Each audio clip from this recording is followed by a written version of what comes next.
Aluhu. Yashadala Hena Molea Botenu, Abiyama Mabiyis Katwabiyako, Atakwados Weshemeka Kwados Baru Shemeka Lulam Wahe, Weshamlu Bene Israel, Ea Shabbat Lasso, Ea Shabbat Ledorotam Beni Ola, Beni Bene Israel Otilola, Kisha Shekim Masab El Shaddai Wa Shamayim, Wet Aretz, Vayom Mashbi, Shabbat Wa Nafash, Baruch Shemeka, Baruch Yemeneka, Baruch Torateka, Baruch Kedushateka. El Shaddai Melech, El Shaddai Malach, El Shaddai Imlok, L'Olam Wahe. Baruch Shem Kabor Makuto, L'Olam Wahe. Baruch Kabor Lohim Min Pomo, Melech Elyon. Haluhu, L'Olam Wahe. First of all, I'd like to give all honor and praise to the God of Abraham, the God of Isaac, the God of Jacob, the great, mighty, and revered God, the Most High God, who bestows loving kindness, possesses all things, who remembers the pious deeds of the patriarchs, the Most High, slow of anger, great in kindness, forgiving iniquity and transgressions, but who by no means clear the guilty. Visit iniquities of fathers upon the children to the third and fourth generation. The Most High's work is perfect for all his ways of justice, the God of faithfulness and without iniquity. Just and right is he. Giving due respect and honor to a head in Israel, Chief of Chief Eleazar, to the chief men, princes, brothers and sisters, mother in Israel, I say unto you the tongue of my forefathers, Shabbat Shalom. Shabbat Shalom. Another holy day, another day that ought to be remembered, another day that God has blessed, a day that God has blessed and ceased from his work, because when we read about rest in Exodus 20, it means nakom, right? It means to cease, to desist. To desist from work, to cease from work, from cease from creating. All right? We serve a God that don't need rest because he is the everlasting one. He said, who is, who was, who is, and who will be in glory. And there's no second to consent with him, to consult with him without beginning and without end. To him belong strength and dominion. That's the God we serve, man. There's no idol out there with that type of introduction. None. They all have a beginning and an end. But the thing is with these people today, we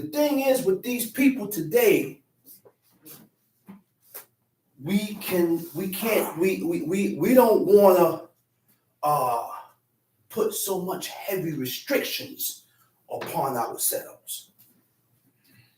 What I mean by that? When we read this book tells us and gives us a lot of, this book restricts you from doing things that you like to do. Heavy restrictions.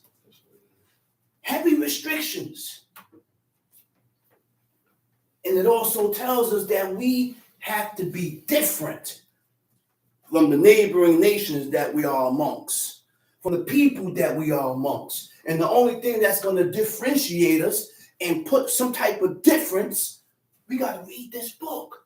That's why God gave us a dress wear. We didn't dress the same. We didn't look the same. I didn't eat what you eat. I didn't move the way you move. We didn't celebrate the way you celebrate. Even goes down to when we go into the blue room. We had rules on everything that we did. The sex is different. Marriage was different. Divorce was different. Everything was different. And this was the order that God had set up for man to follow. Why I say man is because after man, the man is going to order his wife or his household after him to follow after God. To follow after the Creator. Like Abraham. Moses said, he said, I know Abraham. He said, that man, he said, him? He said, he's going to command this household after me. He said, I know that. For a fact. And guess what? Abraham did not know that God had such trust in him. He didn't know that. Remember, these words was written by Moses in the mountain. Abraham did not know that he was a friend of God. Abraham did not know that he was a friend of God. He didn't know that. Abel didn't know that he was exalted before the eyes of God. He didn't know that. But Cain knew. Cain knew he wasn't accepted by God because God told him. God told him personally. These people had a personal relationship with God, man, to where God will sit you down, come to you and tell you, say, yo, man, I don't agree with what you're doing. Whatever you're doing, I don't accept it. And it's up to you to change it. Years and years and years went by, and Cain did not do good. He did not improve. He did not change. So God kept his distance. So when he perceived that God, there was no connection between him and God, the man rose up and killed his own brother. Rose up and killed his own brother because God did not accept him. Now remember what Paulie said. Remember what Paulie said. Leviticus 3, he said, all offerings was from what? Of blood and fat. I can't send up no fruits. I can't send up no fruits. Now, because he wasn't accepted of God, he goes, God, listen, one thing we got to realize. When God has chosen you and you are elected and chosen by God, he's going to guide the feet of his saints. He's going to guide the feet of the pious ones towards the right direction, the right way. He's going to put it in you. So Cain didn't do good. And mostly everything that we read in the book, you can refer back to Cain and Abel. You can refer back to Cain and Abel. You know, because like a father or like a parent towards the children. When you are not doing good or you are not in good standards with your mother or your father, what they do? Listen, get out of my face. Uh-oh. Once I said, man, get out of my face, man. Get away from me. They angry. They angry. And guess what? For some reason, you are distorted within yourself. A respectable child will be. Yes. A child that has honor and respect for his parent, that's not going to sit right with that child. And he's going to be distorted behind that. That's why Cain felt a certain way, because God wasn't pleased with him. So when God wasn't pleased with him, look how Saul reacted. Look how Saul reacted. God did not converse or had no connection with Saul through Urim, through Thummim, through prophet, whatever Saul tried. He didn't have no connection with him. Why? Because of two things. And these men can number and count the amount of iniquities and sins and offenses and treacherous some things, offenses that they did against God on one hand. Two things. He didn't kill Agag, and he went and consort seeking the witch Endor, trying to get an answer from God. Trying to get an answer from God. You see what got these men distorted and freaked out? Once God left them alone, they got really out of wits, man. They really lost it. Because that's who they depended on 100%. That's who they depended on 100%. That's who their trust was in 100%. Now, God said, he said, don't put your trust in man. He said, trust me. Now that should tell you the mode that these people was in. Their trust was in God 1,000%. 1,000% to where anything went wrong, to where there's no connection happened, they got, your trust ain't in God. The first thing you do is call a lawyer And then you put your trust in the lawyer to get you out of the trouble that God don't want you out of. Putting pressure on the lawyer. But this is of God. God don't want you out this trouble. So guess what? You spend your money, waste your money, instead of turning to God. Instead of acknowledging your offense before God. Instead of binding yourself by vows and commitment to God. You put your trust in the lawyer. I know one, he said, man, if God don't get me out of here, he said, you, kids, he said, move to Texas. He said, if God don't get me out of here, move here. Get over here. That's a man that trusts in God, 1,000%, man. People don't realize that, man. Let's go to Numbers chapter 5. Let's go to Numbers chapter 5. Always got to go into some laws. All right? Always got to get into law. Why I say we always got to get into law? Because the ways of God is the law. The ways of God is the way God thinks. That's the law. The way God thinks, read the law. You want to learn his ways? Read the law. You want to learn how he thinks about certain situations? How he feel about this? What he said is good and what he said is not good? What he said is holy and what he said is profane? Read the law. And then when you read the law, you got to bind yourself by it and rule your spirit to accept what you read. People had the nerve to disagree and go against what God said in the book. And then they get angry at you. But you wasn't the one that said it. I'm just quoting it. I'm just reading it.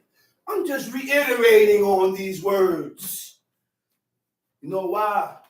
Again, in order to serve this God, we must change our way of thinking. Please don't get it misconstrued that I'm trying to force my way. This ain't my way. And I'm not trying to force nothing on you. Because God gave you a choice. Just like he gave Adam and Eve a choice. Gave the command, he said, of every tree in the garden thou mayest freely eat. But that tree that's in the midst, he said, don't eat from it and don't touch it. And left them alone. Just like he gave Israel a choice. The first day God met these people was at Mount Sinai. And he brought them at the mountain while that mountain was on fire and skipping to instill fear in the people. He said, I bring you here before me so that he said, ye may fear me and do all the words that come out of my mouth. So I may prove you. He gave a command to Saul. Saul chose otherwise. God give you commands and orders and leave you alone.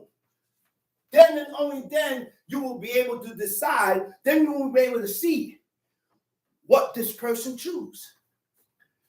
What this person gonna push away. What he or she is gonna accept. So I'm not forcing this on nobody. Because that's not what my God teaches me. You choose. It don't work with us. Life or death. Good or evil. But I'm going to tell you like he told Moses. He said, choose like Moses told the people. He said, choose thee life so that you, thou, and thy seed may live. What do you mean by that?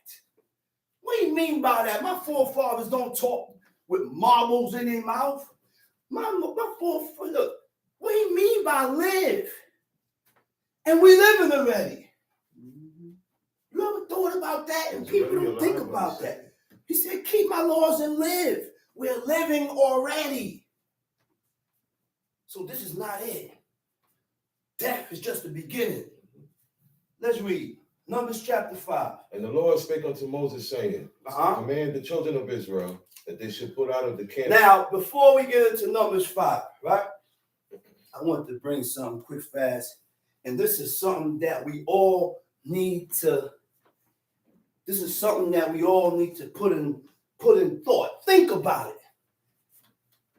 Psalms 66. Stay where you at. This is in Psalms. I gotta tell you where I'm at. So I don't want you to tell you anything. I'm telling you this on the side of my brain, or what I think, or my opinion, or what this person told me, or I think this way. Now I don't never tell you and come up here and tell you what I think.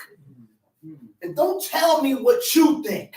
I don't want to hear what you think. Tell me what God says. Tell me what's facts. The only thing that's facts is what God says. Everything else is up in the air. Everything else is up in the air. It could be, it may be. Doesn't matter. The only thing that counts for me is what God says. That's right. All right? So I want to Psalm 66, verse 18. It says, if I regard iniquity, the word for iniquity is awain. If I have regarded iniquity, injustice, or evil in my heart, when it speaks about the heart, it means the mind. Okay?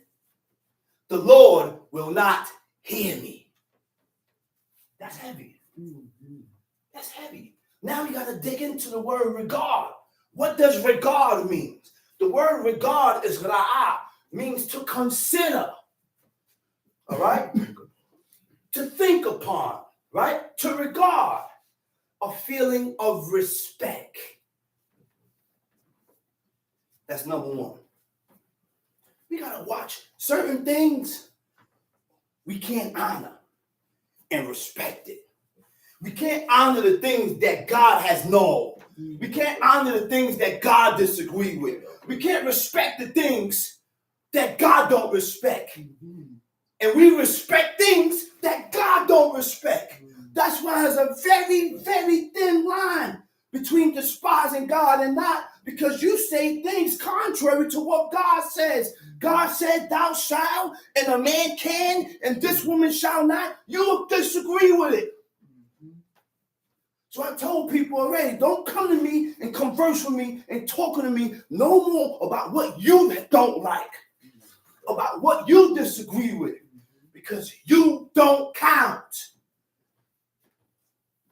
You don't count. You know who counts? And the only one that counts right now is God. You know who else counts after God? My parents. That's it. That's it. That's it. Okay? Now, a feeling of respect and affection for. Affection for. What is affection for? Right? Tender attachment. What your attachments are. What are you attached to? That's why people have a problem of getting rid of images. I said, brother, you can't have images of your kids, pictures of your kids and all that. Well, it's my son. Think God give a hoops about that's your son? God said, don't have it. He said you should not have a likeness or tanit of male or female. It don't mention you can have it as long as you don't worship it. God never read that in the book. He said don't have it. That's right. That's right. He said don't have a likeness of male and female. That's right. Don't have a likeness of any beast or any cattle that's on the earth. Don't have a likeness of animals and creeping things. Don't have a likeness of what's the sun, moon, and the stars. Right. But you know, we have people that still allow their children, parents allow their children to have likenesses. That's right. Of male and female. Mm-hmm. What are you doing buying your daughter a doll? Okay. What are you doing buying your child a teddy bear? Okay. What are you doing buying your kids action figures? Why do we do these things, man? Because you have not firmly agreed to yourself, made your mind up to serve this God. Right. There is a way that God said we need to serve him. And if we're not following these ways that God said to serve him, then this is not your God. That's right. You ain't serving the Creator. That's right. What's wrong with us, man? That's right. What's wrong with us? Mm-hmm. Right? And that's why people have a hard time getting rid of their pictures. That's right. Yeah. They're emotionally attached to it. They are emotionally attached to it. And once your attachments are to the things that God hates, then when you kneel and pray to God, He ain't going to hear you. That's right. Why? Because you have regarded iniquity in your heart. You have regarded iniquity in your mind and your thoughts. Mm-hmm. See, when we're dealing, listen, whatever you regard will determine your actions and your opinions. Mm-hmm. Whatever you regard will determine your actions, your opinions, and your views. That's right. You regard this God, your actions going to be different. Your actions is going to be completely different. Completely different. You regard this Creator, this God, this holy God, your opinions about certain things going to be different. Mm-hmm. You're not going to say things that's against God or what God is against. That's right. You're not going to accept things that God is against. Mm-hmm. So when you kneel and pray, don't expect God to hear you because you're against Him. Time sheet. Start from the beginning. Numbers chapter 5. And the Lord spake unto Moses, saying, Command the children of Israel that they put out of the camp every leper and every one that hath an issue. Command the children of Israel that they put what? Out of the camp. Every leper. Every leper. Every one that hath a leper. Issue. You know what a leper is? Leprosy. Now, for my studies now, and I'm studying, leprosy, I'm thinking is different from eczema. Yeah. It's different. Yeah. And what I've just studied and find out, leprosy can be transferred or transmission of leprosy can be transferred through roaches. What? The fecal matter, the stool that comes from roaches can spread leprosy through their feces. Roaches. Yeah. Roaches. So leprosy now. Leprosy is a contagious disease that affects the skin, mucous membranes, and nerves, causing discoloration and lumps on the skin, in severe cases, disfigurement and deformities. Disfigurement and deformities, man. Your body it eats away. It eats away on your body, on your flesh. Okay? Go ahead, read. And everyone that hath an issue. Okay, and everyone that has an issue. What verse was that? Verse 2. Okay. And everyone that has an issue. Now, the word for issue is Zab. We're going to get into that a little later. We're going to get into that, what Zab is later. Go ahead, read. And whosoever is defiled by the dead. Whosoever is defiled by the dead. A dead corpse. A body that's dead. When you touch them, your body, you become defiled. The only way to become clean from being defiled by a dead body, you need the high priest. Mm-hmm. You need the high priest to do his to clean you. Mm-hmm. You can't get clean by running in water. Yes, it conducted. You got to conduct it. We don't have a high priest now, so therefore that uncleanness we can't get rid of. But there are uncleannesses that we can get rid of by washing. By washing. Okay, read. Both male and female shall you put out. Without the camp shall you put them, that they defile not their camps in the midst whereof I dwell. Both male and female shall be put out. Because their presence alone will defile the camp. Just by them being there. They ain't got to touch nothing. They ain't got to sit nowhere. They ain't got to lie nowhere. Just their presence alone defile the whole sanctuary. So once they have leper or they have an issue. We're going to get into the issues later.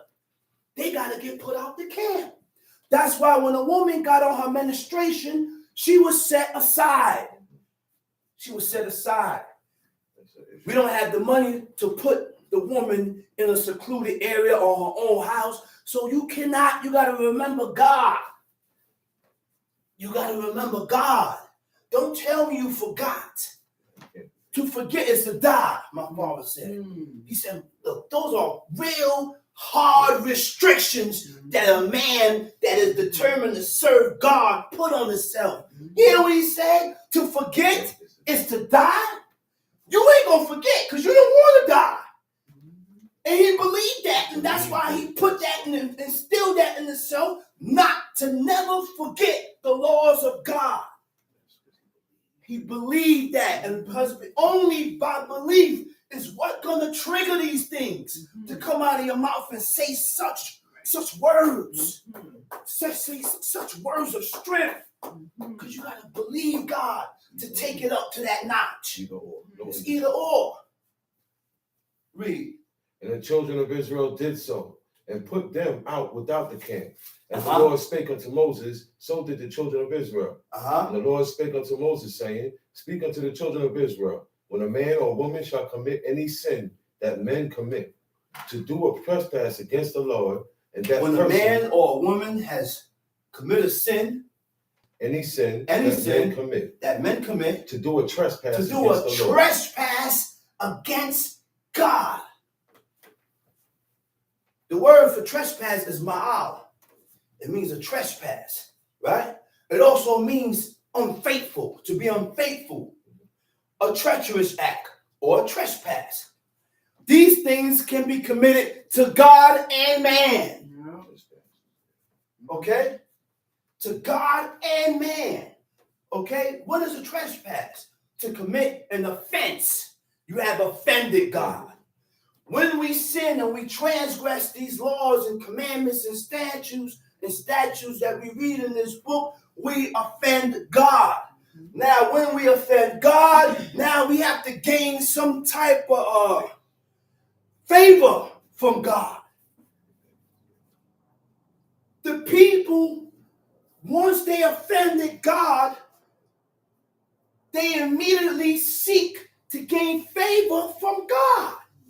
That tells you their mindset. We sin and we go on in our life like nothing. You don't have, see, what caused these people to look to gain some type of favor before God is the word guilt.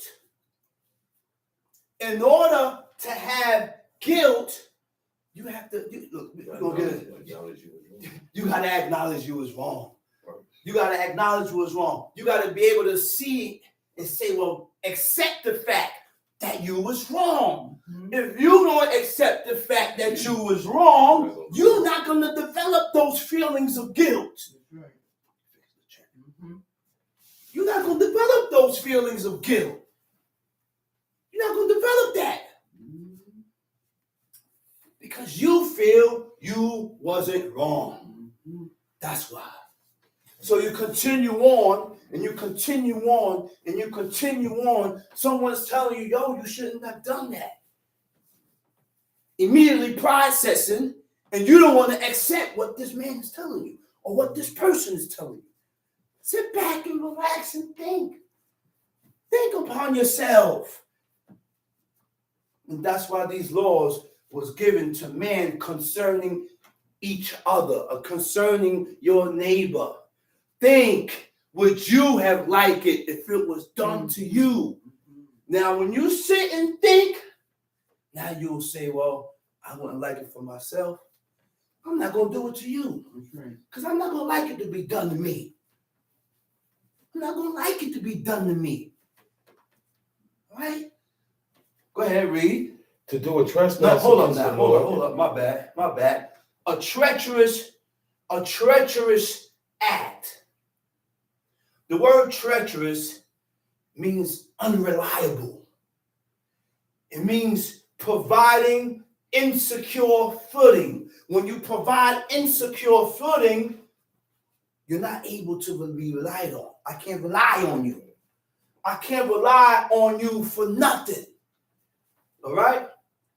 To providing insecure feeling or support. Now again, these three things are done to God or man. And guess what? And woman. Because God said, a man shall not deal treacherously with his wife. The same way that his wife shall not deal treacherously with her husband. So you can do, these things can be committed, can be done to God, man, and woman. And woman. Okay? Tamshi. To do trespass against the Lord, if that person be guilty. Verse 7. Then they shall confess their sin, which they have done, and he shall recompense his trespass with the principal thereof. Then they shall confess their sin. Then they shall confess their wrongdoing. Let me hear you voice that you was wrong. Why are you not? Why are you so stubborn and hard to see? There are certain attributes that comes with a just man. There are certain attributes that come with a man that is determined to serve God. That just man is able to acknowledge his fault. And because you can't acknowledge your fault, is because you're not just. No. You're not a just man. Right. You're not just. Because a just man has certain attributes and certain attributes about themselves. Certain attributes. There got to be some type of guilt when a person decides to confess their sins. When a person starts confessing, the feeling of wrongdoing, the feeling of offending God comes upon that person. And he feels the need to go and confess. And then when you go to confess or to rectify or to correct the situation, changes comes after that. You know, I've seen millions of people confessing. Ain't no changes happening. So one brother said, well, you know, that's why on Yom Kippur we confess. That don't count. No, it don't count. Because guess what? When you read the book, who did the confessing? The high priest. Yes. The high priest confessed the sins of the nation upon the head of the scapegoat. And because we don't have a high priest to confess the nation's iniquities upon the head of a scapegoat, your sins from last year, 2 years, 5 years, 10 years, if you didn't rectify it and correct it, you still bearing it. You're still bearing those sins. So stop the game. The same thing what you did last year is still on you. You're still bearing that sin upon you because you did not change. See, again, back to Cain and Abel. They didn't have no time of confession. God told them the key. Tetiv. Tetiv means to improve. Tetiv means to do good. If you do good, I will accept you. If you do better, I will accept you. But if you don't do good, then sin lie at the door. And iniquity shall be your desire. And it's going to come to your doors of your mind. Iniquity going to come here first. It's going to stay there. Before confession even came about. Tamshi. And they shall confess their sin, which they have done, and he shall recompense his trespass. Recompense. Certain offense before God, you have to make some type of return. You got to pay back. Recompense, shu, means to return. And whatever you're returning, you got to give back what? The principal and the fifth part. Go ahead, read. And unto it the fifth part thereof. And give it unto him against whom he hath trespassed. But if the man have no kinsman to recompense the trespass unto, let the trespass be recompense unto the Lord. Recompense unto the Lord. You don't have a kinsman? You don't have a relative, a family relative to get that treasure, to get that what you're returning, then give it to God. How do you give it to God? You give it to the high priest. That's how they gave to God. You know, I've seen people that honored and respected certain things for God, that they call God. And you go and you see a bowl. And you look at the bowl. I said, what's that bowl and all that stuff for?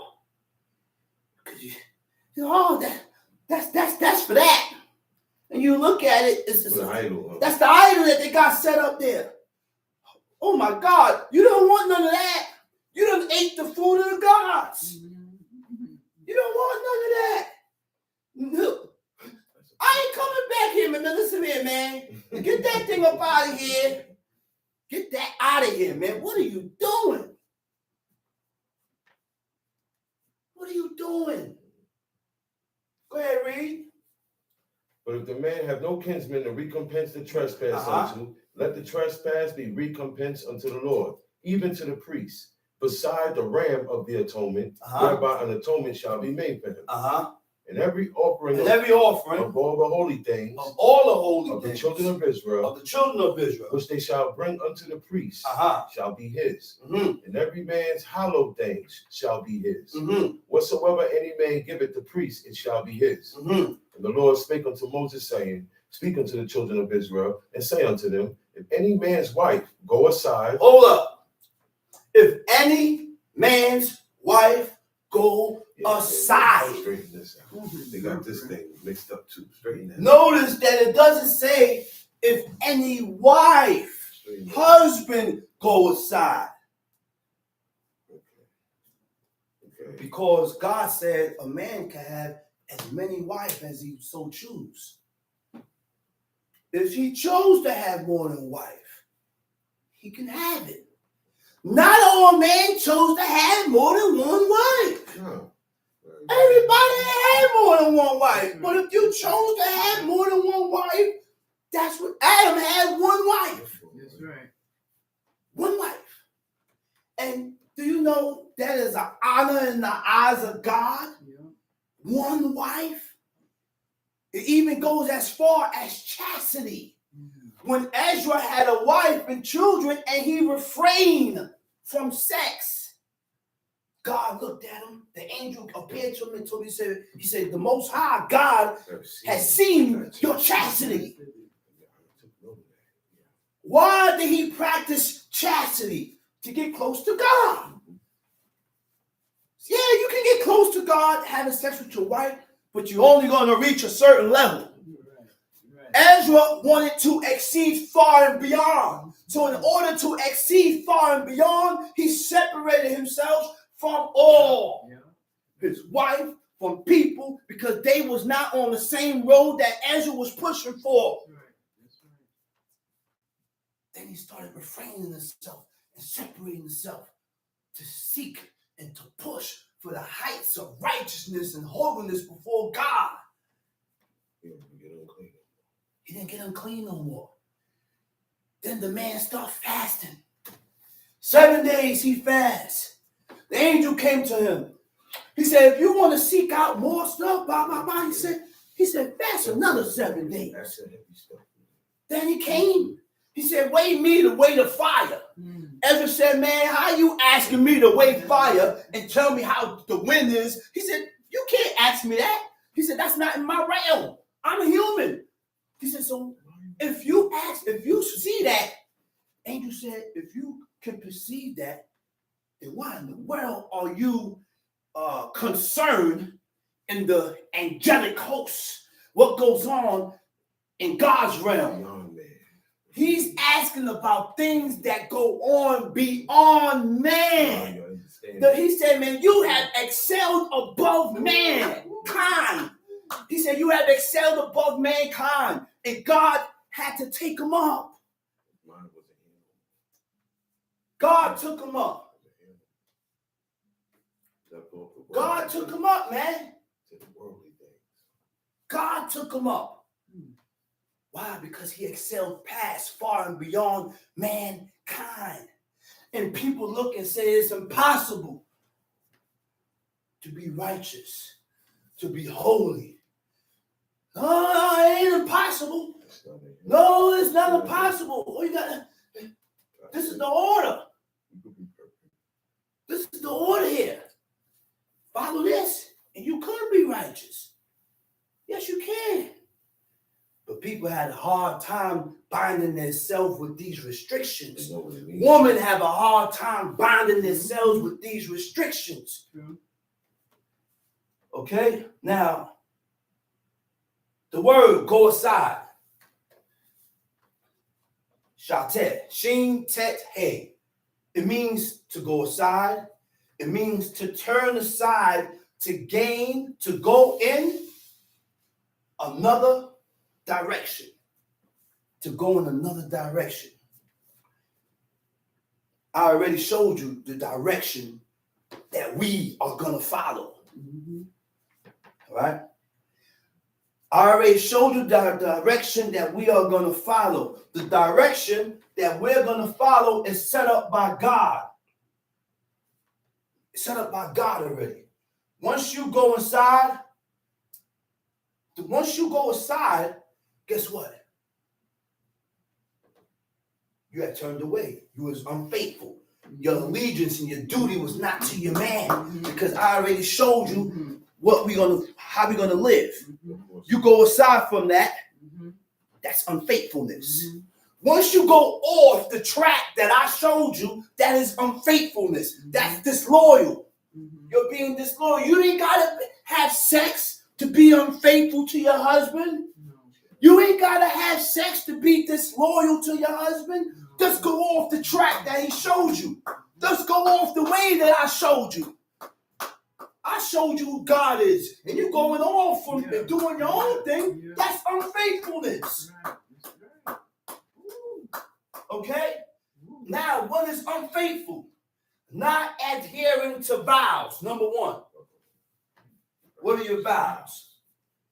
What are your vows? Remember, a vow is an neder. A neder is a vow or a promise. Right? The definition of vows is what? A solemn promise or a statement. Or a statement. All I gotta do is tell you, hey, listen, Isha. Yeah, men say promises and vows to their women too. But listen, Isha, listen. My wife, he know him. He said, listen here. He said, don't worry about that, man. I ain't gonna do that. Don't worry about it. I got you. You know why? The man said that because he considered her. Because he considered her. I consider your feelings. And in order for me to consider your feelings, that's why the man said what he said. Or else he wouldn't have cared. He wouldn't deal with it when it comes or whatever it happens. I don't care. No. And why, when a man considers anybody, that's righteousness. That man is seeking to be righteous and holy and separate and different before God, not for you. Get that straight. I'm changing my ways before God. And because I'm changing my ways before God, that brings about different actions. My actions going to be different. The way I talk going to be different. The way I move going to be different. Everything about that person will be different. Some people so stupefied can't see it. Because they don't know who God is. They don't know. They don't know the ways of God to be able to perceive the ways of a righteous and pious man. They don't know that. So to you, it's not going to be nothing. No, but to that person, it's held in high regards. Because you're following the ways of God. Not adhering to vows. Allegiance. Let's dig into the word allegiance. You know what allegiance is? Loyalty and commitment. Loyalty and commitment. You know what? Your duty. And also unfaithful, not adhering to vows, allegiance, or duty. Wife, you got a duty. Yeah, you got a duty to fulfill with your man. And guess what? He got a duty too to fulfill with his woman. And that explains it. When a man is married and he left off, when Samson left his wife, the father came, took his daughter, and married her off to somebody else. When Samson came back, he said, "Where's my wife?" He said, "Man, I thought you hate her." Those are actions of hatred. He said, "I thought you hate her, man." He said, "You ain't been back. You ain't coming back. We don't know where you go. We don't know what's going on." He said, "Man, I gave it to somebody else, man." Samson went on the killing spree after that. So killing up a bunch of Philistines. Tom C. If any man's wife go aside and commit a trespass against him, and a man lie with her carnally. And a man lie with her carnally. You're married. And you turned aside from your husband to have sex with another man. And look how the infinite, look, God is so merciful, man. When we read this, we're going to see why I say God is so merciful. Because guess what? When she went to cohabitate with the man, guess what? Apparently she ain't tell him. She ain't tell him. She ain't tell him nothing. This was an error of him. I didn't know she was married. I didn't know nothing was going on. But she went off and slept with this dude. Go ahead. And a man lie with her carnally. Lie with her carnally. And it be hid from the eyes of her husband. Her husband don't know about it. And be kept close. And she be defiled. Now she's defiled. Yeah, you dog defiled. Because some strange juices done went up in you. A strange man done touched you and went into you, cohabitated and penetrated you. So yeah, you defiled. And there be no witness against her. There ain't no witness to say, well, oh, she committed adultery, or I saw her do this, or I saw it. No witnesses. Go ahead, read. Neither she be taken with the manner.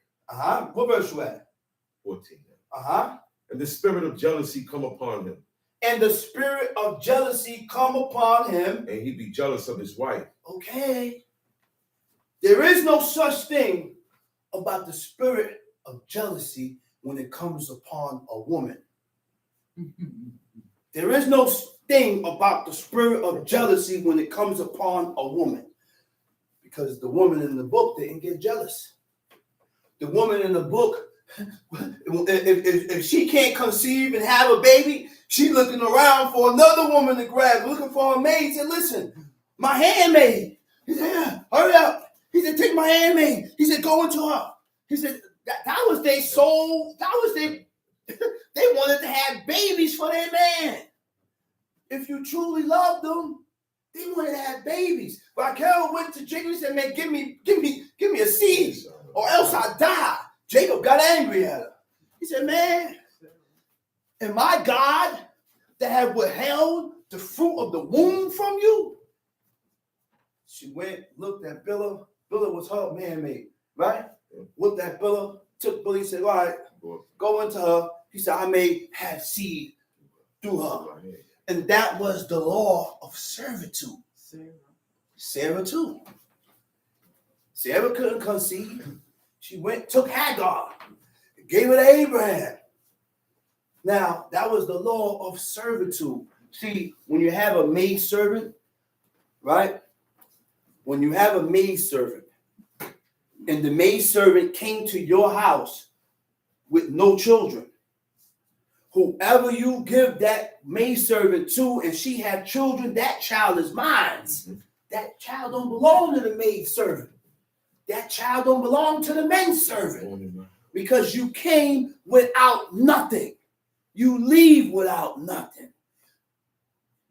When you come, you get a wife, you get this, you that. All I do is furnish you liberally out of what you got here. See you later. Say bye to your wife. Say bye to your children. More than likely, the man ain't going nowhere. More than likely. He said, man, I love my master because my master been treating me right. He been doing me good. I love my wife. I love my children. He said, I ain't going nowhere. I'm staying right here. Next thing, they grab him, take him, put an ear to the doorpost and bore his ear through to show servitude. All servants had a pierced ear. All servants had a pierced ear. Tom sheet. Then shall the man bring his wife unto the priest. And he shall bring her offering for her, the 10th part of an ephah of barley meal. Barley meal. He shall pour no oil Don't upon pour it. no oil upon it. Nor put frankincense. Don't put no frankincense. Why you don't put no frankincense on it? Because this ain't no sweet savior to God. This ain't something that's supposed to be sweet in the nose of God. A sweet odor. This is a jealousy offering to figure out if this woman been sleeping around on me. If you've been sleeping around on me, we're gonna find out today. Go ahead, read. For it is an offering of jealousy, an offering of memorial, bringing up iniquity to remembrance. To remembrance. Time sheet. And the priest shall bring her near and set her before the Lord. Bring her near, set her before the Lord. Set her, when they say set her before the Lord, she's before the tabernacle. She's right there before the tabernacle. Just like all offerings and sacrifices was brought before the tabernacle. And if they had sacrifices and offerings and didn't bring it before the tabernacle, it wasn't accepted. Go ahead, read. And the priest shall take holy water. Holy water. How did the water become holy? Which means these churches, cathedrals, Baptist church, Episcopalian, Episcopal church, Catholic church, there's no way they can have holy water. Any water that come out of there is just faucet water. Taking the baby, dipping the baby in some faucet water, talking about a baptized. When the origin of baptized came when they used to take their baby and burn them before the fire god. M-O-L-E-C-H. Know that? Yes. The fire god. They just use water today. Yeah. Now, in order to have holy water, you need what? An altar. Anything that touched that altar is holy. The dust that's around the altar, they didn't have brooms. You better not get caught in that temple sweeping the dust and clean. No, you're going to get killed. You're going to get killed. You gotta leave everything the way it is. Go ahead, read. And of the dust that is in the floor of the tabernacle, the priest shall take and put it into the water. Into the water. And the priest shall set the woman before the Lord. Set the woman before God. And uncover the woman's head. Uncover her head. The married woman covered their heads. Forgot what chapter Ma'ara showed me in Isaiah. He said a woman's nakedness was the revealing of her head. Was part of it. Go ahead, read. And uncover the woman's head and put the offering of memorial in her hands, which is the jealousy offering. And the priest shall have in his hand the bitter water that causeth the curse. The bitter water that caused the curse. This is a bitter water now. Read. And the priest shall charge. What verse you at? Verse 19. Go ahead. And the priest shall charge her by an oath and say unto the woman, if no man have and the priest shall charge her by an oath. She didn't have to say, I swear. She didn't have to bend the knee and put I swear to the most. She had to do none of that. An oath is something that you agree to. Yep. That's all an oath is. You say the standards, you agree to it, you bind it by an oath. Right.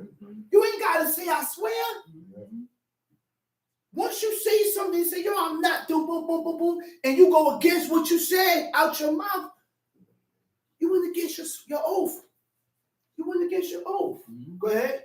And the priest shall charge her by an oath and say unto the woman, if no man have lain with thee. If no man have lain with you. And if thou hast not gone aside to uncleanness with another instead of thy husband, be thou free from this bitter water that causeth the curse. Be thou free from this bitter water that causeth a curse. See, in time, I noticed women learn how women's supposed to be. I see this with my moms, right? When a man is coming over, coming to do some work, you look at your sons and say, "Hey," say, "I need you to be here to deal with this." He said, "I'm not gonna." A woman with honor don't want to be in another man's face. Want to be in a, "I can't do this. Nah, baby, go handle that. Go do this for your mom. I'm going inside. I already got a man." And that's what these women today don't understand. They want to be walking around shaking their rump in front of every man.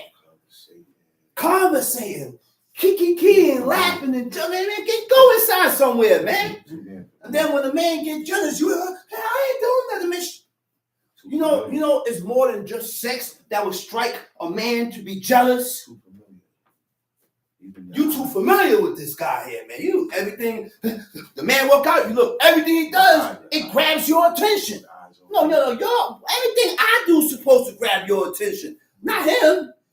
And when the man see that, he say, "Hey, well, listen, it's time to go." I'm supposed to be in that. That's right. Guy. Your eyes ain't supposed to be in that guy's car. That's right.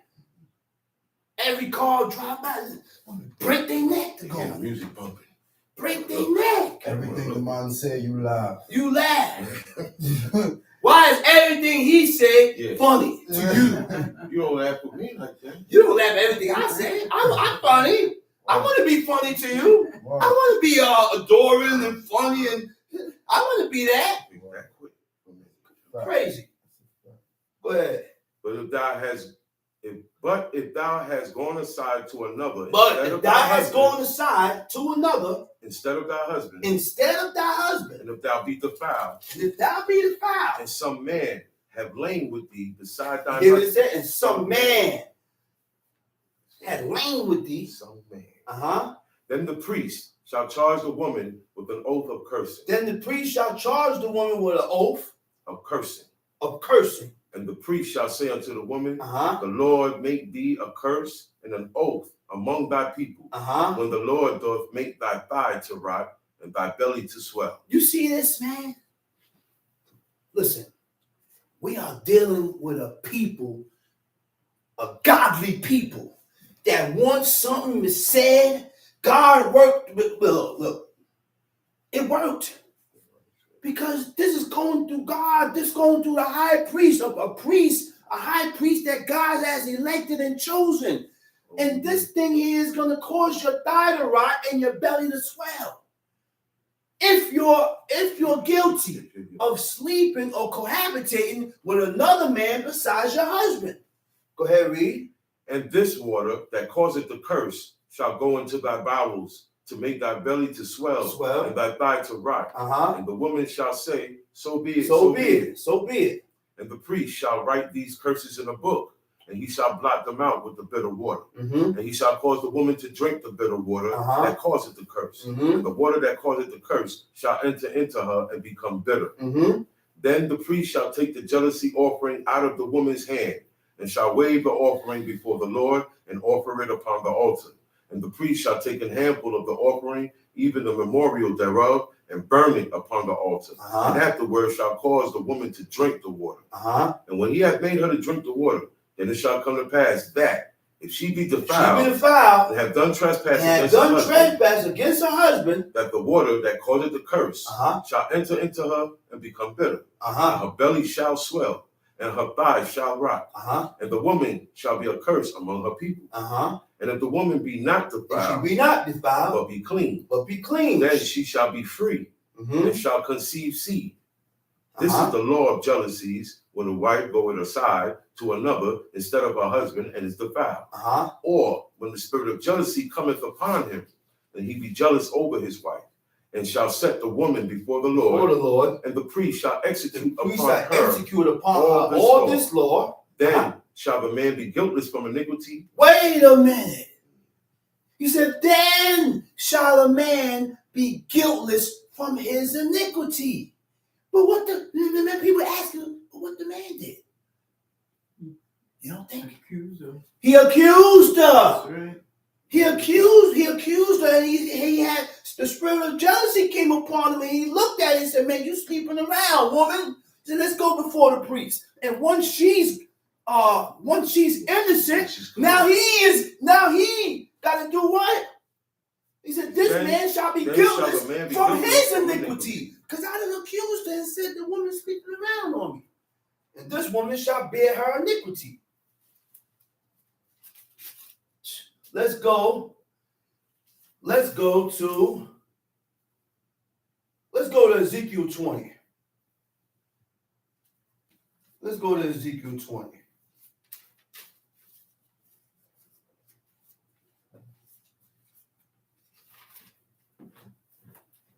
Now, let's go to Proverbs 14. Let's go to Proverbs 14 and then Ezekiel 20. Proverbs 14. Proverbs chapter 14. Yeah. Every wise woman builded her house. Every wise woman builded her house. You know what that means when it said a wise woman build her house? You build your house to form by ordering. Why do you order your house? By the commands of your husband. And the husband's commands is God's commands. Go ahead, read. But the foolish plucketh it down with her hands. But the foolish pluck it down with her hands. She destroys it. She breaks it down. She plucked it down. Why? How she plucked down? How she plucked down the whole house and tear the whole thing down with her hand? By going against what her husband says. The husband said A, she said B. The husband said D, she said Z, Y, X. She done went backwards on him. A house like that will never stand. We, being husband and wife, have to be on one accord. Okay? Which means what? You have to agree with me. I run the house. This is the order that God has set. A man must command his household after him. He orders himself and command and force himself to follow God. So that way you will be in line also, because you're not in following me, you're following God. Because the rules are set up according to what God says. That's it.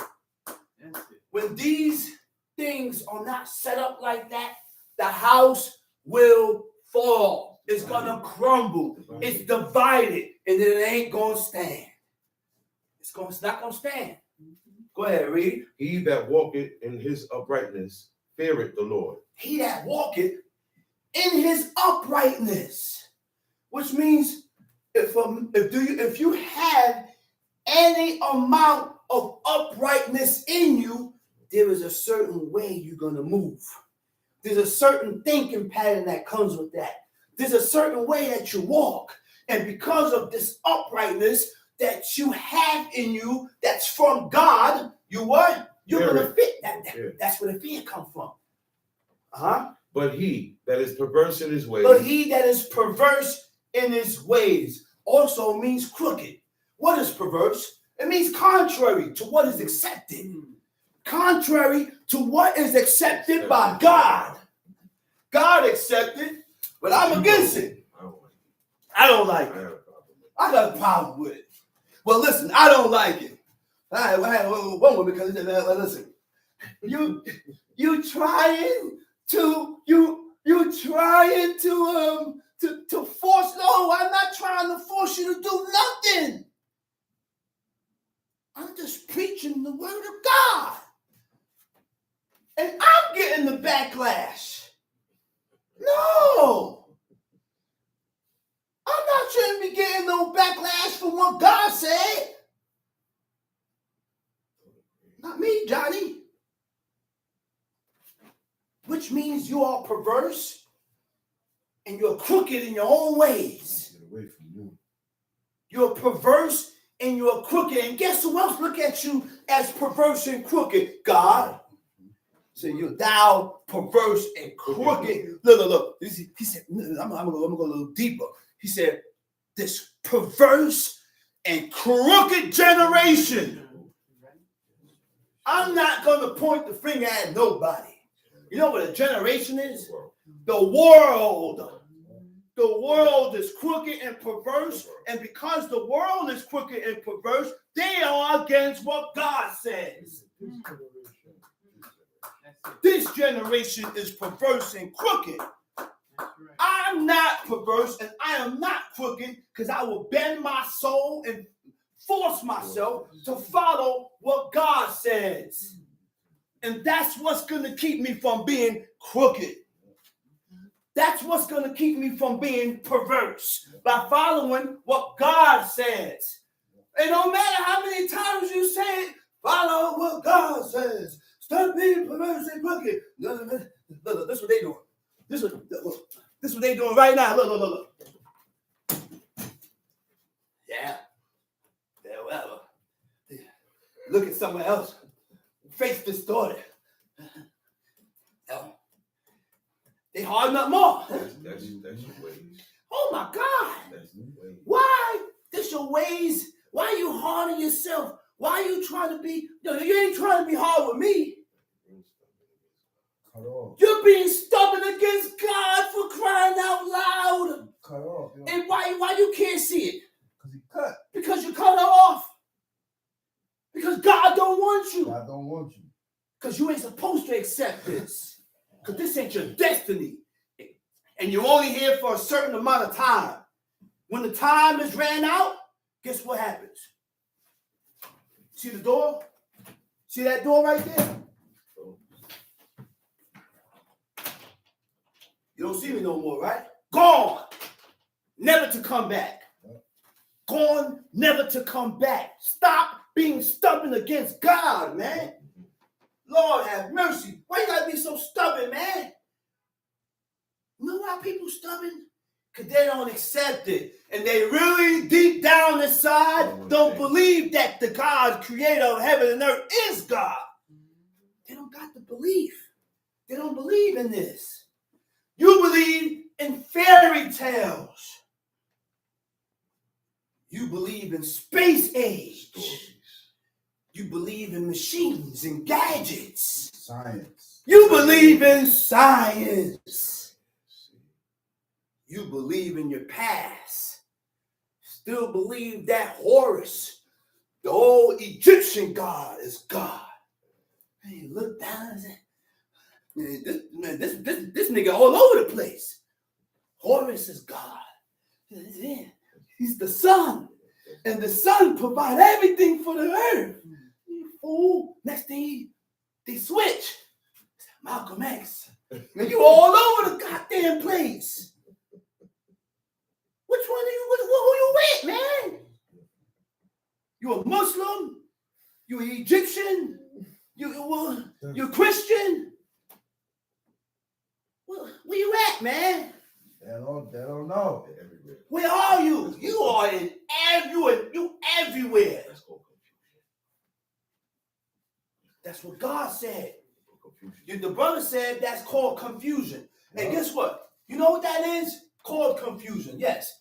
And you know why that sparked something? You know why that sparked something? Because I'm gonna hit you with a little verse from Isaiah 19. Let's read what God said He's gonna do to this generation. Isaiah 19, verse 14. I'm going back to verse 14, but I'm reading Isaiah 19, verse 14. It said, the Lord had mingled a perverse spirit in the midst thereof. So some say, hey, look up the word mingle. What does the word mingle means? And what does the word perverse means? So I looked it up in the Hebrew. Mingle is masak, mem, samek, kaf, Sophie. And perverse is edwaim. You know what edwaim means? Confusion. You know what else it means? To disturb in the mind or purpose.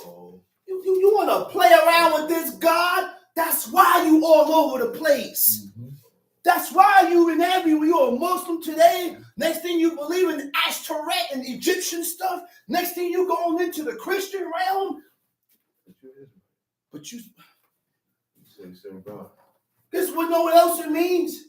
To fail to differentiate from an often similar or related other. To make indistinct. Keep playing with this God, man. When there's only one God. Only one God. Again, he has no beginning and no end. All these deities and idols that you still look at and worship and still believe in has a beginning and an end. They were born. They have stories of all those idols. But born. You ain't going to, yeah. Let's getting killed. Look, listen here. Let's go back to perverse now. Contrary to what is accepted of God, right? Stubborn in opposing what is right. You always opposing or going against what God said is right. You won't give in. You won't give in. Tom, see? That's Proverbs 14. Right? Yeah, Proverbs 14. Verse 3, Proverbs 14. In the mouth of the foolish is a rod of Wait, pride. hold on. And stay at 3. It said, he that walketh in his uprightness feareth the Lord, but he that is perverse in his ways despiseth him. Once your ways are perverse and contrary to God, it denotes hatred. It denotes hatred to the Creator. Go ahead, read verse 3. In the mouth of the foolish is a rod of pride. In the mouth of the foolish is a what? Is a rod of pride. Now, it's a rod of pride, but the lips of the wise shall preserve them. Now, it's a metaphor describing how the proud speech of a fool hurts others and himself.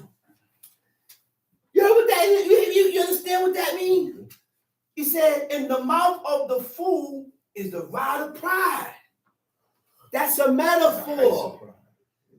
Okay? It's describing how a proud speech of a fool, when a person in his pride just starts saying things, not considering that you're hurting other people by what you're saying.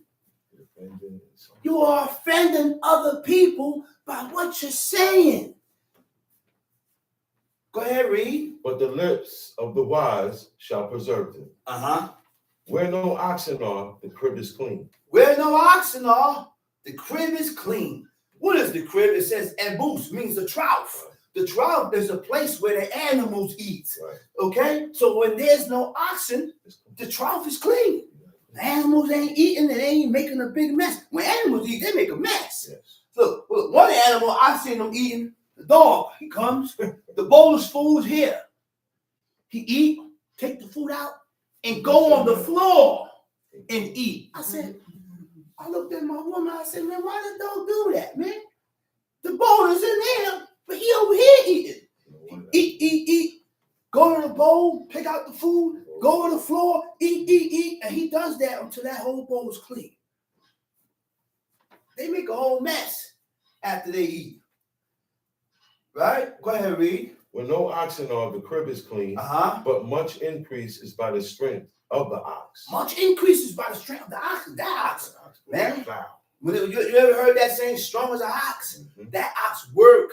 You can't outwork no ox. That ox will work and work and work.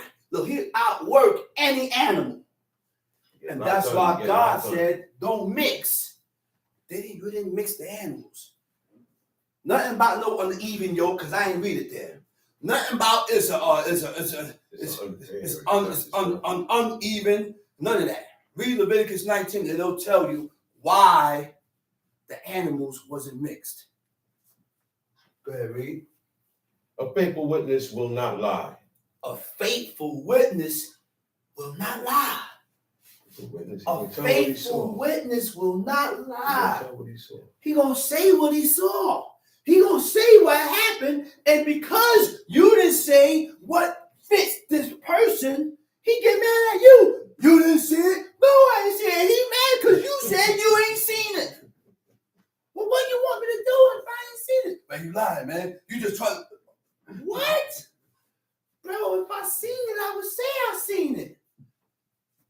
sometimes things happen so fast that it happened and you forget. Sometimes your attention somewhere else. And you'll forget sometimes. It happens. I'm not gaining no sides, and I don't want to be on nobody's side. Go ahead. But a false witness will utter lies. Uh-huh. A scorner seeketh wisdom and findeth it not. A scorner. A scorner. You know what a scorner is? A person who expresses contempt by remarks against what is right. That's a scorner, a jokester, a mockster. Okay? The scorner, he don't want to be corrected. He don't want to be told that he's wrong. He don't want to be told that he shouldn't have done that. Or he should have done this. Or he should have done that. You don't want to hear that. They don't want to hear that. You know, you go to people, you say, man, don't you think you shouldn't have said this? You don't think that you was wrong for saying this? What is your reason for saying this? And the man come up with a reason. Ain't that something? The man come up with a reason to justify his wrongdoing. Please, stay away from me. Shalom, shalom, how you doing? Boom, boom, boom. And after that, I'm gone. You're dangerous. You know, people come up with an excuse to justify what they did. They can't just say, well, you know, I messed up. I violated. And the pride of them, they won't come to you and say, you know what, I'm sorry. They won't come to you and say, I'm sorry. I'm sorry, brother. I offended you. I really apologize. That makes you better. Do you know doing things like that makes you better with God? Doing things like that picks you. You're more determined to do, and you're more. You have broke the ice. You have broke a new different plateaus that we need to break. When you don't break this plateau, you stay here and it drops. When you don't break a plateau, which is a sin, it drops. You drop. You go lower because you done violated again, and now your status done fell before God again, and now we keep trying to pick back up. We pick back up, and then we hit another plateau, and guess what? We didn't rule our spirit to pass that plateau. Right. Guess what? You drop again until you keep dropping to where you ain't got the strength to pick your hands up no more. Can't pick yourself up no more. Because I keep sinning and I keep failing. This thing is a science, man. And in order to have the strength to pick yourself up before God, I gotta stop I gotta start penetrating the plateaus, which means the tests and the proving grounds that God put before you. You gotta pass it to elevate before God. You're either elevating or de-elevation.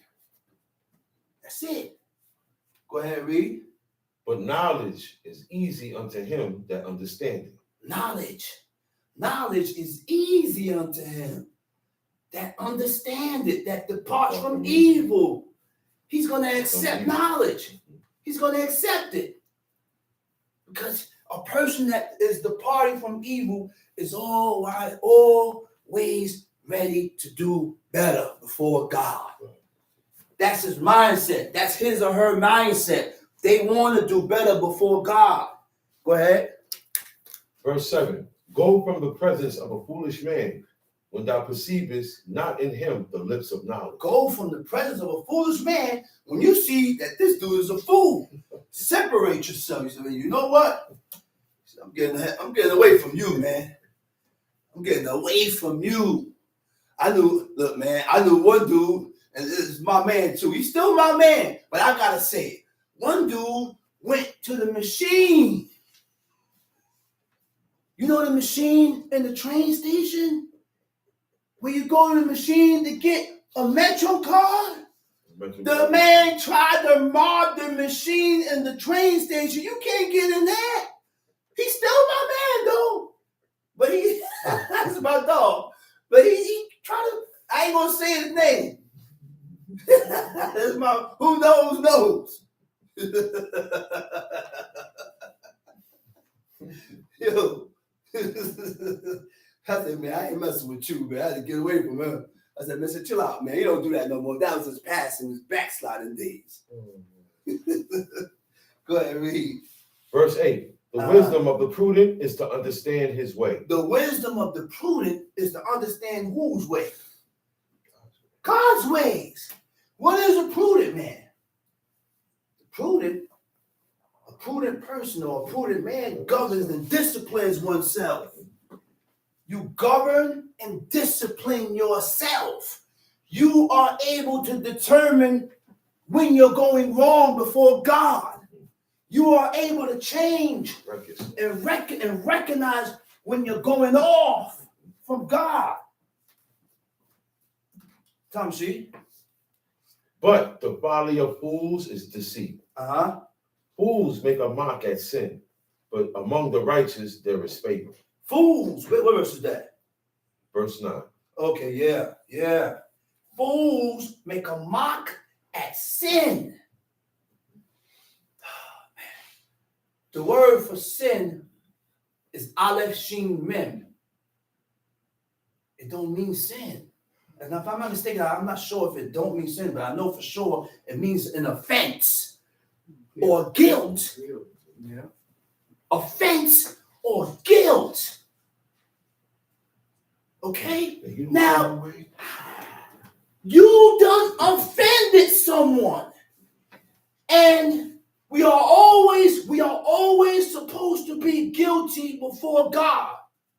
Always. Because you're not innocent before God. So because you feel that guilt, that's why I gotta respect my pops, man. That feeling of guilt always was upon him. And because the feeling of guilt was always upon him, he said, you know what? I'm gonna enrobe myself in sackcloth. And I'm gonna fast 3 days out the week. I'm going to enroll myself in sackcloth and fast 3 days out the week. The 4 days I would eat. And he did that for the rest of his life. Mm-hmm. For the remainder of that man's life, that's what he did. He wore sackcloth. He wore sackcloth for the remainder of his life. He got buried in sackcloth. He died in the sackcloth, buried in the sackcloth, with his robe on. Yeah, that's me. I'm going to go out the same way. Now, we are always guilty before God. Oh. And when our forefathers felt that guilt before God, what they did? They wore sackcloth and they fasted. What did Ahab do? Ahab was guilty before God and he felt that guilt. It wasn't Ahab. It was his wife that started all these problems in the nation of Israel. But he didn't correct her. He didn't stop her. So God charged him for the offense that his wife did. Because you are the head of your household. And what your wife do, you are responsible for it. You are responsible for it. So it ain't no easy job to have no wife. Because you got to be on top of that woman. Remember, you came to serve God. She didn't come to serve God. She came after you. She came after you because she likes you. Mikael, I'm not Mikael. I'm going to say how the female say, Mikael. They put a Y in it. When they say Mikael, oh, she feeling it. Yo, Mick, she like it, son. You see the way she called your name? It ain't Mikael or Mick. Mikael. And then they make their voice flutter. Mikael. I said, yeah. Yeah, she love him. She like him. She about to grab him in the blue room. She's about to go down. Yeah. And he said these people, when they felt guilty, when they had that guilt, those are the men that had a conscience. Mm-hmm. Those are the people that had are hard. Those are the people that's always with the mentality they're ready to make amends for what they've done. You know what? You know what I said one time? I said, man, I wonder if I'm doing enough. Yeah, you gotta think like that.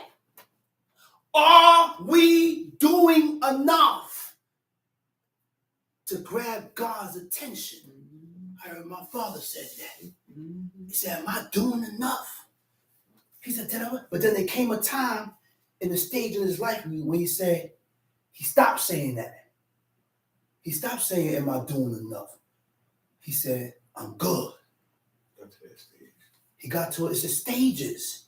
He said, I'm good. He said, wherever I go, and I don't know the day of my death. He said, I don't know where I'm going. He said, I don't know where I'm going. But wherever I'm going. He said, but wherever I'm going, I'm good. He said, I'm good. He said, I'm going to be with God.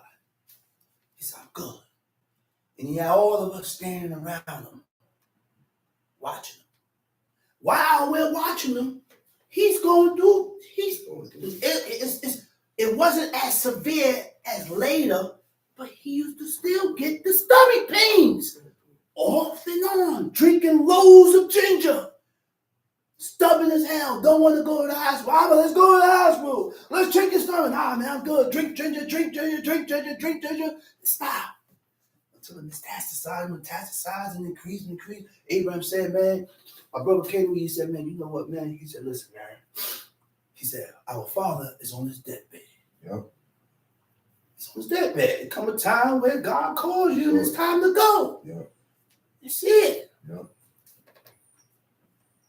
So you don't know how long. You don't know how long. He's going to be there, but he's on it. He's on his deathbed. He was so right.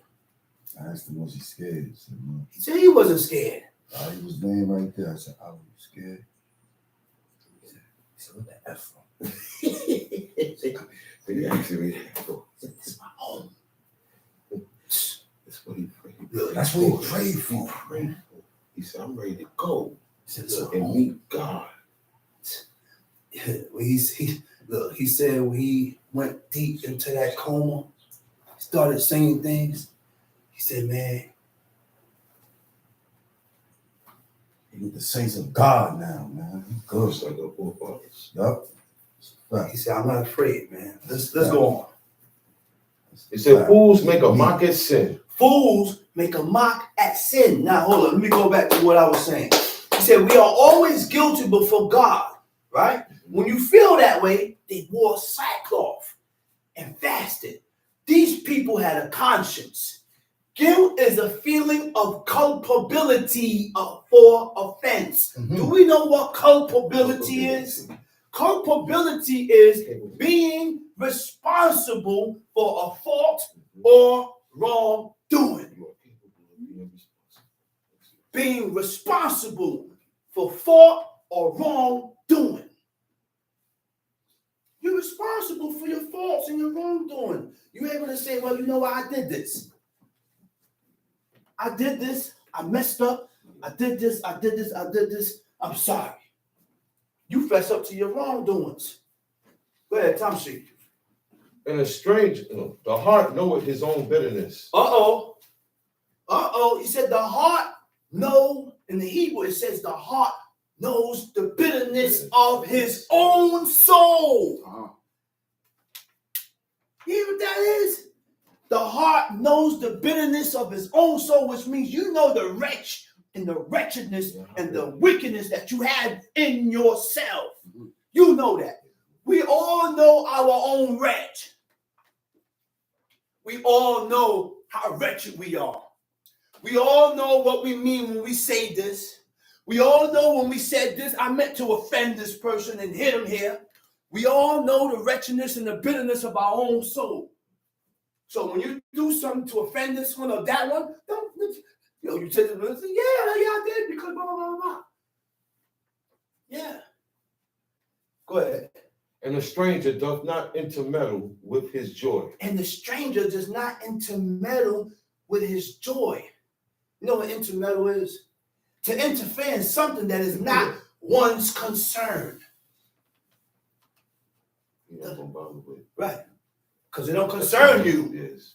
No, this don't make me joyous. Yeah. Leave that alone. It don't concern you. So you're going to mind your business. Yeah. Brother, I ain't got nothing to do with it. You're going to mind your business. And you know, an evil sucker nosy. Only the wicked is nosy and intermeddle, want to be in different affairs and speaking about this one's life. And though he was messing with this one, and man, shut up, man. And worry about yourself. Go ahead, read.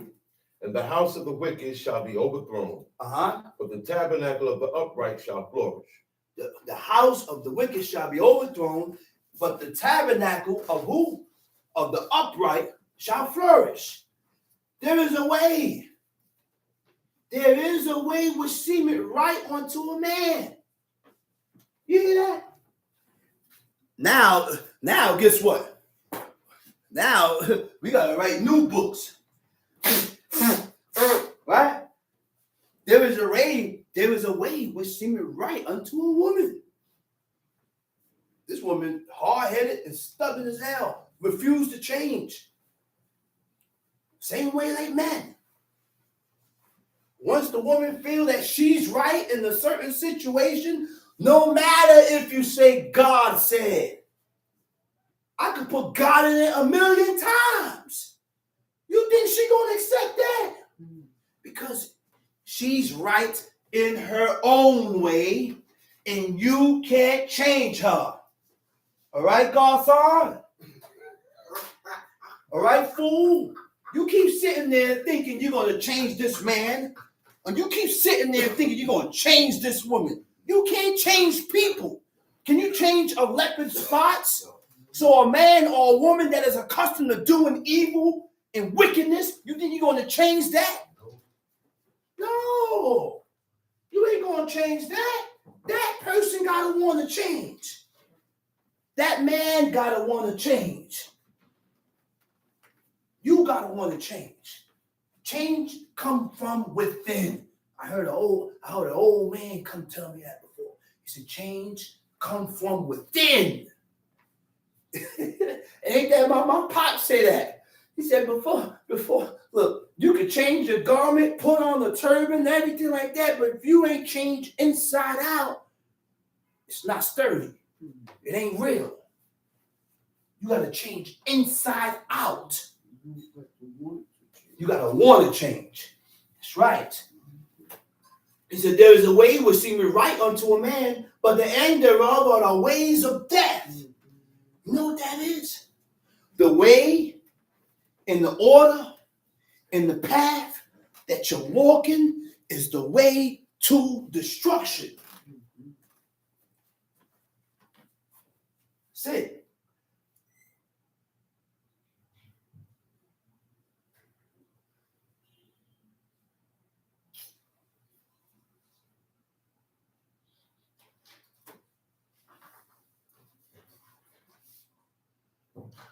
Even in laughter, the heart is sorrowful. You know how many times? You know how many times I laugh to keep myself from shedding tears? Experiencing that right now. That's right. Even in laughter, the heart is sorrowful. Laughter, yo, what's up, man? Boom, boom. Man, inside, it's like a squingy squirm.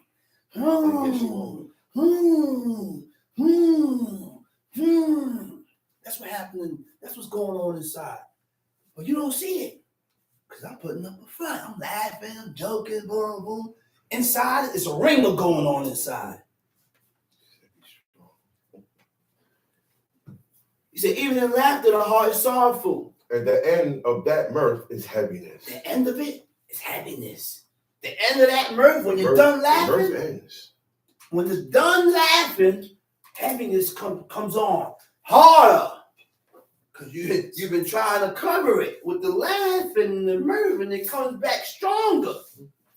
The backslider. The backslider. The word for backslider is Samek Shabut's Gimel. It means to move away. The backslider in heart. Before you turn away from God, the first thing that goes down is that you begin to turn away from within your mind. You start to have doubts. You start to have second thoughts. That's the beginning of moving away or turning away from God. Doubt starts setting in before the actions. You sitting down in teachings, doubt setting before the action. That's right. Tom C. The backslider in heart shall be filled with his own ways. Ain't nobody can change you. You are filled with your own stubborn and wanting ways. Whatever you say, that's what you think is right, and that's what you're going by. Nobody can tell you nothing about what God said because I don't believe in God, so don't come to me about what God said. Listen, man, please don't tell me that. I don't want to hear it. I don't want to hear it. You won't hear it no more. Okay? Go ahead. And a good man shall be satisfied from himself. A good man shall be satisfied from himself. You know, why is it satisfied from yourself? Because what I used to be, or the evil that's in me, it's not there no more. I'm not moving in accord. I'm not moving that way no more.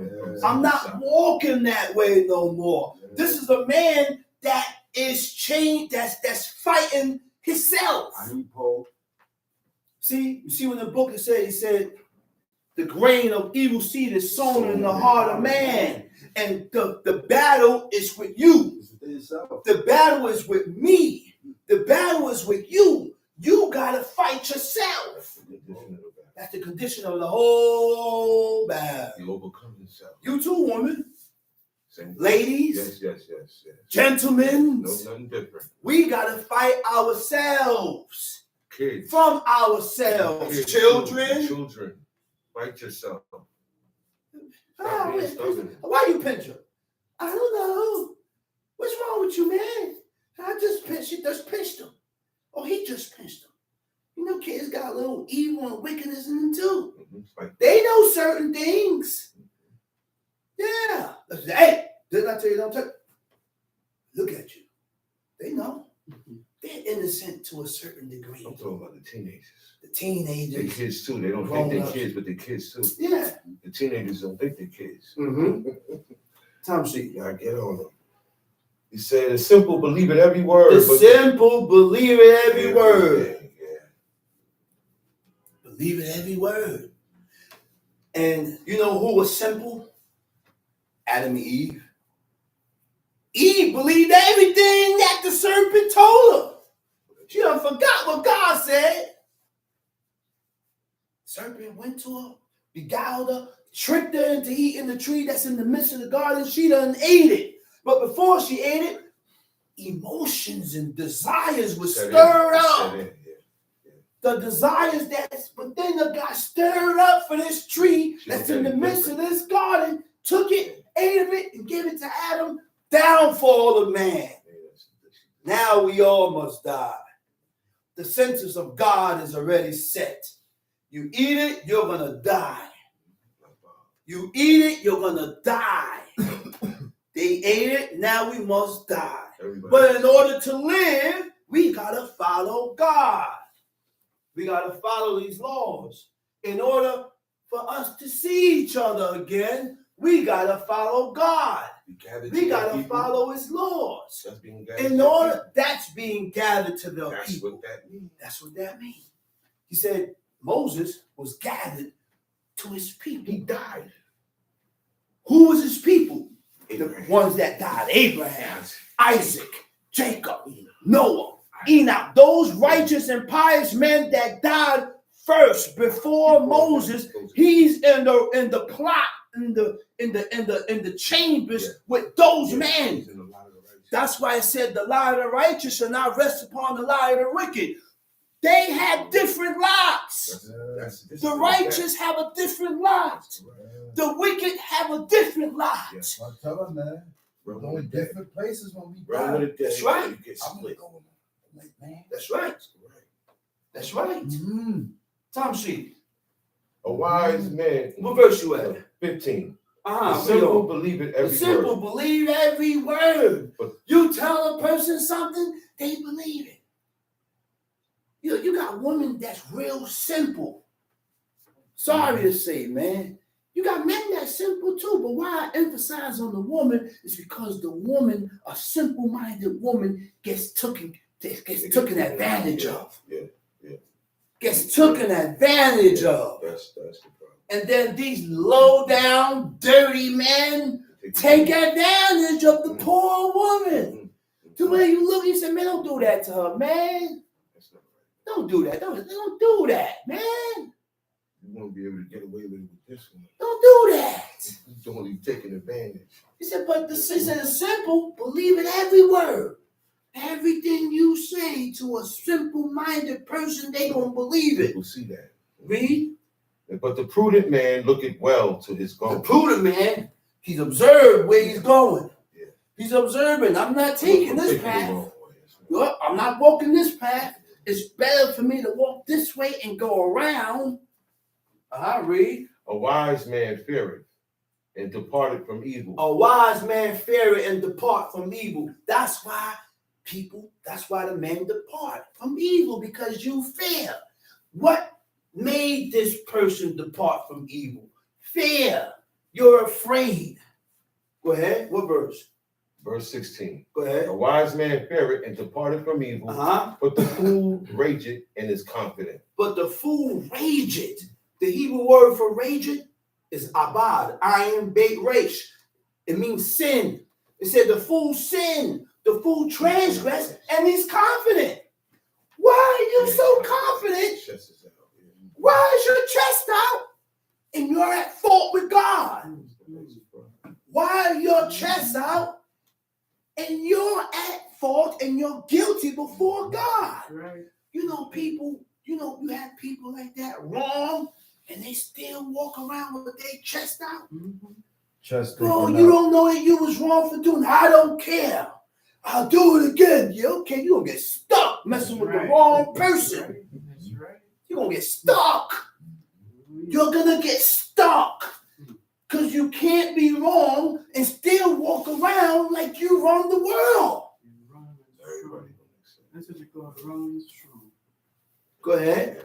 He that is soon angry dealeth foolishly. He that is soon angry dealeth foolishly.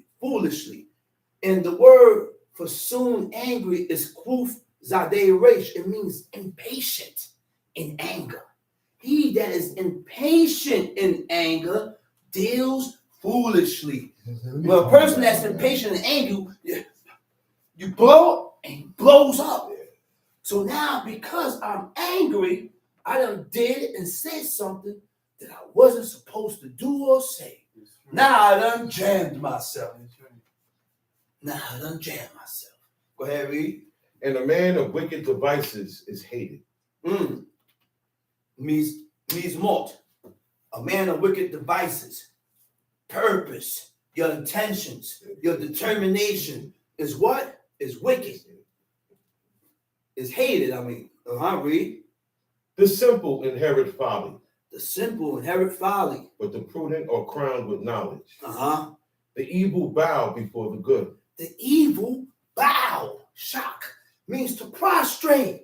The evil will prostrate before a good man. Read. And the wicked at the gates of the righteous. And the wicked at the gates of the righteous. Read. The poor is hated even of his own neighbor. Of his own neighbor. We neighbors, we brothers. One is rich and one is poor. One have, one don't. And you hate me because I don't have. Because I ain't got nothing. And then you make fun of me because I don't got nothing. But you have people, have people that they just want to be the one that have. I'm going to keep you right here so I can be above you. That's not the mentality to have. If I'm up, I want you up. I'm gonna pick you up with me and let's move. So you ain't gotta bother me no more. Let's move. Go ahead, read. The poor is hated even of his own neighbor, but the rich hath many friends. Rich hath many friends, read. He that despiseth his neighbor sinneth, but he that hath mercy on the poor. He that despiseth his neighbor sinneth. He said, but he that hath mercy on the poor, happy is he. That's the same word for bless. He said, he that hath mercy on the poor is blessed. That's the same word for bless. Ashrei. Read. Do they not err that devise evil? Do they not err that devise evil? What is devise? To form in the mind by your ideas and principles. Okay? Read. But mercy and truth shall So be. the way you think tells me your principles. The way you think tells me how you think. The way you think tells me what kind of ideas you be formulating in your mind. That's what that does. Let's go to Ezekiel 20. Let's skip that. Go to Ezekiel 20.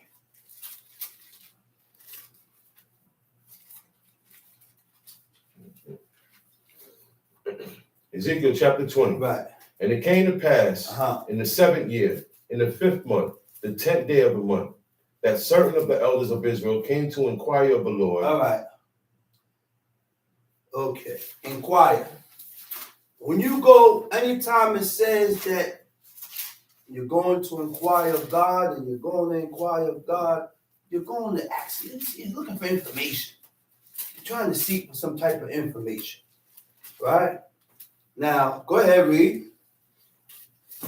And they came to inquire of the Lord and sat before me. Verse 2. Then came the word of the Lord unto me, saying, Son of man, speak unto the elders of Israel, and say unto them, Thus saith the Lord God, are you come to inquire of me? Did you come to inquire of me? As I live, saith the Lord, I will not be inquired by you. I will not be inquired of you. Why God don't want to be sought by these people that he chose for himself? Because right at this point in time, they are not accepted of God. They are not in good standards with God. God had pushed them away and sent them away. So now God done sent them away. And while God sent them away, they're not improving and doing good and making no repairs. So God remained like this. He said, I'm not going to hear you until you acknowledge your offense. We something else. We want God to accept us with whatever, with the way we are. He said, listen, you either accept it the way it is or not. No. That's not how it goes. I will accept you the way I told you to be. The way I gave you, what I showed you. Follow this, then I will accept you. If you don't follow this, then I'm not going to accept you. There's no way. And we got men, women, children. The world moves in that accord. I done explained to you and told you the rules. You refuse to follow the rules. What?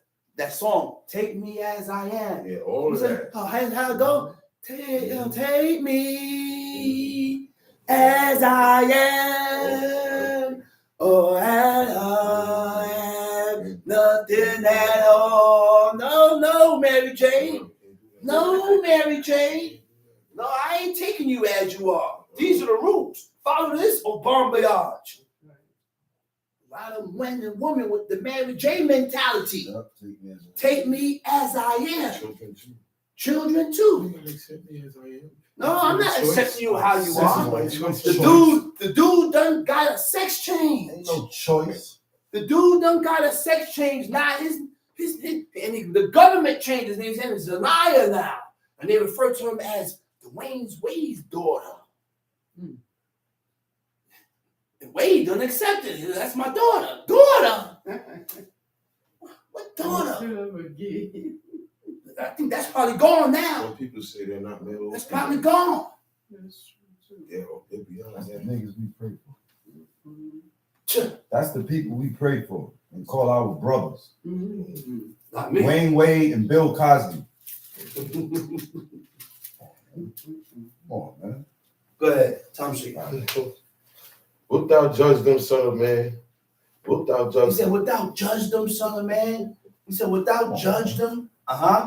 Cause them to know the abominations of their fathers. He said, cause them to know the abomination of their fathers. Cause them to know what went wrong. Show them what went wrong, what went down. And you, because you ain't changing, you're bearing the iniquities of them. It goes on. Go ahead, read. And say unto them, thus saith the Lord God, in the day when I chose Israel. What verse you at? Verse 5. Go ahead. Thus saith the Lord God, in the day when I chose Israel. In the day when I chose Israel, my elected or my chosen ones. You know, when the day when God chose them? It's going to say now. He said, and I lifted up my hand unto the seed of Jacob, seed of the house of Jacob, and made myself known unto them in the land of Egypt. That was the day that God elected them and chose them. Read. When I lifted up mine hand unto them, saying, I am the Lord your God. I'm your God. He said, I am the Lord your God. Introduced itself to the nations. Go ahead, read. In the day that I lifted up my hand unto them to bring them forth out of the land of Egypt into a land that I had espied for them. He said, espied. No, espied. He said, I done sought that. I done sought that. I done sought that land out. I done checked the land out. Before you got there, I've been looking for a spot for you. Israel, I found the spot. He said, I got the spot for you. Read. Flowing with milk and honey. Flowing with milk and honey. Which is the glory of all lands. Which is the glory, the number one land. The land is fertile. When it says flowing with milk and honey, it's fertile. You plant something, it grow. Then said I unto them, cast ye away every man the abomination of his eyes. Cast ye away every man the abomination of his eyes. It also means detestable thing. When you detest something, you will begin to arouse or stir up an intense dislike for whatever you hate. Intense. You don't hate it. That's why you still have these things around you. That's true. In order to stop doing something, you got to hate it. Right. You got to despise it. You got to detest it. So that's why when you go in the Israelites' home, you still see pictures and images and things being worn that ain't supposed to be worn because they don't detest it and hate it. They have not stirred up. They have not stirred up or roused up or stirred up an intense dislike for this thing here or for that. You did it. And then they look at you and say, you shouldn't act that way. Don't act that way. Why are you acting that way? Why are you acting like that? No, he's acting that way because what you have and what you're doing, he despised that. Now you see and explain and see why Paulie got the way he got. And then because he already has developed that intense dislike for whatever I was doing, he already disliked it. Then you look at him and say, oh, you don't have to act that way. No, he gotta act that way. That's right. He hated it. Those are the things that he hates and despises. And you're doing something that he hates. I gotta stop doing it. I'm sorry, I won't do it again. In time, you will learn. That's how you learn. In time, you will begin to hate it too. Give in. You gotta give in. You have to give in. We as a people refuse to accept and give in. That's why we will never get to that stage. Go ahead, read. And defile not yourselves with the idols of Egypt. Defile not yourselves with the idols of Egypt. I am the Lord your God. Cast away, right? It means to reject, right? To reject, to refuse to accept, right? To receive or give approval to. And 1 Samuel chapter 8, verse 7. You remember that? Saul. No, the people asked for a king. the people asked for a king. Samuel cried all night. God told me, he said, man, he said, they rejected me, man. Don't worry about it. He said, but this is the man of the king. He started running down the rules of the king, what the king gonna do, what he can't do, what I mean. But he said, man, the people rejected me, man. They rejected me from going before them. Tamshi.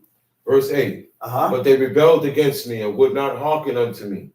They did not every man cast away the abomination of their eyes. They rebelled against me and did not hearken unto me. They did not every man cast away the abomination of their eyes. Neither did they forsake the idols of Egypt.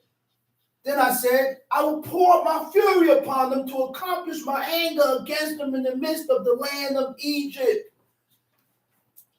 That's why God did what he did to these people. That's why God did what he did to these people. Now, this is why we went into slavery. And my father always said, he said, 70, when it says taken in by ships, that happened already. Okay? The Romans, 70 AD. that's 70 AD. Black slavery trade, 70 AD. Okay? Black slave. Personally. Over 1 million Israelite slaves were sent to Rome after the destruction of Jerusalem temple in 70 AD. That's it. Black Judean slaves were sold all around Roman world, from Rome to Spain to North Africa. That's Egypt, that's Ethiopia, that's Libya. Okay? The Colosseum was built by the proceeds from the sale of original Black Hebrew slaves, and many Hebrews served as athletes, entertainment for Colosseums. These Black Jew slaves, Gladiators. that's right. Hold up. It is believed that at the fall of the western leg of the Roman Empire, many of these slaves made their way to Spain. Tarshish, which was called Iberia, from the Hebrew rendering of the word Hebrew. Early writing speaks of Jim Crow type law imposed on the Jews by the Christian Visigoths. By 700 AD, these Jews helped the Moors, their brethren in Africa, in the takeover of Spain. Remained in Spain, okay. Jews in Spain, which later culminated and subsequently still ended with the sub-Saharan and transatlantic slave trade of those people and the tribal related groups to whom these Jews were related. So, slave trade is an extension of Deuteronomy 28. That's it. That's it. Tom Street. But I wrought for my name's sake. But I wrought for my name's sake. That it should not. God did not destroy the nation of Israel. He didn't do them in because he didn't wipe them out. He didn't wipe them out because he would have tainted his name. He pulled back because his name would have been talked about, desecrated. They would have had tarnished. They would have had so much to say about God and why God destroyed the nation after taking them out of Egypt. So he didn't destroy you because of my name's sake. But I wrought for my name's sake that it should not be polluted before the heathen, among whom they were, in whose sight I made myself known unto them, in bringing them forth out of the land of Egypt. Wherefore I caused them to go forth out of the land of Egypt and brought them into the wilderness. And I gave them my statutes and showed them my judgments, which if a man do, he shall live in them. Which if a man do, he shall live in them. Which if a man do, he shall live because of them. Read. Moreover, also, I gave them my Sabbaths to be a sign between me and them, that they might know that I am the Lord. Moreover, also, I gave them my Sabbaths to be a sign between me and them. You mean to tell me we got an agreement? We got a pact? We got some type of sign, a personal sign between the nation of Israel and God? What people had that? No people.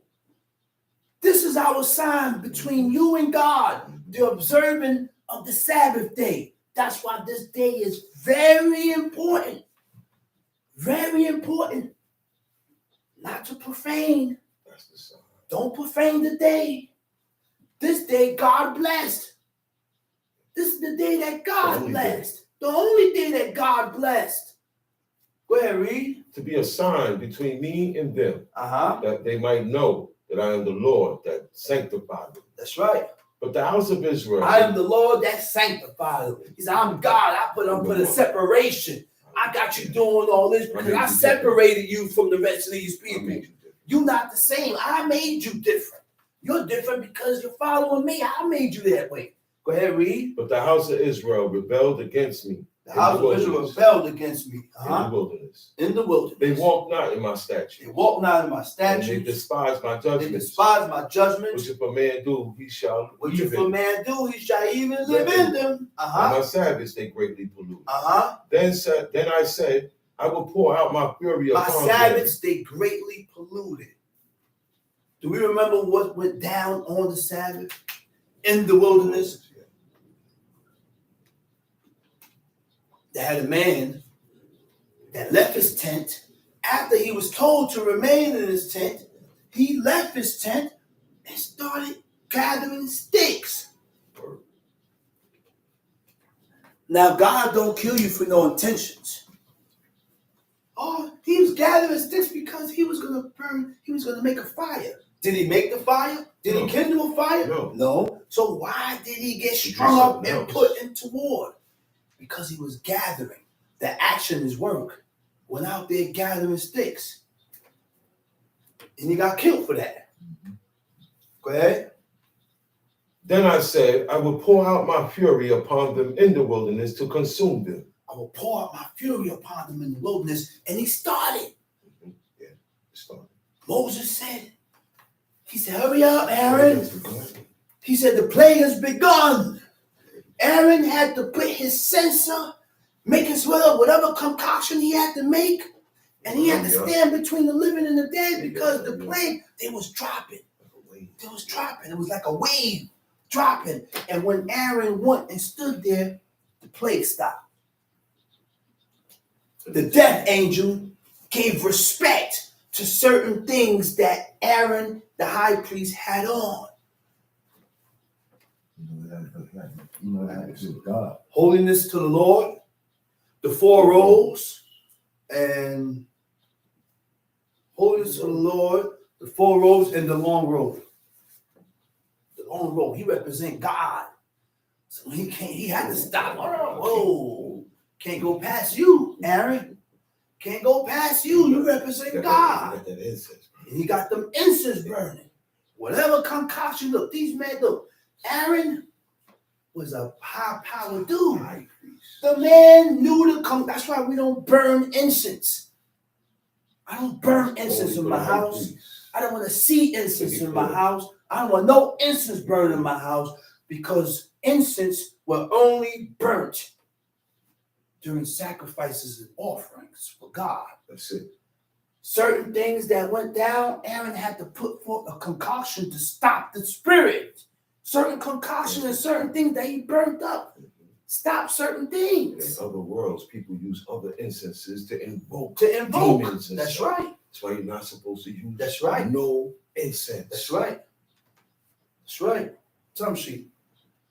But I wrought for my name's sake that it should not be polluted before the heathen, in whose sight I brought them out. Yet also I lifted up my hand unto them in the wilderness, that I would not bring them into the land which I had given them, flowing with milk and honey, which is the glory of all lands. Yeah, he told me, so listen, man, all you do is going to die. From 20 years on up, we're going to die. And from 19 down, I'm bringing you in. The children. That's when they came in and gave that atrocious defamation of character on the land. They went in to spy out the land. They came back distrusting God. No trust. The only ones that followed God and trusted in God 100% was Joshua and Caleb. He said, man, still yourself, man. Forget these guys are meat, man. Easy. What What's wrong with y'all? God delivered them into our hand. That's it. Go ahead, read. Because they despise my judgments and walk Because not they in my despise statutes. my judgments, walk not in my statutes, but polluted my but Sabbath. polluted my Sabbaths. For their heart went after their For idols. their heart went after their idols. Now, when it speaks about the heart, it's talking about the whole personality of a person. The personality is what? The way you think, how you feel. That's it. The way you think, how you feel towards this. There you go. How you feel towards this. And if you still have this attachment or you still have a certain feeling towards this, you are not wholeheartedly serving God. Because you are not wholeheartedly here. A little bit is here, and you got a little bit over there in your past. And that's why you haven't let go of your past. And you still a little bit believe that that over there may have some type of effect, or you believe certain things over there. All that is in you. That's why I know that when you come to serve this God, you have to denounce. You have to denounce what you was taught. You got to denounce everything that you was taught. You got to denounce your past, because your past is not in the ways of serving God. Why I'm getting into this, all right? It said a whole personality. You know what's the next one? Emotional function. Emotional function. Your feelings. How do you feel towards this? How you feel towards that? That's why certain people, when you look at a person and you say, man, the priest came in here, he said, man, go to hell, priest. They look, the dude look at you and say, what? You told the priest to go to hell? That's his feelings towards that. Yeah. I won't think twice to tell a priest of Baal to go to hell. Or anybody labeling themselves a priest over there. Exactly. Anybody. I won't think twice to say forget you. I can't say the curse word. I won't hesitate to curse out JC. Say, well, man, F JC. That's right. Yeah, at any given time. That's right. At any given time.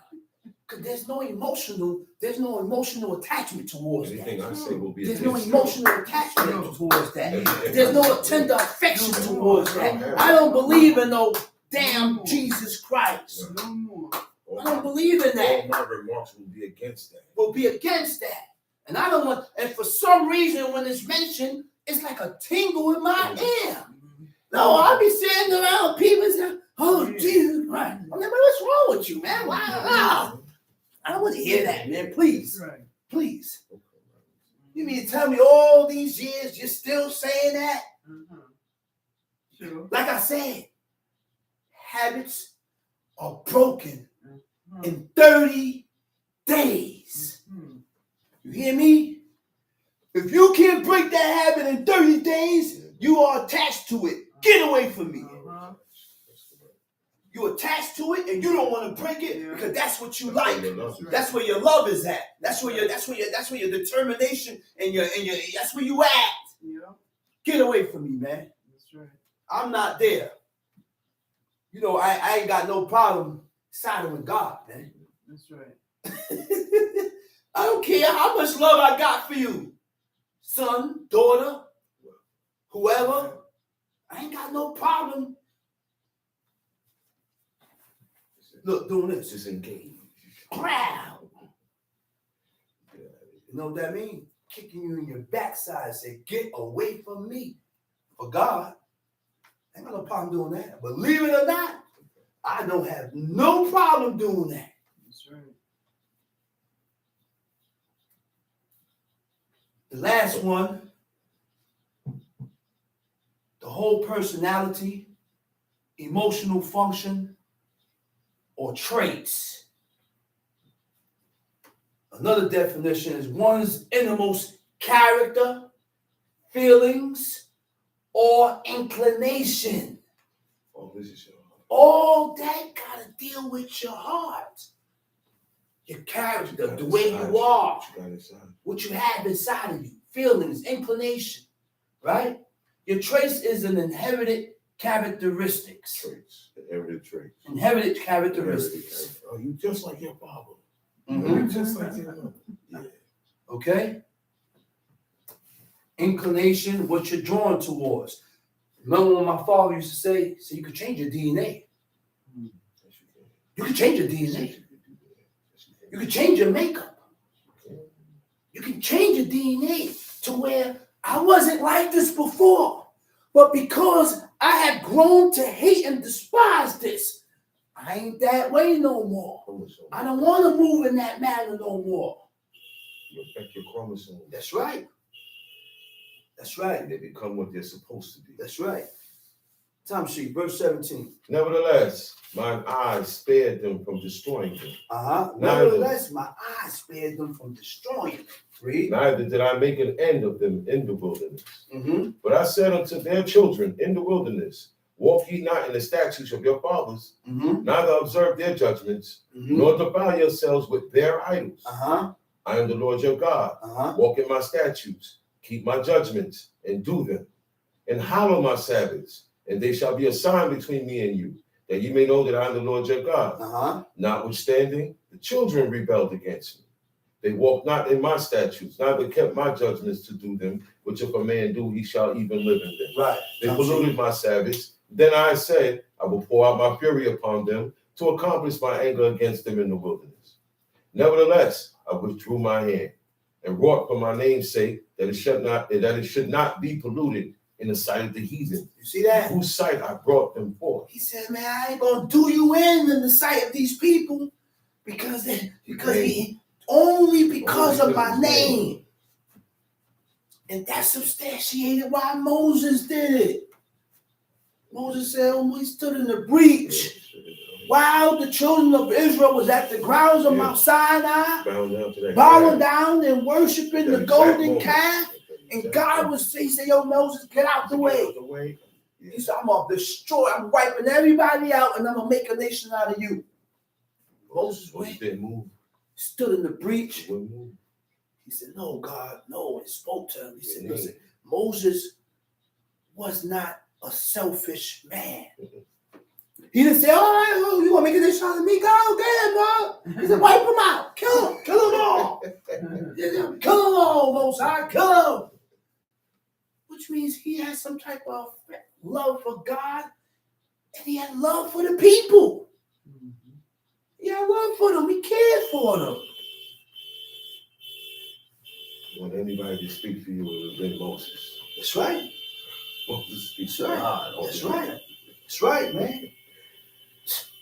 Time sheet. I lifted up mine hand unto them also in the wilderness. What verse you at? Verse 23. Okay, go ahead. That I would scatter them among the heathen.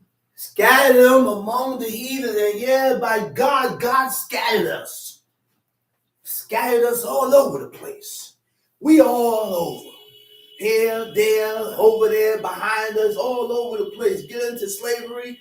The slave master, look at the woman. Look at the first thing he look at is the babies. And this looks like a strong little nigga. That's what he said. The first thing come out, strong little nigga. He's stronger than lions. Next thing, he gonna work. They snatch the baby. If he ain't using them for work, he gonna sell them for a lot. He gonna study. He being sold. Or he gonna make more slaves. Sell him right there. Some of the slaves was used just to have sex. They make more slaves. They snatch a woman, say, go in there with him. He got to bump her up. Got to have sex with her to get her pregnant because he's a stud. He's a stud. They do horses. Right, he's a stud. So they'll take a woman, put her in there. That's all that man is used for. And he impregnate her. Hoping that it's a dude. Hoping that it's a man because you make money off these men. Off the men. Free and workers. God. Workers. That's right. God put these people at the bottom. He put them through it. No rules apply to this. He put them through We're it. not a servant. And anytime you thought you was going to escape, no, there ain't no escape. No hope. Don't even try. If these people knew the prophecy and what God sees, it, man, don't it make sense to even try to get away? Don't try. Because you're going to get caught. You was put here for a sentence. And you want to escape the sentence of God. Talking about liberating the slaves. When it's time to liberate the slaves, believe me, God will let the white man liberate them. Was Abraham Lincoln? It ain't come from no black man to free nobody. You ain't going to free them. I'll let you know when it's time. 1917, I think, if I'm not mistaken. Was it 1917? Forgot what year. Yeah. Emancipation, the Proclamation or something. 1800, 1870, something like that. 1817. Declaration of Independence. Yeah. Verse 23. Time sheet. Verse 23. I lifted up mine hand unto them also in the wilderness, that I would scatter them among the heathen, and disperse them through the countries, because they had not executed my judgments, but had despised my statutes, and had polluted my Sabbaths, and their eyes were after their fathers' idols. Wherefore I gave them also statutes that were not good. Statutes that was not good. Judgments whereby they should not live. Whereby judgment they should not live. And I polluted them in their own gifts. Polluted them in their own gift. In that they caused to pass through the fire all that openeth the womb. They caused to pass through the fire all that openeth the womb. You know what that is? That's the fire God. Molech. That's called the baptism. I told you. They used to take the child. You just had a baby. They'll take the baby and put him in that cauldron and dedicate him, sacrifice him to that deity, and burn him up alive. That's how the babies were devoted. That's how the babies. That's right. Read. In that they caused to pass through the fire all that openeth the womb, that I might make them desolate, to the end that they might know that I am the Lord.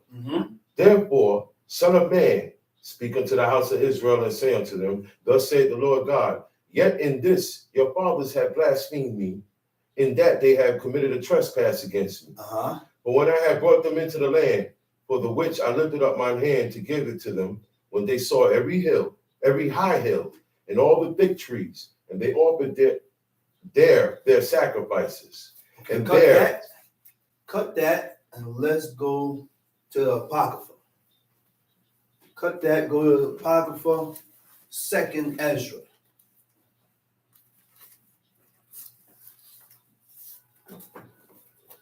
Second Ezra chapter 3.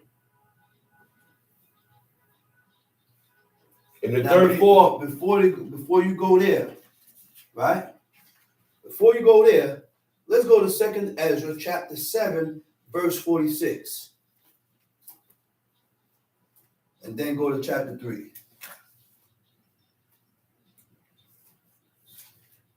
2nd Ezra chapter 7 verse 46. Verse 46. In the Apocrypha. 2nd Ezra chapter 7 verse 46. And then after that, go to chapter 3. Go back to chapter 3.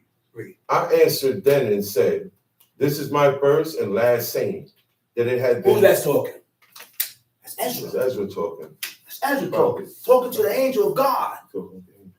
Read. I answered then and said, this is my first and last saying. My first and last saying. Look what you want to say. That it had been better. It had been better. Not to have given the earth unto Adam. Or else. When it was given him. To have restrained him from sinning. Yeah, he asked him. He said, God. He said, yo, man. He said, you shouldn't have gave the earth to Adam. He said, but if you gave it to him, he said, stop him from sinning. Restrain him. Hold him back. God don't deal that way. God don't get down. That's not how we move. God deals with choices. What choice are you going to make? What you do on your own accord is what counts. Whether you chose to move right, whether you chose to move left. But I already told you the way that you should choose or the way that you should walk. You choose the right way. And I'm going to leave it up to you to see. That by then, why God did that? Because I would never know what you want to do, what you decide to do, how you want to live. That's why we say all the time, I mean, we're not forcing nobody to stay here. Right. We're not forcing nobody to change their life. I'm not forcing you to do nothing, man. I'm not forcing you to do nothing, woman. You choose. And you get rooted out by God. You choose. You know right from wrong now. Yeah. You know who God is now. Yeah. You know God's laws and what he requires of you now. Yeah. It's your choice. You know that. Yeah. What do you want to do? God, good. That's it.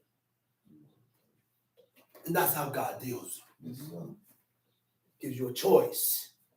Whether you want to live righteously or you want to live wickedly. He said, but you choose. Tom C.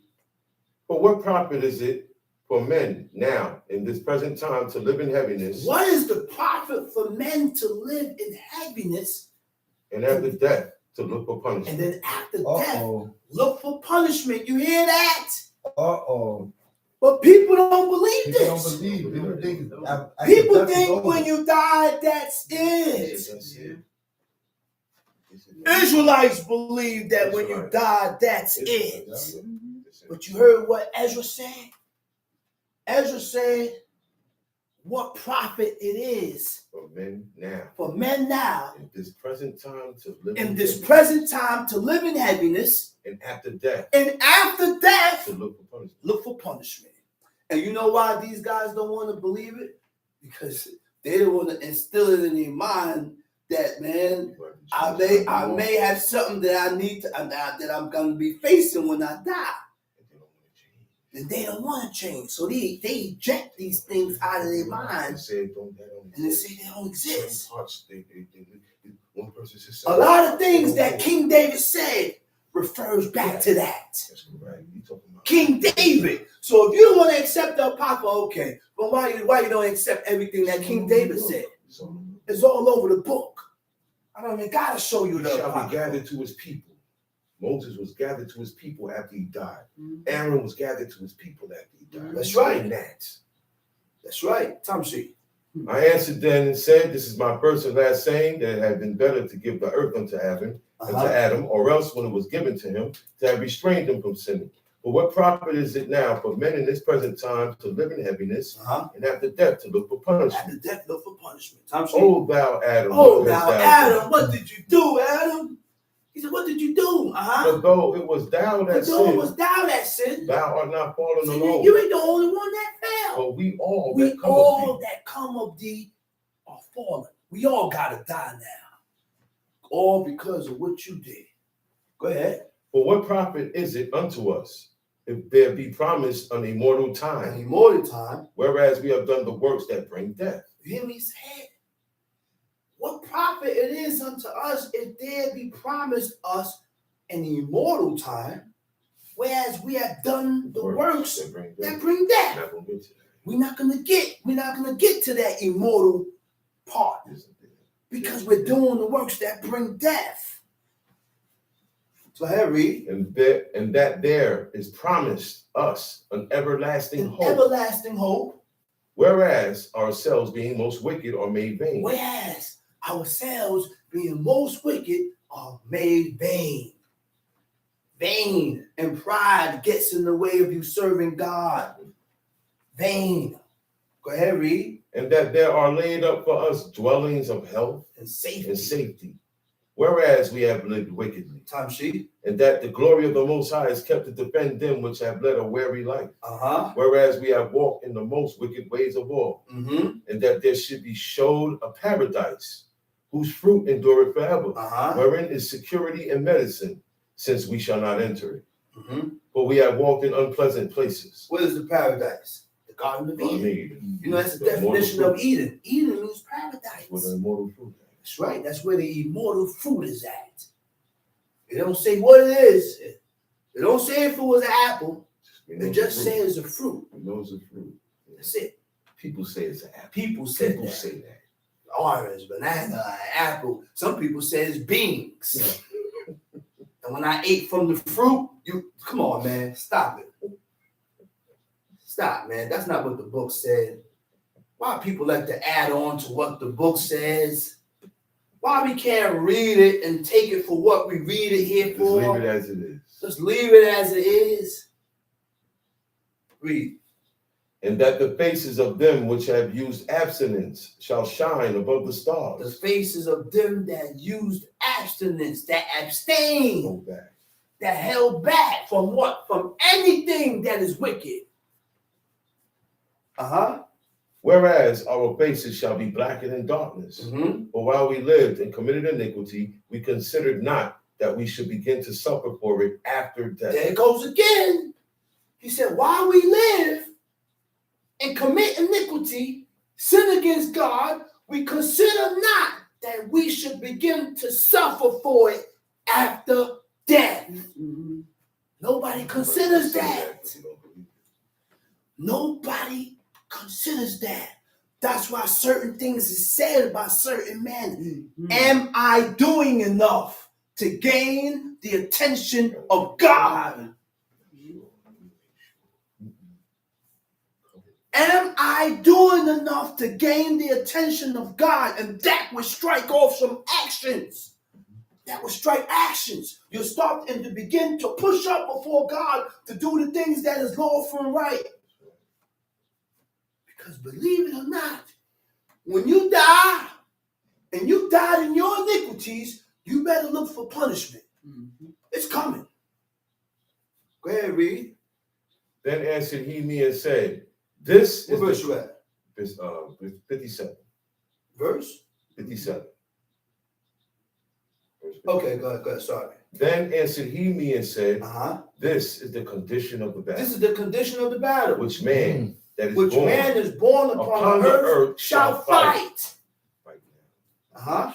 That if he be overcome, if he become overcome, he shall suffer as thou hast said. He shall suffer as thou said. But if he get the victory, if he be victorious, he shall receive the thing that I said. Thing that I said. But this is the life. This is the life whereof Moses spake unto the people. While he lived, saying, choose thee life. Choose life that thou mayest live. When he said choose life, what is life? The laws of God. The laws and the commandments and the statutes that God set up for man to follow. That's life. That's where life endures at. That's it. That's where the life is. Read. Nevertheless, they believe not in him, nor yet the prophets after him. No, nor me, which have spoken unto them. That there should not be such heaviness in their destruction as shall be joy over them that are persuaded to salvation. I answered then and said, I know, Lord, that the Most High is called merciful, in that he hath mercy upon them which are not yet come into the world, and upon those also that turn to his law. Upon those that turn to his laws, and that he is patient and long suffering those that have sinned as his creatures, and that he is bountiful, for he is ready to give where it needed, and that he is of great mercy, for he multiplieth more and more mercies to them that are present and that are past, and also to them which are to come. For if he shall not multiply his mercies, the world will not continue with them that inherit therein. You hear that? Go to chapter 3. He said, if God don't multiply his mercies, he said everything would have been died. Everything would have died already. The earth would have been destroyed already. Everything would have been wiped out. Go ahead. In the 38th year, after the ruin of the city, I was in Babylon, and they lay troubled upon my bed. And my thoughts came up over my heart. For I saw the desolation of Zion and the wealth of them that dwelt at Babylon. And my spirit was sore moved, so that I began to speak words full of fear to the Most High. And I said, O Lord, who bearest rule? Who spakest at the beginning? You know in the beginning, you know what he's talking about? That's in the beginning in Genesis. He said, in the beginning, God created the heaven and the earth was without form and void, and darkness was upon the face of the deep, and the Spirit of God moved upon the face of the waters, and God said, let there be light. That's the God he's talking to. That's the God he's talking to, man. That's the God he's talking to. No, God got a beginning. Not the beginning of how he came about, but the beginning of how the world started. God got a beginning of how the world started. God himself don't have no beginning. Go ahead, read. O Lord, who bearest rule, thou spakest at the beginning when thou didst plant the earth, and that thyself alone, and commandest the people. Commandest the people. And gave us a body unto Gave Adam. a body unto Adam. Without soul. Without a soul. He wasn't even alive. It was just a corpse. God created and fashioned the body of Adam with his own hands. He put lungs, heart, kidneys, different organs, eyes and ears and tongue. A little bit of electricity. And everything has its meaning and its senses of why God put it there. Some things you can live without and some you can't. God orchestrated this body and he connected the body to the laws and the commandments and the statutes of God. Mm-hmm. You break the negative, you jam up the bloodstream in the organs of your body. You jam up the positive, you jam up the organs. God connected the body to the laws and the commandments, to his laws. That's the life. Go ahead. And I gave us a body unto Adam without soul. Without life. Which was the workmanship of thine own hands, of God's hands. And didst breathe into him the breath of life. And he was made living before thee. And thou leadest him into paradise, which thy right hand had planted before ever the earth came forward. We understand that? Yeah. Do we understand that verse right there? Wasn't here yet. And thou leddest him into paradise, which thy right hand had planted before ever the earth came forth. The map didn't look like it did. No, there was no globe. There was no globe. You ain't gonna have land. There was land. There wasn't no land all over. The only spot. One spot. The only spot that had life was the Garden of Eden. And when man sinned and transgressed, then we got pushed out of there, and the land had to spread out. Now we start to see land in other areas. Now you can go out. Go ahead, read. And unto him thou gavest commandment to love thy way. Love thy way. What was the way of God? Go ahead. Which he transgressed. What was the way of God? The way of God was, do not mess with that tree that's in the middle of the garden, man. You touch it and you mess with it, you're gonna die. He transgressed the way of God. Which means what? The ways of God is his commandments also. Tom, see? Which he transgressed, and immediately thou appointest death in him. Appoint death in him and in his generations. Of whom came nations. Tribes. People. Kindred. Out of number. Everybody came from that one man. Everybody came from Adam. So why people go, Adam had incest with Eve? Are you stupid? Are you a fool? Do you have any knowledge or any type of sense? God created, they wasn't born of parents. God created a man. As adults. They were never children. And then he went, took a rib out of Adam and made a woman. And he put them together.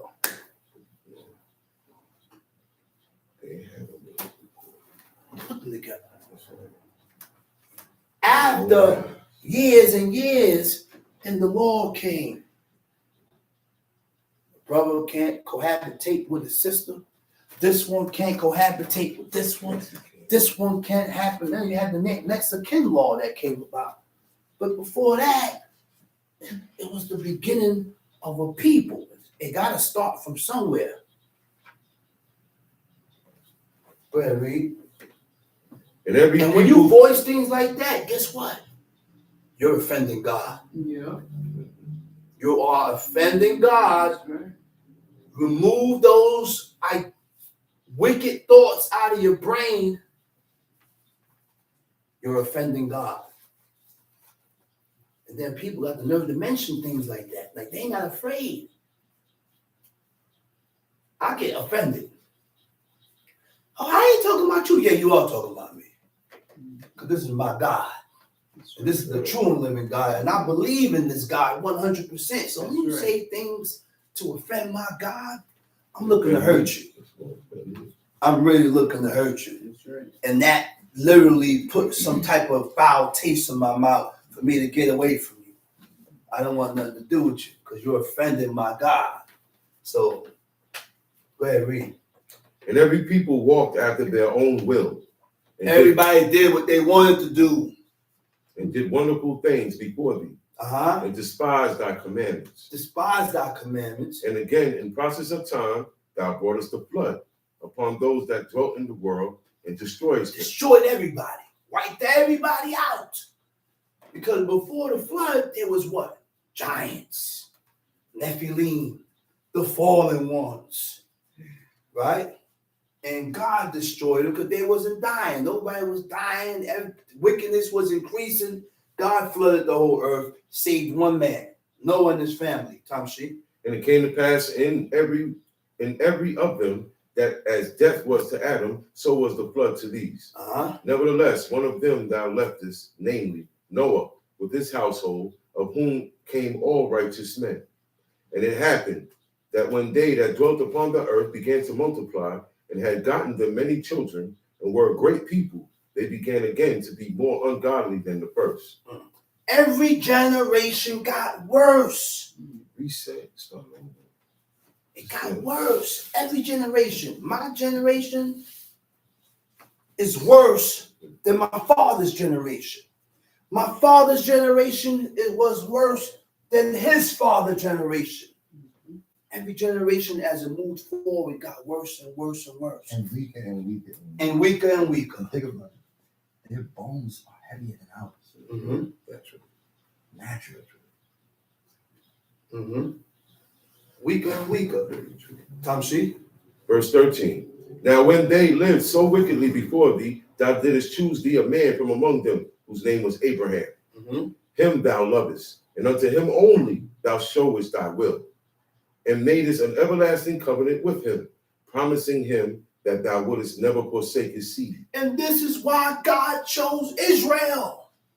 This is why God chose the nation, because he promised Abraham that he would never forsake his seed. So the covenant went from Abraham to Isaac to Jacob to his 12 sons. Then his 12 sons got married and started to spread out and increase and increase and increase and increase. See, we're dealing with a God that don't change. We're dealing with a God that don't change. I'm not going to say one thing and go off from what I said unless you go off. You go off, then I got to back up. Go ahead, read. And unto him thou gavest Isaac, and unto Isaac also thou gavest Jacob and Esau. As for Jacob, thou didst choose him to thee, and put by Esau. And so Jacob became a great multitude.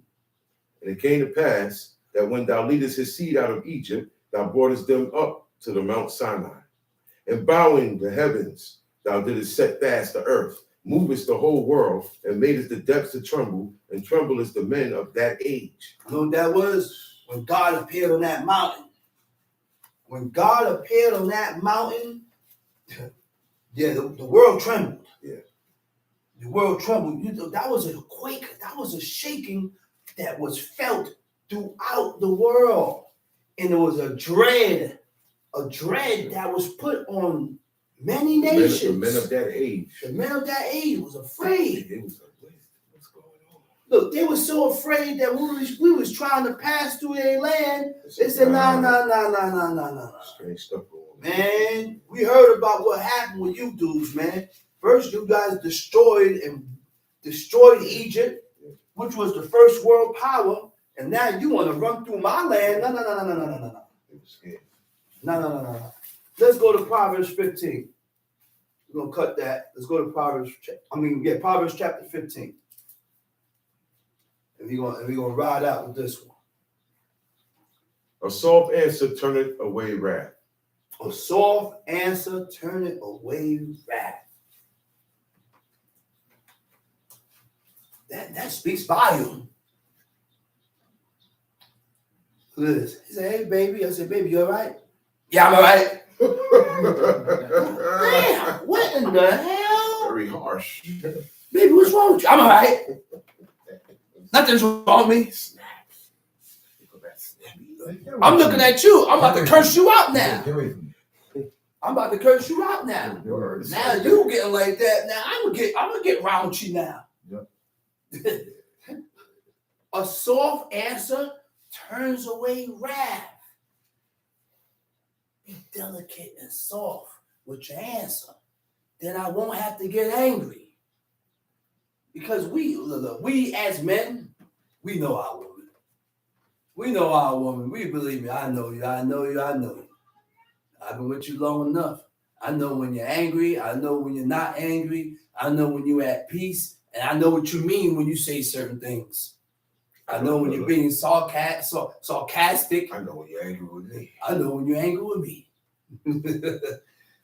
So sometimes I said, man, you know what? I said, you want to be angry? Guess what? I ain't got no time to be getting angry and yelling. I did that already in the past. I said, I'm going to leave you right there. I'll see you later. Bon voyage, Sister Hogmore. That's when you become Sister Hogmore. I go right. I'm leaving the door. See you later. Gone.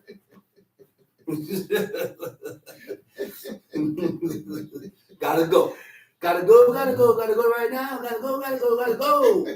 Go ahead, Reed. But grievous words. Grievous words stir up anger. What is grievous words? Hurtful words. Hurtful words. Painful words. You're saying these things to hurt me. You said certain things, and what you said out of your mouth, it hurt me. So it stirred my anger. Got me angry. You don't have to get angry. Yeah, I have to get angry. You don't. Can you hear yourself? Do you know what you just said? That's for man and man, woman and woman, man and woman. Men say things that stirs up other men's anger. Yeah. And then look at you and say, why are you angry? This man don't consider. He's not acknowledging the fact of what he just said out of his mouth. Mm-hmm. The tongue of the wise use it knowledge aright. The tongue of the wise use it knowledge aright. The tongue of the wise knows when to talk, knows when to say certain things, knows that this ain't the time to say this, knows that I shouldn't go and do this over here. So a man that's unwise acts out of turn, does anything at any given time, says anything at any given time. Go ahead, read. But the mouth of fools pour out foolishness. Foolishness. Speaking foolishness, reflects on foolishness. Tom, see? The eyes of the Lord are in every place, beholding the evil and the good. Observing the evil and good. God is everywhere. And he's watching. Observing the evil that we do. And then observing what is good. Now God determines what is evil. God determines what is good. You can't determine that. We got to determine what is good according to what God said is good. We got to determine what is evil according to what God said is evil. So that will stop you from looking at me with the crooked eye. Because the first thing you're going to ask yourself is that, did he offend God? That's the first thing. Well, he didn't offend God, so hey, I can't say he was wrong. He didn't offend God. And he didn't offend nobody else. Because you also can offend man. And you can offend people. I didn't offend you. I didn't offend that person. I didn't offend nobody. So don't tell me I'm wrong. Tom, see? A wholesome tongue is wholesome tongue is what? Is a soothing tongue. Right? Reduce pain and discomfort in. That's what a tongue does. A tongue can do that just by its words. Just by the words that comes out of your mouth, you can soothe a man or a woman's spirit. You can comfort that person just with those words. Tamshi. A fool, but perverseness therein is a breach in the spirit. But perverseness therein, perverseness and crookedness in what? In your speech is a what? Is a breach in the spirit. It's an opening in your spirit. Crookedness and perverseness is a breach, is an opening in your spirit.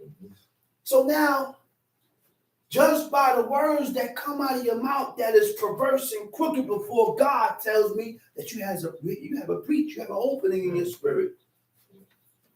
Tamshi. A fool despiseth his father's instruction. A fool despiseth his father's instructions. But he that regarded reproof is prudent. But he that regarded reproof is prudent. To regard, to consider, to think of. Person that regard reproof, he's prudent. A prudent man governs and disciplines himself. Tamshi. In the house of the righteous is much treasure. But in the revenues of the wicked is trouble. Tamshi. The lips of the wise disperse knowledge. The lips of the wise disperse knowledge. But the heart of the foolish doeth not so. The sacrifice of the wicked is an abomination to the Lord. The sacrifices of the wicked is an abomination to God. God ain't going to accept those sacrifices. God ain't going to accept those offerings from this wicked soul, this wicked person, because a wicked man is not accepted of God. So what makes you think he's going to accept his offering? A wicked man is not accepted of God. So your praise will not be accepted. Nothing that comes from your hand will be accepted by God because you're not accepted. So in order for God to accept me, in order for God to accept my prayers, I got to be accepted of God. How do we become accepted of God? Follow his laws, commandments, statutes, follow the things and the standards that God set. Stop following your own wanting ways. Stop doing what you want to do. Put God first. Put the Most High number one. No, son, I can't do that. No, son, we can't go there. No, son, we can't do that tonight because it's the Sabbath day. No, son, we can't eat that because we can't. It's unclean. No, son, we can't do this because this and this and this. You got to learn to put God first and stop putting your children and everybody else before God. Feelings. Tamshi. The sacrifice of the wicked is an abomination to the Lord, but the prayer of the upright is his delight. That's his delight. The way of the wicked is an abomination unto the Lord, but he loveth him that follow after righteousness. Correction is grievous unto him that forsaketh the way. Correction is grievous, is evil unto him that forsaketh the way. Forsaketh whose way? Forsaketh the ways of God. You can't correct these people. It's grievous to him. It's evil to him because you're correcting him and showing him the ways of God, and you're telling him something that he despises. You don't want to hear that. So you gotta leave this dude alone, man. That's why certain people you can't correct. Certain people you can't show. Certain people you can't tell them, no, listen, this is what they don't want to hear that. Leave them alone. They'll understand later. Right? He said, and he that hated reproof shall die. Yeah, you're gonna die. Why I say you're gonna die? Because reproof is correction. Rebuke. Reproof is when a person is showing you the right way or the way to walk. And because I don't know the way to walk or the right way that God has set up, I'm going to be stuck in the one way. I'm going to be stuck in this destructive path that when I continue to walk in that manner, I'm going to die. He said, hell and destruction are before the Lord. Hell and destruction is before God. Yes, it is. Tamshi. How much more then the hearts of the children of men. Which means, look, how much more than the hearts of the children of men? Which means God already know your thoughts and the thinking, how you're moving. God already know that. Go ahead, read. A scorner loveth not one that reproveth him, neither will he go unto the wise. A merry heart maketh a cheerful countenance. A merry heart maketh a cheerful countenance. A merry heart maketh a cheerful countenance. The countenance is the face, your facial expressions. I can tell when you're happy. I can tell when you're sad. I can tell whether you accept what I'm saying to you or you don't accept what I'm saying to you. Judged by the countenance of your own face. Tom Sheet. But by sorrow of the heart, the spirit is broken. By sorrow of the heart, the spirit is broken. Tom Sheet. The heart of him that hath understanding seeketh knowledge. The heart of him that hath understanding seeketh knowledge. Yeah. But the heart of him that had understanding is going to seek knowledge. That person that's seeking knowledge, he's going to read. It takes a man that has a certain amount of understanding, which means to depart from evil, you got to seek knowledge. Yes. I got to have the know-how. I got to know how to go about this. And if I don't know how to go about this, then guess what? That's what you see. Tom Sheet, where we at? Verse 13.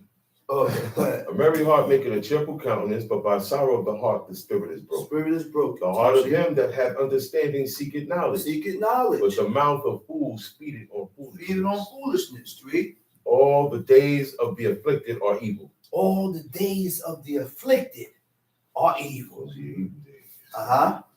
But he that is of a merry heart hath a continual feast. Better is little with the fear of the Lord. Better is little. Better have a little bit, but you fear God. Right. Than great treasure. Then great have a lot in trouble with it. Tom Sheet. Better is a dinner of herbs where love is, than a stalled ox and hatred therewith. A wrathful man stirreth up strife. A wrathful man stirs up strife. A man that's always angry, he gonna start trouble. That's the man that's always starting trouble because he's always angry. You're a very angry man. Everything about you is just anger. What's wrong with you, man?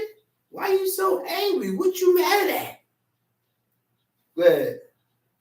But he that is slow to anger appeases strife. He that's slow to anger, he appeases strife.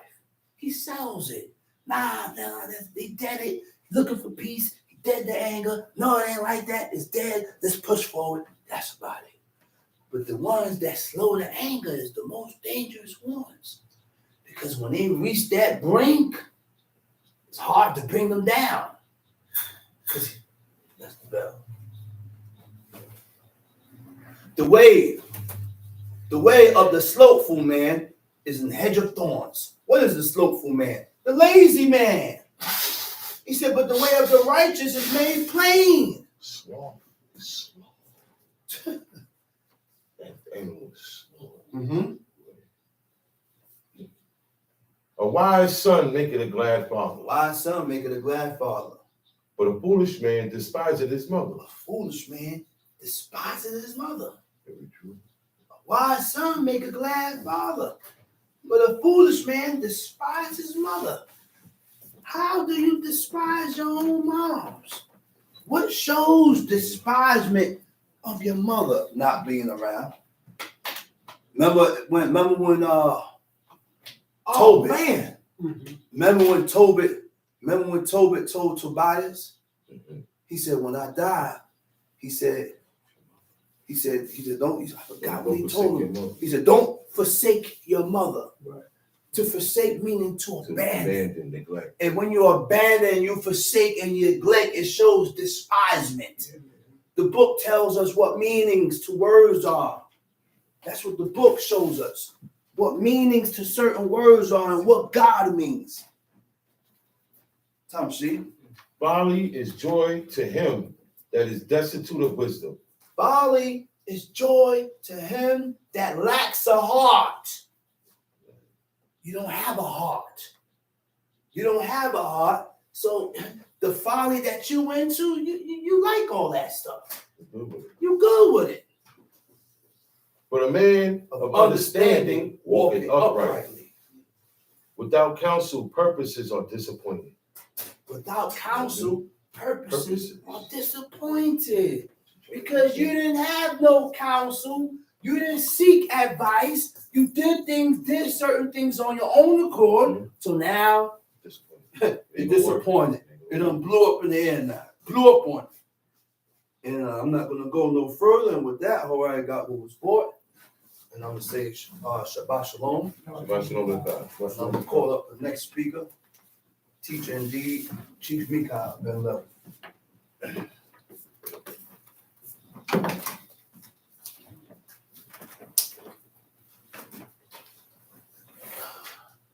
Giving all praises to the God of Abraham, God of Isaac, God of Jacob. Giving all due respect to my father, teacher, and leader, the chief Levite, Eleazar Ben Dodo, out of the tribe of Levi. Giving all praises to God of Abraham, Isaac, and Jacob. Once again, all due respect to the chief men, princemen, mothers in Israel, bid you out of the tongue of our forefathers. Shabbat Shalom. Shabbat Shalom to God. Shabbat Shalom to God. Whenever a previous teacher is on a roll and he doesn't finish the chapter, I will always Pick it up. what he say? Pick it up. What he say? Pick it up. Pick it up. Keep the game bent. So I'm going to finish this here, right? And then go into the chapter I have prepared. We still in Proverbs 15, verse 22. Without counsel, purposes are disappointed, but in the multitude of counselors are they established. He said the more like a king. A king has more than one advisor. That's right. Right or That's wrong? right. That's right. Even the heathen kings have more than one advisor. Mm-hmm. The president of the United States has more than one advisor. Okay? Mm-hmm. My Ima will come. She has more than one son. That's right. And she would say, well, what do you advise, son? What do you think? Right? So, okay, boom. I just speak for folks to your brother, all right? But what you think? And look, we all say the same thing.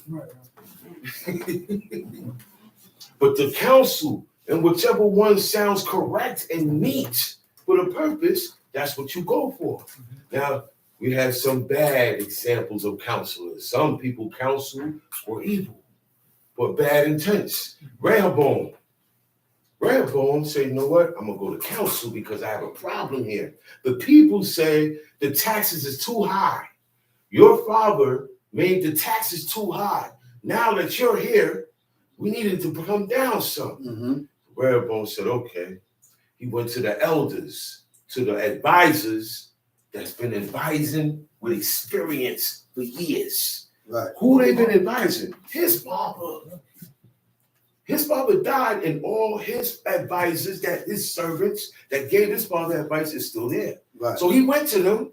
They said, appease the people, lower the tax. And they will serve you. Serve them, and they will serve you. Right. He said, okay. He went to the young men.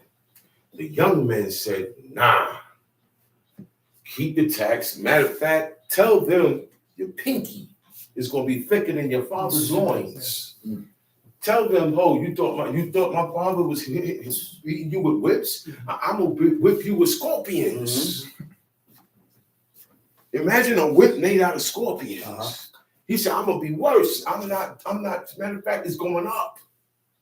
So he followed a different advice that was not good, that was of his own peers. Mm-hmm. A lot of times the young don't like to listen to the old. And I always reiterate this, because this whole world, and I see it in Israel, the things that I see in the world amongst heathen, I see amongst Israelites. I see the same things being said. No difference. The same behavior. No difference. And actions. No, regardless if you, we do this job. But I see the same thing. There's certain heathens that don't know God, that celebrate Christmas. They do certain things that God command them. Naturally, there is an imbalance going on. Yeah. Because amongst Israel, you're supposed to, certain things that's commanded, you're supposed to be on it already. Already. Especially this long. Okay? So, gotta be easy with all of this, man. Mm-hmm. Our stubbornness is what stops us from doing these commandments. Mm-hmm. Our stubbornness, you know what our stubbornness is? Not wanting to let go of the iniquity that we have in us. Mm-hmm. That's the stubbornness. Mm-hmm. Not wanting to give in, to accept. Mm-hmm. And most of the teachings come from the old, the ancient path. The ones that, right or wrong? Mm-hmm. Yeah. We don't want to listen to that. He said the thoughts. 23. 23. Man, Where was that? Let's go back there. Just read it. Yeah, go ahead. A man had joy by the answer of his mouth, and the word spoken in due season. How good it is. A man had joy by the answer of his mouth. Mm-hmm. The answer of his mouth, he said the right thing at the right time to the right people. Mm-hmm. You cannot accept trying to dig these laws in a people or a person that doesn't want to do this. You're wasting your time. This is only for the people who hear it, see it, and want it. This is for, oh, wow, yo. And they come around and start asking. And you just like, oh, yeah, he wants it. He's interested. He's curious and interested. And every answer he gets makes him want more. Or makes her want more. Because this applies to the woman also. This applies to her too. So the answer of my mouth is going to be according to what I read here. Okay? He said, the word spoken in due season. How good is it? Sometimes it's the right thing to say, but it's the wrong time. Yeah. Yo, man, look. The man is in a rage right now. Rightfully so. Certain things he don't want to hear. Right or wrong? That's right. Sometimes you can't tell him calm down, especially when he's right. Mm-hmm. He's right. You got to say, okay. No, you're right. I understand. But then you tell him, okay, but you got to calm down. Mm-hmm. Don't tell him because he's going to think you telling him he's wrong. He's in a race for right things. Mm-hmm. And that's the only way you get your point across with God, with the people. You have to be that way. Mm-hmm. That's right. It said, man, these people here got stony hearts. So, you know what that means? Yeah. We come hard and we take things hard. That's what we respect, unfortunately. You come talking smooth to me, I take it as weakness. I don't take it as soft answer, turning away wrath. We're different people. These things work with the people back then called Israel. Just remember that. We have to fit ourselves in here for it to work. You understand what I'm saying? Mm-hmm. We have to fit it in for it to work. These people allowed themselves to be submissive to these things when they were out of turn. You understand what I'm saying? Mm-hmm. This don't work on everybody today. I cannot apply these things on everybody today. I have to be careful. I cannot expect you to say, oh, okay, you're right. That's correct. That's it. No, it don't work like that. Right. Yep. So I can't go outside and apply these laws, but certain laws dealing with kindness, I got to watch who I give that to. Mm-hmm. But people today take it for weakness. People take your love, but you being weak. Yeah. Mm-hmm. Yeah, your own child will do that to you, man. That's right. Sometimes you gotta be a beast. Lay him down. For real. Because people take love as weakness. You say, man, the reason why I don't do this because it's coming from, and I don't want, but whoa, you forcing my hand. Right. That's how God said, yo, man, I love you, man. Right. But y'all not gonna tolerate and come and accept this iniquity. Y'all having idols and you doing this what you want. And then I send my prophets, my messengers, and you chase them, and you ridicule them, and you do this. You know, after a while, I gotta take care of you, man. You not giving me the love back. I'm giving it all. You're not giving it back. I start feeling like I'm getting played. And that's how God felt. He said, all right, enough is enough. I don't want to hear nobody pray this. Then he get to a time where he says, all shut down. The offerings. There's no priesthood. There's no king. Then the last to go is the people. That's right. What offering being? What continual offering going on now? Like the man said, and like we've been saying for the past couple of years, when we face the East, what we facing? So, It's not there no more. What is meant to be there when we face the East and pray and confess our sins to and ask God to deliver us in the land of our enemies, because that's what it was set up for. That's right. He said, this thing, he said, no, we be driven far away from our land. He was thinking of far. He said, yo, it's going to be a time they ain't going to be here no more. Moses said it. Other people going to be here. And the children and the children of these people that are here called Israel will be scattered. They're going to be gone. They're going to be far away in their enemy's land. And then they're going to bethink themselves in the land of their enemies. Only the ones who bethink themselves. What it means to bethink myself is I'm living the custom of these people in the land of my enemies. These are my enemies, but I live just like them. Now, that's when they say, you woke up. God woke you up. That's when they're calling. He said, boy, he said, start be thinking. He said, man, wait a minute. This stuff started here. This stuff comes from devilism. God said, don't do this. This is when you start be thinking yourself. He said, when you do that, that's when you start to make changes, rearrangements in your life, in your household, in your surroundings. That's right.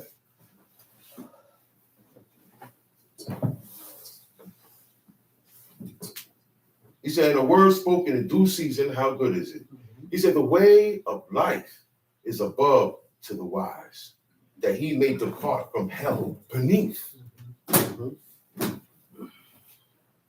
They said there's no hell, there's no place like that.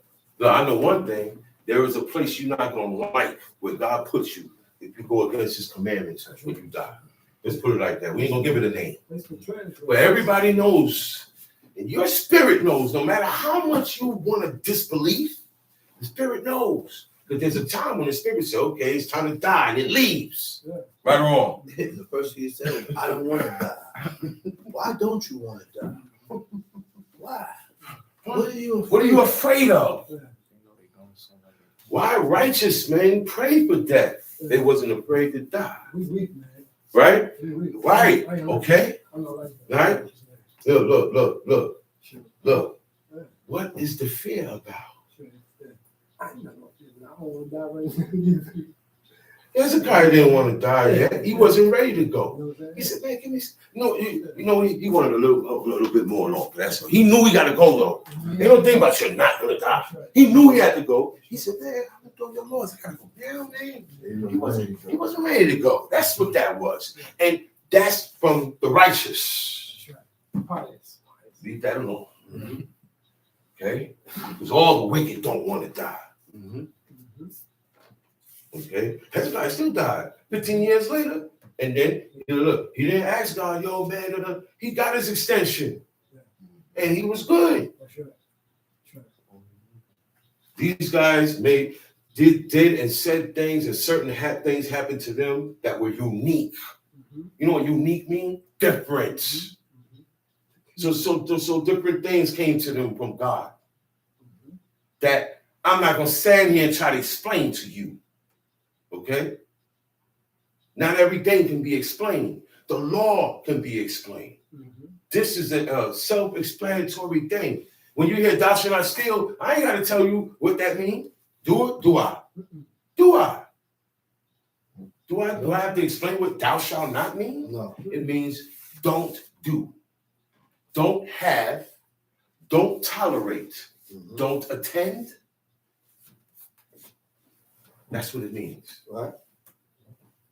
That's what it means. Because you get a thou shalt not before these things. It said the Lord will destroy the house of the proud, but he will establish the border of the widow. Okay? The widow is the woman who was married to her husband. She was married, I have to say it today, married to a man, to her husband. Yeah. In Israel, man get married to woman. Yeah. That's it. Whoever wants to feel away, feel away. Word. This is my God and his commandments. Word. You speak on your God and your ways, wherever you at. Fact, gaze is an abomination. Okay? This is God and his commandments. God is correct and right in everything. He is righteous. Whatever you hate, he loves. Whatever he loves, you hate. So you got to get yourself together before God. So when a man and a woman that's married and they're together, okay, it said, and the man died, that woman is a widow. As long as she remains to herself, she doesn't remarry. She's not dating. She's not, well, I'm getting back that in the dating scene. No. That happens today. Today, that happens. Okay? Yeah. The widow, the woman who said, well, look, man, I'm not marrying nobody else. That's her choice. And when God respects that to the highest degree. Right. Okay? That's, forget what nation she out of or whatever. She had a her husband died, and that's it. Mm-hmm. She wasn't looking at no man when she was with him. She ain't looking at no man. That's it. Right. She waiting to go meet him, to go where he at. That's the widow. Okay? Right. But you have women today that want that same accolade, that want the same privilege of a widow. But they're dating. They're having sex with men. They have boyfriends. They have somebody who pick them up and take them out. They have an interest in them. You're not a widow. Okay? One woman said, I heard one woman said, one of my father's sister, he said, that was my aunt. Because that's my father's brother's wife. Mm-hmm. That was my aunt. She said, after my uncle died, which was her husband, she said, that was the only man I ever knew. Mm-hmm. She was a virgin when she had him, right? Mm-hmm. She didn't say, well, look, man, I'm still young. I still got it. I'm getting my groove back. Mm-hmm. You can't be Stella. Mm-hmm. You can't do that. No. That's how you stay being a widow. The widow don't mess with no other man. Yeah. Today you have women who have men. They mess with their karate instructors, their dance instructor, yoga instructors, and their teachers. They go to classes, they go to school and fall in love with their teachers and their classmates and their co-workers or their boss. This is the world we live in. The woman is open to that. She's married. But in her work habitat, she's around nothing but men or other women who is like that. Watch yourselves, woman, when you go to work. If you have a job where you got to wear pants, you shouldn't have that job, woman of Israel. You're not supposed to be wearing pants. You know that. I ain't got to go into the book. Y'all know that. This has been instituted in Israel from the ancient days. Okay? Why a woman coming up in Israel now talking about there's nothing wrong with wearing the pants? Come on. And just because you was brought up in this way of life does not exempt you from breaking these commandments. Come on. You're supposed to be doing it more. That's right. More is expected of you. You're not supposed to sound like somebody who just came in. All of this, and then the widow, whatever her husband established, she keep going, like who this did. Meaning what she learned from her husband in life, she keep that going. Everything she learned from him. Everything. Time sheet 25. Elohim will destroy the house of the proud, but he will establish the border of the widow. The thoughts of the wicked are an abomination to Elohim. Just the thoughts of wicked people are an abomination. It's hateful. It's hateful. I can't even think about that. It's hateful. Your thoughts is like a movie projector in front of God. You see it clearly, you hear it clearly. You know what he do? Yeah. Cancel that out. I don't even listen to that. I don't want to hear that from this guy, man. Time sheet. But the words of the pure are pleasant words. The pure are the people who are pure with his commandments. Mm-hmm. The pure is the righteous ones. He said their words, right? The words of the pure are pleasant words. When he hears them, it's pleasant to them. Mm-hmm. When he hears their voice, it's pleasant to them. Time sheet. He that is greedy of gain troubleth his own house. You greedy. You greedy. You want everything. You don't want nobody to have nothing. Greedy of gain. Mm-hmm. Meaning you would do anything to gain. Mm-hmm. Today, you would do anything to get money.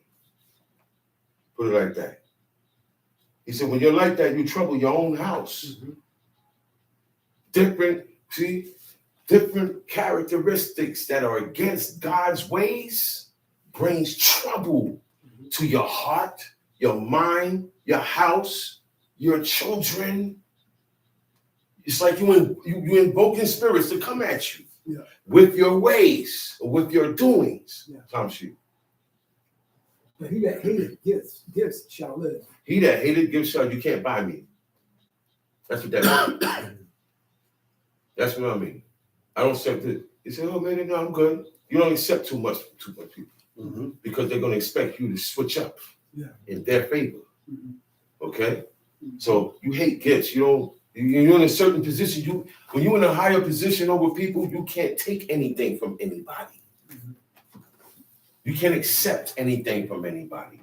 Oh man, go for it. You can't do that if you're living in these standards, because there's going to come a time you're going to judge a matter, and it's going to depend on your word how this thing goes. Right. You got to do it according to these commandments. Right. But if I take gifts from this guy and this guy hits me off all the time, I'm going to feel obligated to weaken the word or the verdict that's supposed to go down. I'm gonna ease up on it. Mm-hmm. God don't want you to do that. So he said, hate all gifts. Right.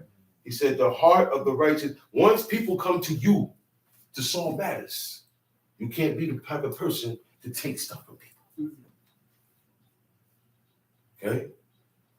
Because I notice people are like that. Yeah. To get on your good side, people stop by. Hey man, what's up, man? And give you. I sit there and I watch certain people. And it's an ulterior motive that comes with that. Yeah. Oh yeah. You gotta watch these people, man. Hey, they do something that's against the law, or in your house, the rules in your house. You say something, they get bent out of shape now. Why? Because I'm always giving you. Right or wrong? That's right. So I expect what? I expect the most. I expect you to look over my stuff. I expect you to look over what I do. Yeah, you pinpoint them and them, but me, come on, it's me. No, God said don't do that. Don't accept that. Come see. The heart of the righteous studieth to answer, but the mouth of the wicked poureth out evil things. He said the heart of the righteous studieth to answer. You have to know what you're talking about when you open your mouth. A person that is going towards the path of righteousness, you're not going to stand up and say things that is not in the book. Mm-hmm. Okay? It's not in the law. So you're going to study these things so that you can have the right answer, the correct answer by God. Okay? It says, but the mouth of the wicked poureth out evil things. Wicked people say anything. Yeah. They just say anything, just inadvertently. The Lord is far from the wicked, but he that heareth the prayer of the righteous. He said he hears the prayer of the righteous, so he near to them. He said, but the wicked is far from them. You don't deal with them. You leave them on his own until he's ready to deal with them. He said, the light of the eyes rejoiceth the heart, and a good report maketh the bones fat.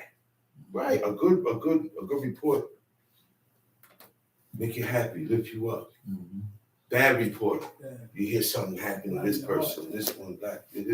It's evil report. There's these things, certain news. You gotta say, yo, man, don't say nothing yet. Yeah. Right or wrong? Mm-hmm. Right, we gotta say, wait, but not right now. Yeah. This is not the time. Wait till tonight. People say, hey man, what's up, man? I gotta talk to you about something. Okay, cool. They're on the phone now. You say, look, I gotta tell you something. All right, so tell me what's up. Look, I need you to sit down. Right or wrong? He says, are you sitting down? They say, yeah, sit down. We need you because look, the news might make you dizzy. I don't receive news that made my heart. And, you know, I gotta sit down and yeah, you get bad news, you get good news. Some good news will make you flabbergasted too. Yeah. I've seen people that say, man, you just won $5 million. He said, what? I won. And he really see he won? He faint. He fall out. Yeah. You see people fall out between extraordinary news. You know what I'm saying? He said, the ear that heareth the reproof of life abideth among the wise. Mm-hmm. Among the wise is going to be an ear that's going to be hear the reproof. You say, yeah, no, that's, you ain't got to say it out loud either. He said, that's me. That reproof. He's just generally talking about it. I'm picking, oh yeah, that's me. No, I don't do that, but I do this. Boom. I do this. You taking that reproof to yourself. Right. He said, you wise. You among the wise when you do that. Nobody even got to say nothing. You hear it, and you say, okay, yeah, I got to stop doing that. He that refuseth instruction despiseth his own soul. You hate yourself. All the instruction, the rebuking, the laws, everything is for you. That's right. That's right. It's for you. That's right. So that's what I tell the younger ones. Yeah. All this stuff is for you. All the stuff the parents tell the children is not for the parents, it's for you. That's right. Because what? It's going to hurt me as a parent to see anything happen bad to my child. That's just the way of a parent. Right. All parents are that way. Right. So God is the same way. He's the parent of the parents. So you think he want to see you? He said, man, I don't want to see y'all perish. He said, you think it makes me happy when I gotta hit the wicked up? That's why you be so mad. Somebody ever got you upset and you got upset because she said, how mad you got me? And you gotta walk away from them because you don't want to deal with them in that anger. That's God with us. See, people be having a lot of questions. So you know what I do? Hey, wait. Especially the ones that have their own parent. You a parent, right? Okay, so look. This question that you got with God, you're a parent. Yeah. Question it with you and your child. Yeah. See if you would take it. Mm-hmm. See if you would accept it. Mm-hmm. That's the same way God is. It's the same way. He said, but he that heareth reproof getteth understanding. When you accept the rebuke, Yeah. accept it, right? You're going to understand you're wrong. And you're going to be able to depart from that. You will be able to, you say, get it, understanding. Now you are able to depart from that action. Yeah. He said, the fear of the Lord is the instruction of wisdom. Okay? And before honor is humility. So, who I'm supposed to honor? My parents, my father, my mother, right? Yes. So I show humility before them. I don't stick my chest out. No, sir. When they're talking and they're, I don't go, I go, That's right. I show humility That's right. to who I honor That's right. or what I honor. I show humility to the day. Because this day is to be honored. Yes, sir. Anything that you say you honor or anyone, Yes, sir. it's a humility towards it. There's a back down. That's right. There's a submittance. Yeah. You submit. Okay? Yeah. All right. That's it for that now. Mm-hmm. Okay. We're going to go into the book of the law. Leviticus chapter 17. Mm-hmm. Leviticus chapter 17. Mm-hmm.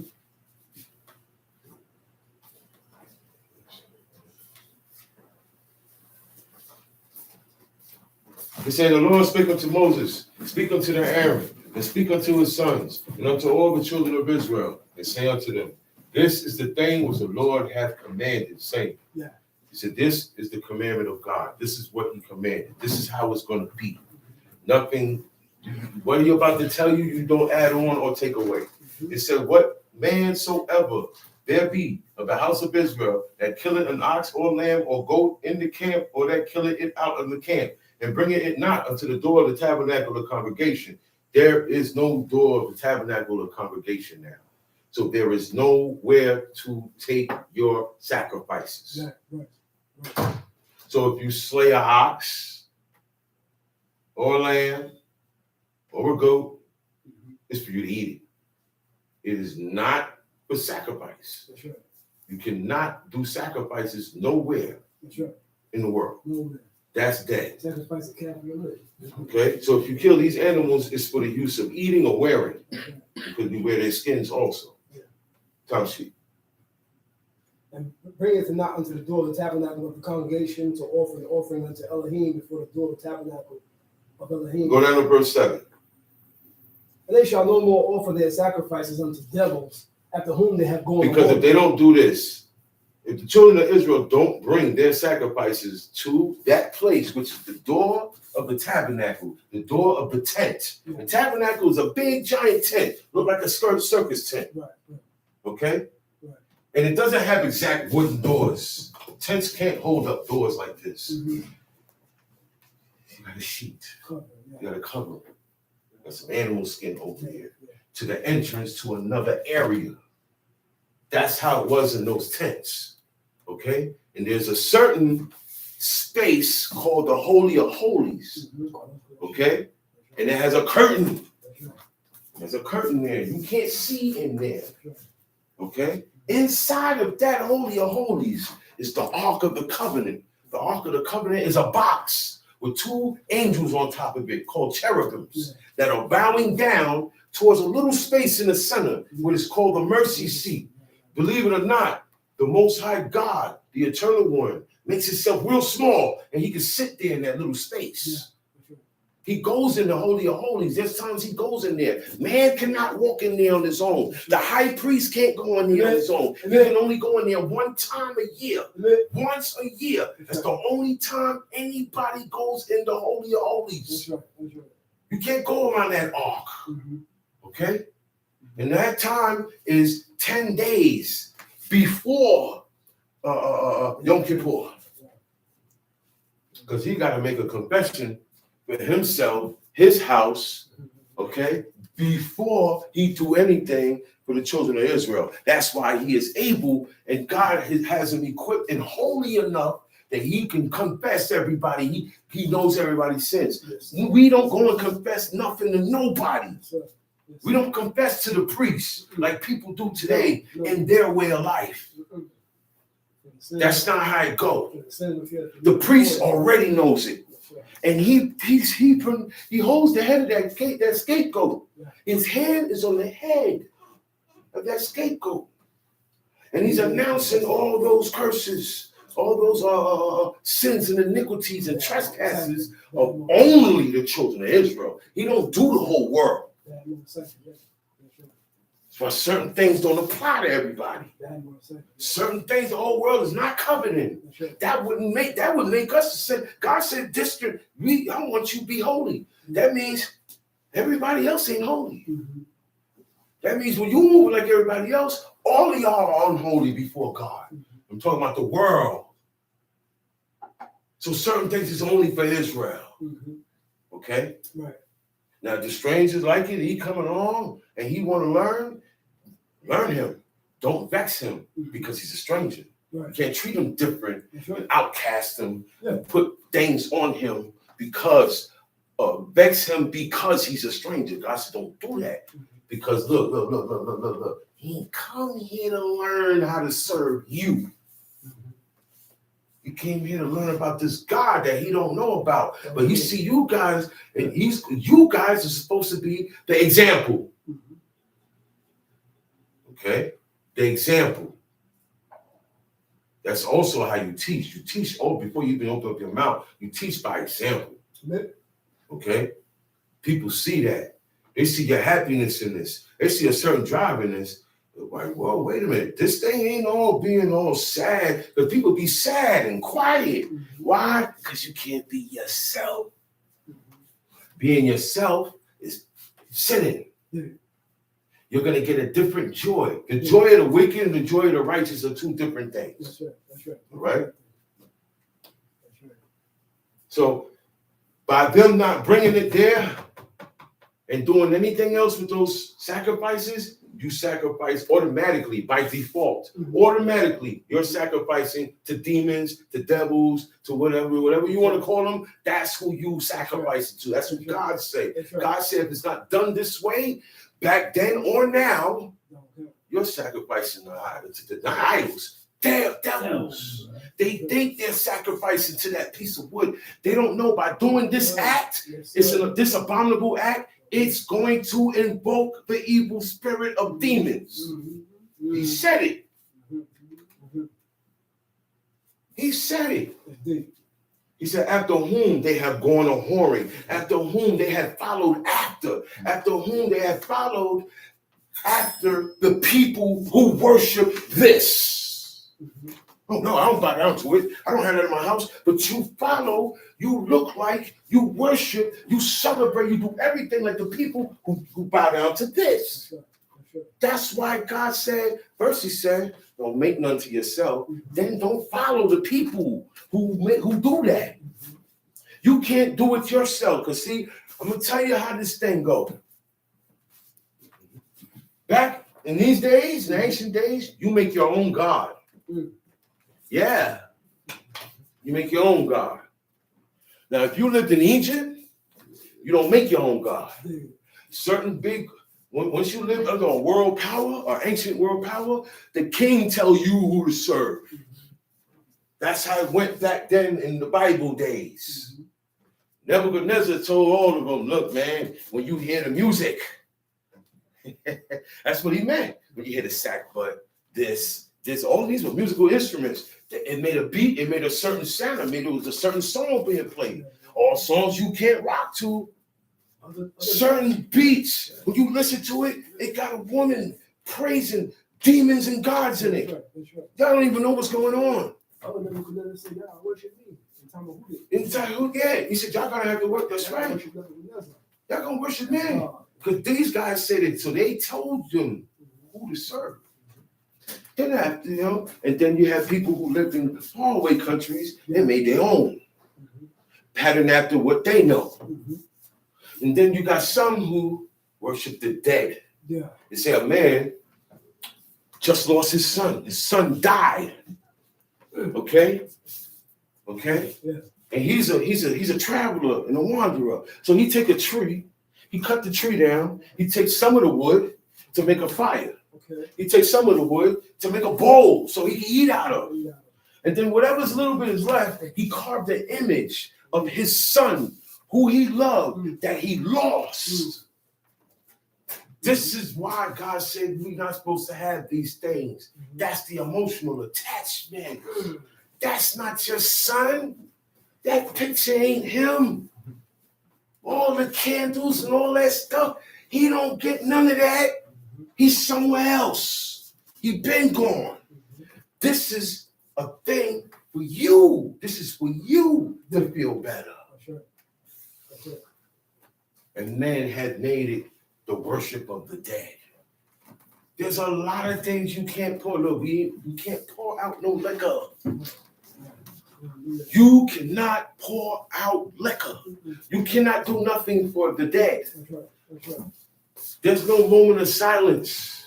Posting on Facebook. There's no posting the dead person's image on Facebook or anywhere else. You can't have the image. We ain't supposed to have images at all, let alone the images of the dead. See? God said you don't want images. This person's dead. You can't have it alive. What makes you think you have it dead? People get honored more when they die. People get celebrated. People get holidays named after them when they die.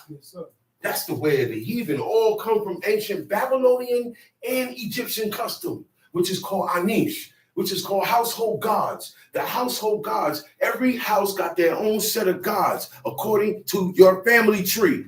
Your family tree. The top, the great-great-great-great-grandfather got a picture of him here. And now that's a great aunt here. And this is your grandmother here. This is my father's father here. They become gods because they're dead. And when you lift them up and venerate them, they become your gods. They call it ancestral gods. We have nothing to do with that.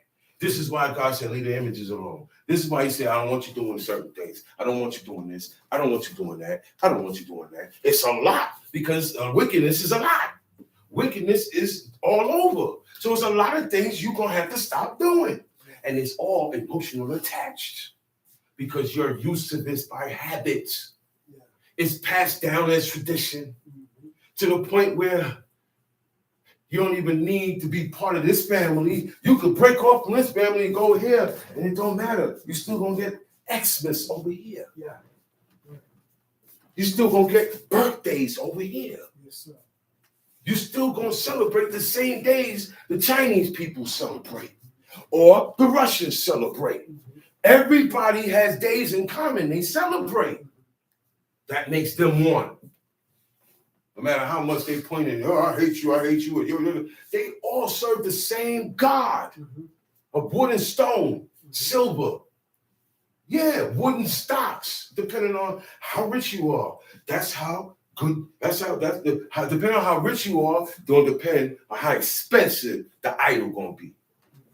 You know, in the streets, you know how they do in the streets, it's a worship of the Christian God. Everybody that start making money in the streets, what they get? They get it iced out. Thank you, brother. They get it iced out. It's sitting right here. A Jake piece. That is in the streets. That's the religion of the streets. Iced out. God said, don't admire the diamonds and don't admire these things that's on that, man. Because it's gonna look good. My Abba said it. My Abba said, yo, when they be hooking up the idols. It's made of gold. And it got diamonds all over it. Don't we like jewelry? Don't we like wearing gold jewelry? So it's gonna attract your eyes. And you gotta stop yourself from admiring it. You can't say, oh wow, that look good. You can't say nothing about it. You gotta look. When you see it and you recognize what it is, turn your head and keep going. Don't give it no more attention. That's how you control yourself. Because you will be driven to worship it. And you don't have to bow down. God said you're going to be driven to worship it. When you look up in the sun, moon, and star, I said, look up, I said, oh, wow, it look like it's about to rain. I ain't worship nothing. Not that look up. Not look up, oh, it's about to get dark. It's time to pray. Not that. We got to look up to see what time it is. Before we had clocks, the sun, moon, and stars told us what time it was. And that's where we get the clocks from. That's where we get hours, minutes, times, and seconds from. Okay? God gave us time. And we put it mechanical. Now it's digital. It's 2:12. Okay? So he said, but when you look up there, but you look at the sun and be driven to worship it. And say that's God. People today still do that. People say the sun is God. People say the moon is God. And I've read in here, well, all the people that said that were heathens, Midianites, Babylonians, Egyptians. The Midianites, they worshiped the moon. Their camels, every camel that they had what? A chain with a crescent moon, with the crescent moon there. It's Arabian culture. Everybody has that.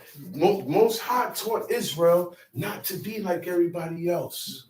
This is the heights of righteousness here. You're going to have to cut this out. And in time, in your generations, all the nations of the planet going to come to you. That ain't going to happen in this lifetime. I hear people teaching that God said, if you stay here, okay, you stay in this land and you keep my commandments in this land. That's not happening yet. You would have still had a throne right now.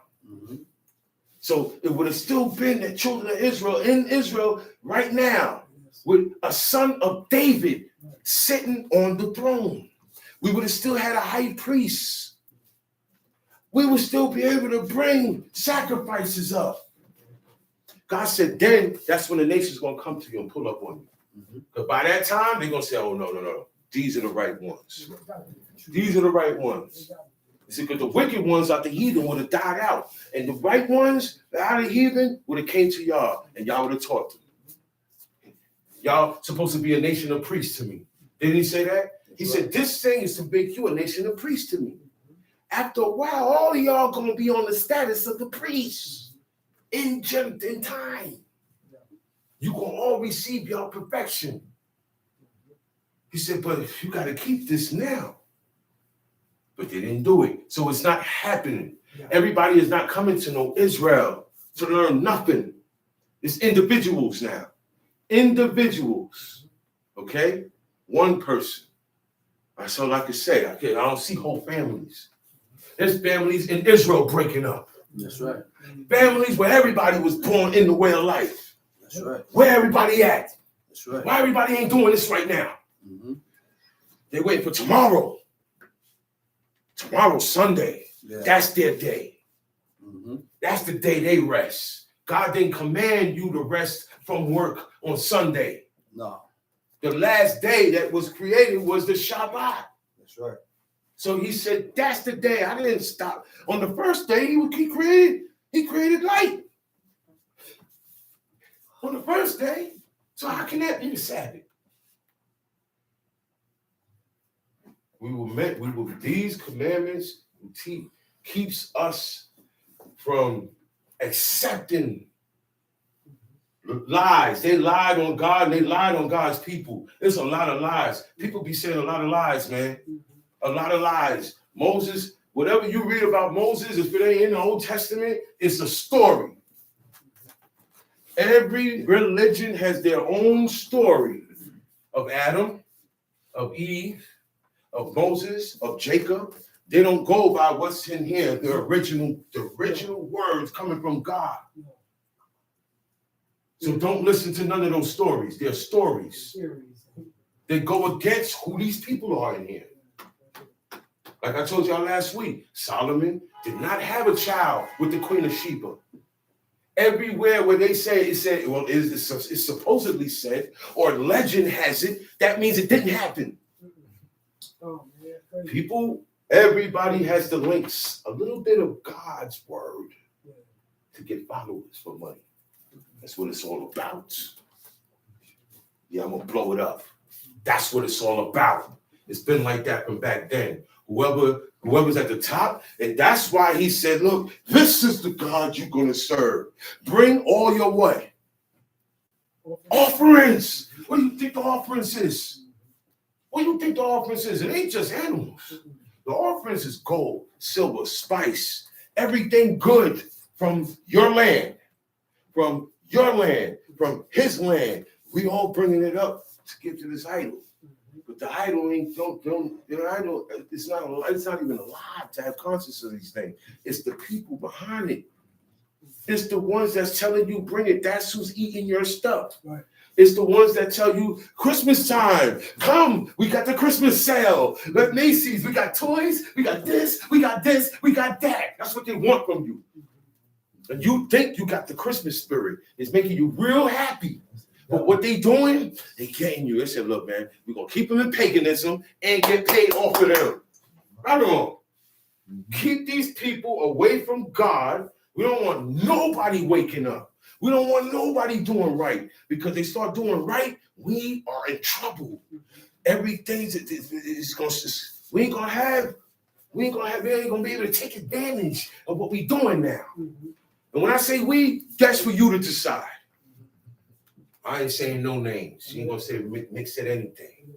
You know what I'm talking about. Let's stop playing games. They have these days here for you to celebrate. Stay away from God, and they still get paid. They get paid. The people who get made these days don't even worship them days, man. Y'all don't even know that. The big people behind the scenes, they don't worship them days. The days they worship, you don't even want to hear about. No. You don't even want to hear about. Crazy, man. Crazy, man. Bring all your offerings. That's crazy. Hey, it's a gift, man. Happy birthday, man. Yeah. Offering. Don't accept it. Mm-hmm. Hey, man, good looking. All right, cool. Good. I'm good. No, don't accept it. This is what we got to break ourselves out of. Mm-hmm. Hammer yourself. Mm-hmm. That's how you get it out. I can't do it for you. You can't do it for me. Mm-hmm. Okay? Time sheet. And now shall I say unto them, what man soever there be of the house of Israel or of the strangers which sojourn among you, that offereth a burnt offering or sacrifice, and bringeth it not unto the door of the tabernacle of the congregation, to offer it unto Elohim, even that man shall be cut off from among his people. He gonna be cut off. Yeah. He gonna be cut off even though he's still around them. Mm-hmm. You know what that means? He not gonna be doing what they do. He not gonna have the heart now that they have. Mm-hmm. And in time, he won't be there. And when he died, he will not be gathered to his people. That's right. That's right. And I'll stress that a month because it's all over the book. Yeah. Anytime somebody righteous died, Mm-hmm. only the righteous, Mm-hmm. he said he was gathered unto his people. Where they at? Who are these people? He's dead. Right. I thought you said it's over. I thought you said nothing happens after he died. So where did he get gathered to? He went somewhere where there's a lot of him at. Right. He joined people before him who was righteous. Mm-hmm. So that's a spot they go. Mm-hmm. You cannot read the book of the law, the Old Testament, and say certain parts I don't agree with. Mm-hmm. But you cannot say that, man. That's blasphemous. Because you don't understand or you don't want to accept what the books say. Don't get all heebie-jeebie, and it's not superstitious when they start talking about death, because they make it plain and clear. Do these commandments before you die, so you can live. Think about it. It's not too much to think about. Do these commandments now, so that when you die, you can live. So something happens after we die when we get put in that box. When we get put down in that box, your spirit goes somewhere. Think about it, man. Think And about it. depending on your behavior with God's laws, depending which way you go, right or left. And I read in Psalms, David talk about the lot of the righteous, but that lot of the righteous don't exist on this planet. No. I looked everywhere, all over the book, for where the lot of the righteous was at, what land they was in, what city was in. No, it wasn't here on this planet. This is the ones that lived righteously before God and died, and God got their spirit in a spot, chilling, resting. That's where they get rest in peace from. Rest in peace is only really for the righteous. It says there's no something for the wicked. No peace. It's all good. But the wicked live his life good. Yes, Gucci. And he's happy. He get what he wants. Right? Everything he touched told the girl. He get her right. But when he died, that peace is gone. That peace is gone. That happiness is gone. See, peace also covers your desires. And you being comfortable also. He said, yeah, you're going to have peace throughout the land. You know what that means? Nobody going to come mess with you. And anywhere you go on the land, you plant, it's going to grow. Anywhere you go in this land, you're going to be good. You're not going to run into nothing bad, nothing evil. So they say they ain't going to have peace. That means when they die, it's on. That's why the prophet was asking, yo, man, what is going on? Why are all the heathen prospering? And the ones that think upon you and serve you, we getting dug deeper and deeper and deeper. We getting done dirtier and dirtier. And you got to explain it. It took a couple of chapters. It took a couple of more weeks of fasting and a couple of chapters. But they said, look, man, this is what's going on, man. It got to play itself out. Plain and simple. This world, this planet has to play out. It's a number of people that are going to be born on this planet and a number of people that's going to die on the planet. We ain't reached that number yet. Okay? It's millions of people, man. Generations going on. But there is a number. There is a point. And when that time comes, that's judgment day. Okay? That's the day. So when he explained all this to Ezra, that's when he said, oh man, it had been better that you ain't not giving the world to Aaron. Because he messed it all up. That's why he said that. Because it was explained to him how this thing went down and why this is happening and why these things happen. And it seemed like, but that's not supposed to happen. He served God. Why? Because there was a time when the children of Israel had peace with God. That's right. There was a time when that wouldn't have went down with the righteous. No, that's right. Ain't nobody get to put their hands on David? Did they? Nope. Anybody got to put their hands on David? If you say anything against David, something happened to you. Something happened to you. David said, "Man, curse that man's his counsel." Ahithophel. What is counsel? He said, "Man, curse his counsel. Take his righteous words away and twist it, making that everything that come out his mouth is no good now. Nobody gonna want to listen to him. Confound them. But before that, Confound the counsel. Confound them. Make them confused. That when he opened up his mouth, it don't make sense. And you know what? Wait a minute. Hold on, Ahithophel. That's the first time I ever heard you talk like that, man. Hold on, man. Come here, man. Let me see what you got to say. He said, Hushai's counsel is better He said, man, I like what Hushai saying better than him. He said, oh, man, I'm dead. I'm dead. He went home. He put his house in order. You know what that know what you do when you put your house in order? Commands. Orders and commands. That's it. Yo, I'm about to die. That's it. From here on, don't do this, don't do that, don't let this in your house, don't leave it. Oh, he'll give you orders about people. The father. Before father died, he give you orders about people. Orders, commands about certain things. Come here. He said, look, do this. remember what I said about this person. Remember what I said about that person. And watch this. And watch out for that. All that is putting his house in order. That's right. That's what he did. And then he hung himself. Just the word. That's what David said. So nobody got to put their hands on him. He was the righteous. But after a while, the righteous got their hands on him. Right or wrong? Yeah. It was getting their hands. It was no defense, no nothing. Why? It's time to pay up. He said, man, as a whole, he said, because I deal with you guys as a whole, man. And your fathers messed up in the wilderness. And y'all ain't correct that. We ain't being dealt as a whole no more. And now you're not a whole no more. Not being dealt And as here a you whole. was a whole. Now you're not a whole. The nation of Israel was been God ain't gone. dealing with us as a whole. No. We're not a nation. Where is your land? Somebody else is in your land. Are you equipped to go take that land back? Do you have Army, Navy, Air Force, Marines? Where's your king? Where's your governor? Who's the governor of all Israel right now? Where's the king of all Israel right now? Who's the high priest and who are his sons? Don't say that. We have high priests, brother. Who are his? We have priests. He has not been consecrated by a man of God that has been appointed by God. We have priests, brother. Priests in Brooklyn. We have priests, He brother. said we have priests. Yeah, we have priests, brother.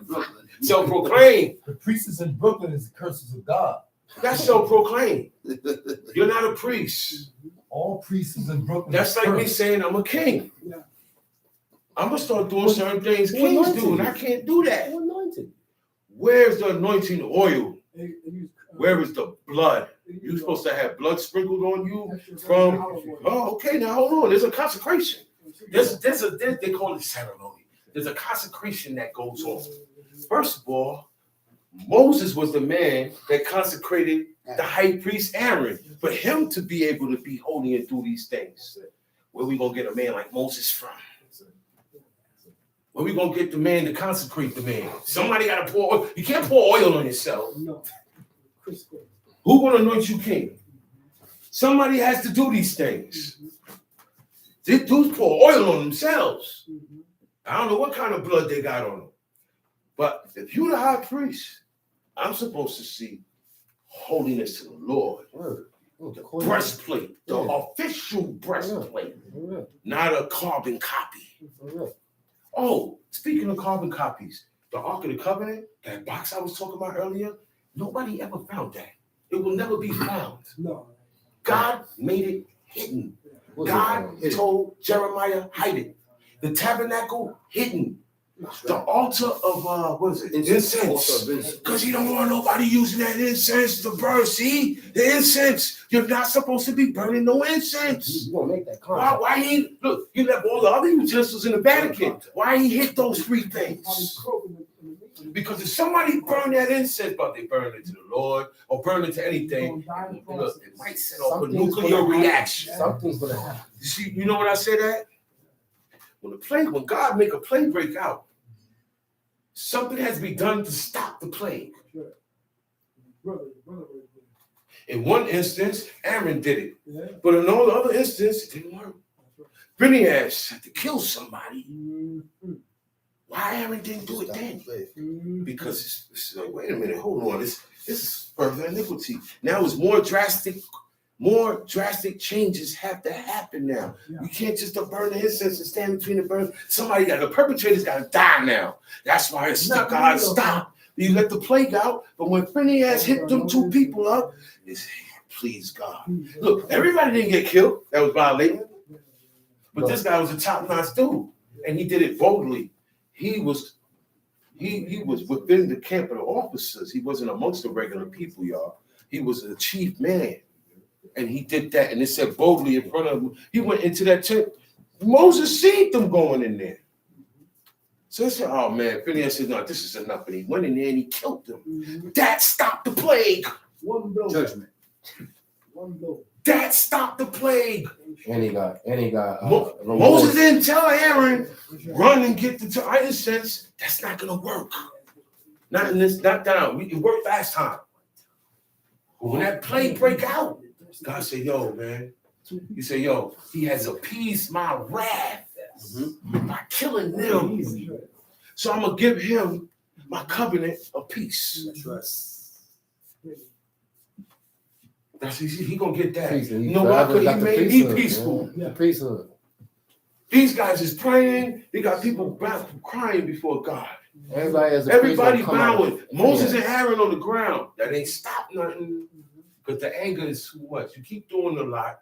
You don't stop. The anger. So you have to do more to bring the anger down. This one thing ain't gonna work like you did the last time. Cosby and them niggas had guts. Yeah.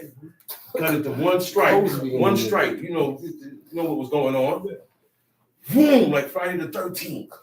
One movie called Friday the 13th. Some people died just like that. Oh, yeah. Boom, killed them just like that. That stopped God's anger. Yeah. God loves, I love just judgment. I love it. You put the perpetrator, the perpetrator has to be stopped. The violators have to be stopped. That's why he got mad at Eli.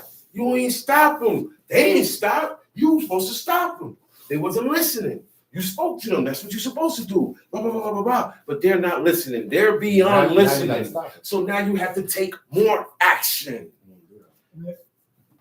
This is what happens when I don't listen.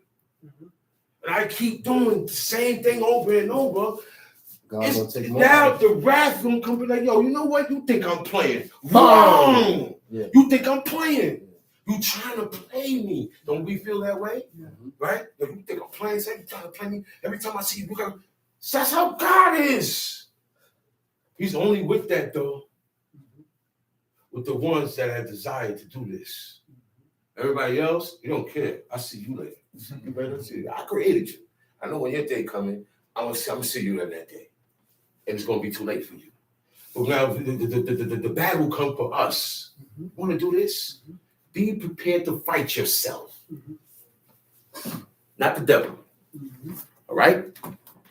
The forefathers ain't never mentioned him. They ain't mentioned him at all. Not the devil. Stop talking about the devil. What's wrong with niggas? Forefathers ain't talking about it. King David got moved and he ain't even mention it. You have evil in you naturally. God ain't mention it. That's He right. punished him. That's right. You don't He need mentioned it. You don't need Satan to have evil in you.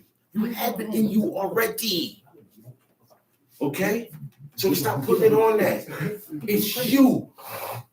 And then when you do these things, you on that side now. And the more you do, now you're gonna come holler at you. That's what my man told one dude. You keep putting up them symbols and stuff. That's why they come holler at you at night. You keep doing the things that call them. Chief said that's called invoking. So you can't put that on me, man. It's me doing that. He said to save himself from himself. Yeah. Stop sheep. And thou shalt say unto them, whatsoever man there be of the house of Israel or of the strangers which sojourn among you, that offereth a burnt offering or sacrifice, and bringeth it not unto the door of the tabernacle of the congregation to offer it unto Elohim, even that man shall be cut off from among his people. See? You cut off. You're not going to get to the heights you're supposed to get now. You cut off on this route towards God, and you got to put you know, like a train. The train, they said, yo, you got to switch tracks. He switched your tracks. When you got to this point, you're not worthy enough. So, no, you go this way now. You go this way. Well, you go this way, but you're not going to go straight enough. God derail you from that because you derail yourself. You have to do it first. You got to make the move first. God said, yo, man, you love me and I love you. You honor and respect me and my Sabbath, then I honor and respect you. But you got to put the first foot first. So you got to be that way with your parents. It's the same way. I'm not supposed to put, she's not, or he's not supposed to put their foot first. That's right. I'm supposed to do that and give it up, right or wrong. Because we're always wrong. You're always wrong. We're always wrong. Keep that in mind. You're always wrong. That is your humility. That is the beginning of you being prepared to follow God's law. Your parents can't steal from you. Yo, to Leviticus 19, it's an order how he don't just give us any law out of it. He gave us each law in order. Listen to Leviticus 19. It says what? Thou shalt be holy. It's the first commandment. It said, thou shalt be holy. And the next commandment that come after that in Leviticus 19 is honor thy father and thy mother and reverence my Sabbaths. So now, you know what? I said, wait a minute. So that's how you be holy. You're not going to be holy unless you get that done first. Idiot. Then you're going to be like, okay, I can wash. I can do this. I can do that. I can do that. Okay. You have to get that first, Okay. fool. Okay. He said, thou Okay. shalt be holy. Okay. You don't know how to be holy? Okay, the first order of being holy is honor your mother and father. Honor your mother and your father. Okay. That's going to put you on the right track and right frame of mind so that you can follow my laws to be holy. Because other than that, you're not going to be holy. You're not going to be holy without that. You're not going to be, you can't do it on your own like that. Okay. Leviticus 19. And I said, man, before anything, he tell you, I shall be holy. But you don't know how. He said, I just brought you up out of the land of Egypt. So they don't know how to be holy. Okay? He said, look, right after that, he said, honor your father and mother, and to keep my Sabbaths. Then after that, he said, don't bow, don't make no image. Then he go into the images. But you can't cover that once you get this done. This is how you become holy. Yeah, man. You have to be on yourself. You have to do it. You have to do it. I have to recognize who I have to honor. Right. Time sheet. 10. Whatsoever man that be of the house of Israel or the strangers that sojourn among you, that either any man of blood, I will even set my face against that soul that eateth blood, and will cut him off from among his people. When you buy some flesh, some meat from the store, how you know it ain't got blood in it? You ain't make it. No. You didn't kill the animal. They didn't draw blood out of it. They don't do that. So where it come in at? You cannot eat halal. No. You can't eat Hebrew literature. You cannot eat kosher. You have to eat clean. Right. Unclean, clean, according to how it says to eat here. Vegan. Okay? You can't, none of that. Vegan, I'm a vegan. You gonna eat something unclean too, and you gonna eat blood. That's right.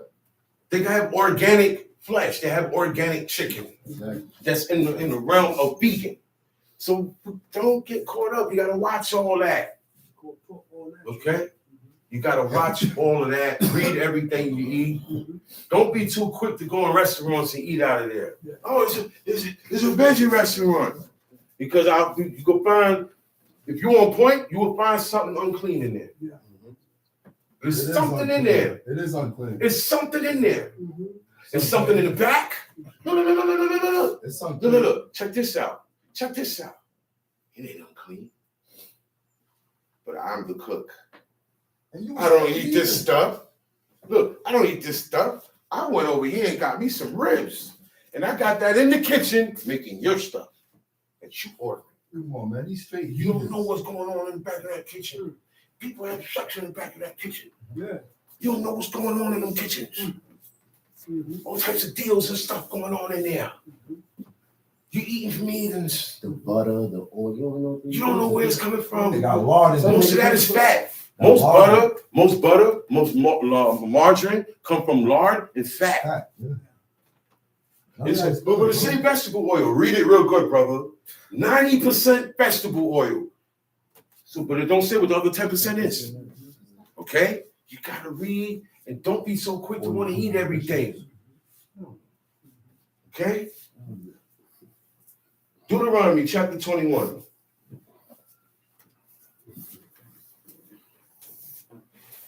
If one be I found- don't let my kids go nowhere.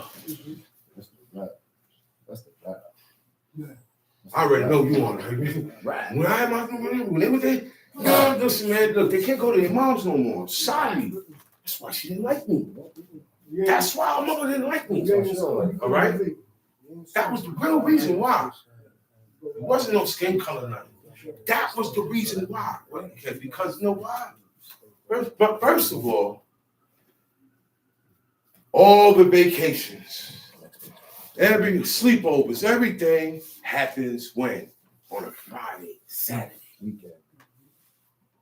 It's always on a Saturday. Friday night, Saturday. They go to the mother's houses for the weekend. Don't for the weekend. No. Let them go during the week. Let her come here. That's what I said. I said, look, let her come here sometime, man. Maybe she get an idea what's going on here, but she can understand why they can't go there. Right. I don't want them there. When they go in her house, they're under the banner of the cross, man.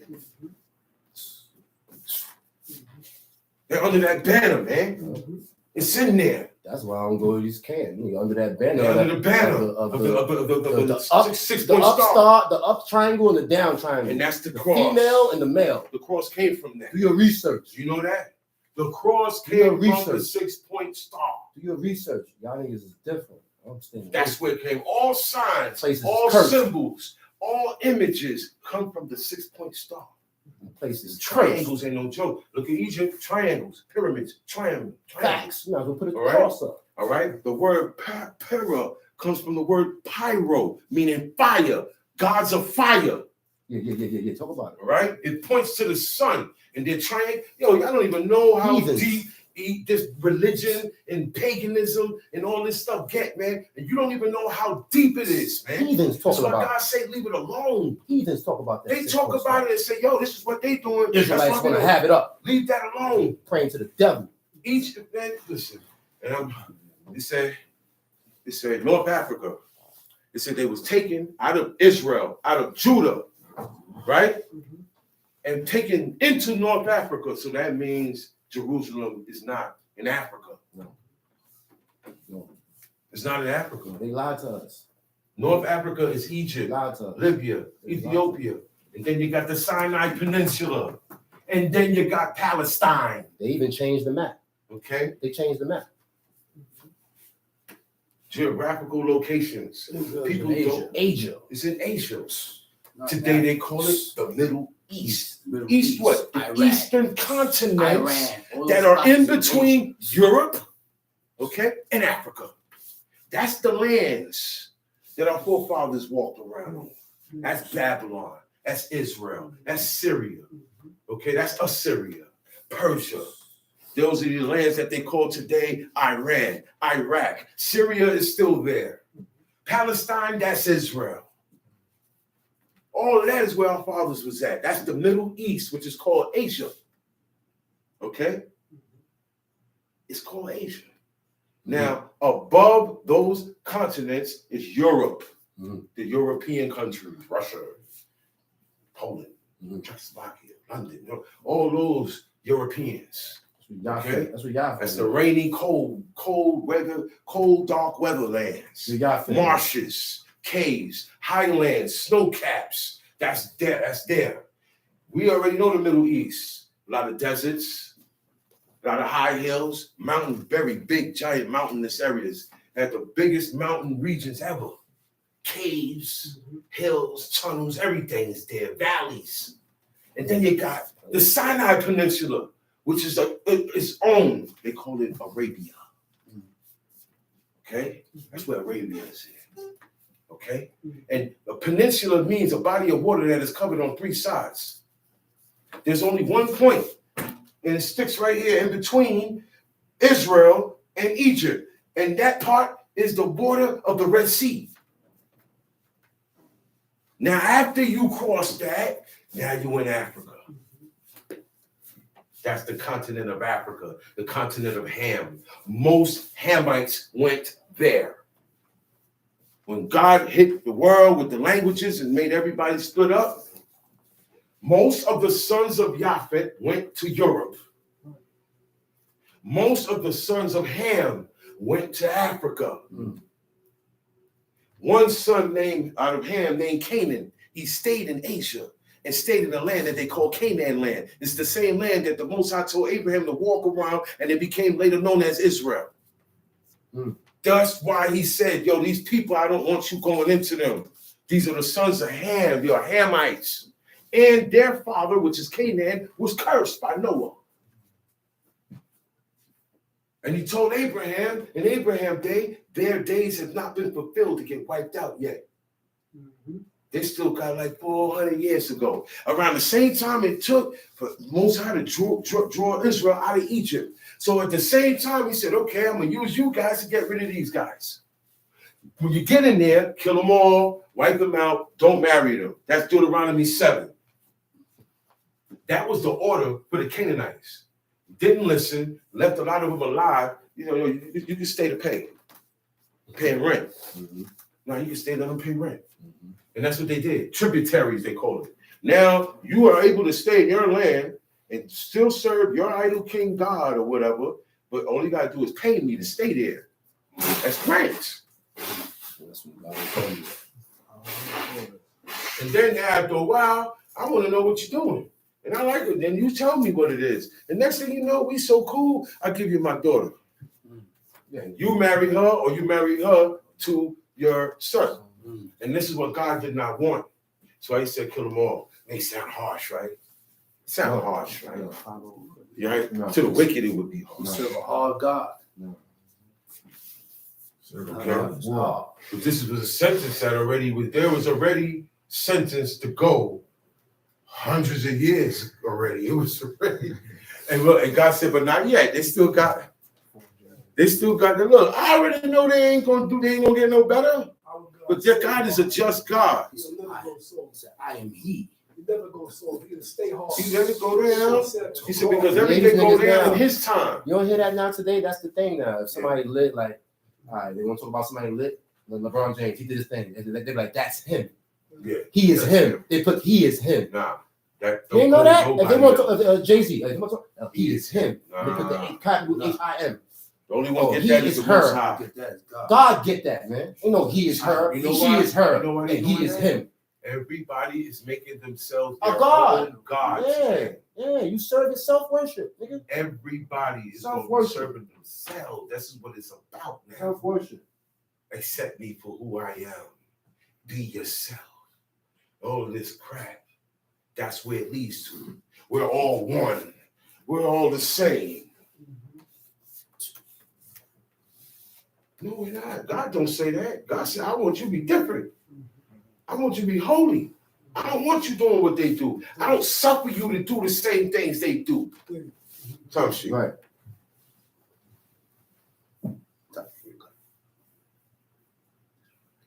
If one be found slain in the land which Elohim thy God giveth thee to possess it, lying in the field, and if be not known who had slain them, then thy elders and thy judges shall come. Hold on. Go down to verse 10. Verse 10. When thou goest forth to war against thine enemies. This is when you go to war. This is when we were a nation. We had armies. We had infantry and stuff. These were the rules. Deuteronomy 21, verse 10.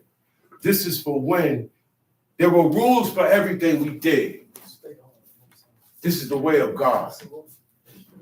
Okay? The way of God, he has everything that we do covered. There were rules for everything. Certain things we couldn't do, certain things we could do. When this happened, this person died. When we go to war, okay, now, when we go to war now, he said, when you go forth to war against your enemies, and the Lord God had delivered them into your hand. Because you see how he's talking? You're supposed to win all the time. Yeah, ain't no losing. That's why God talking like that. You know what I'm saying? When you go to war against your enemies and God delivered them, he said, and you took them captive. He said, when you go to war and you beat them and you take them captive, this is how you deal with them. 11, verse 11. And seest among the captives a beautiful woman. You're going to see amongst the captives. Amongst the captives is the people you took captive. Right. You captured Right. in war. Right. Okay? You conquered their people. Most of them got killed off.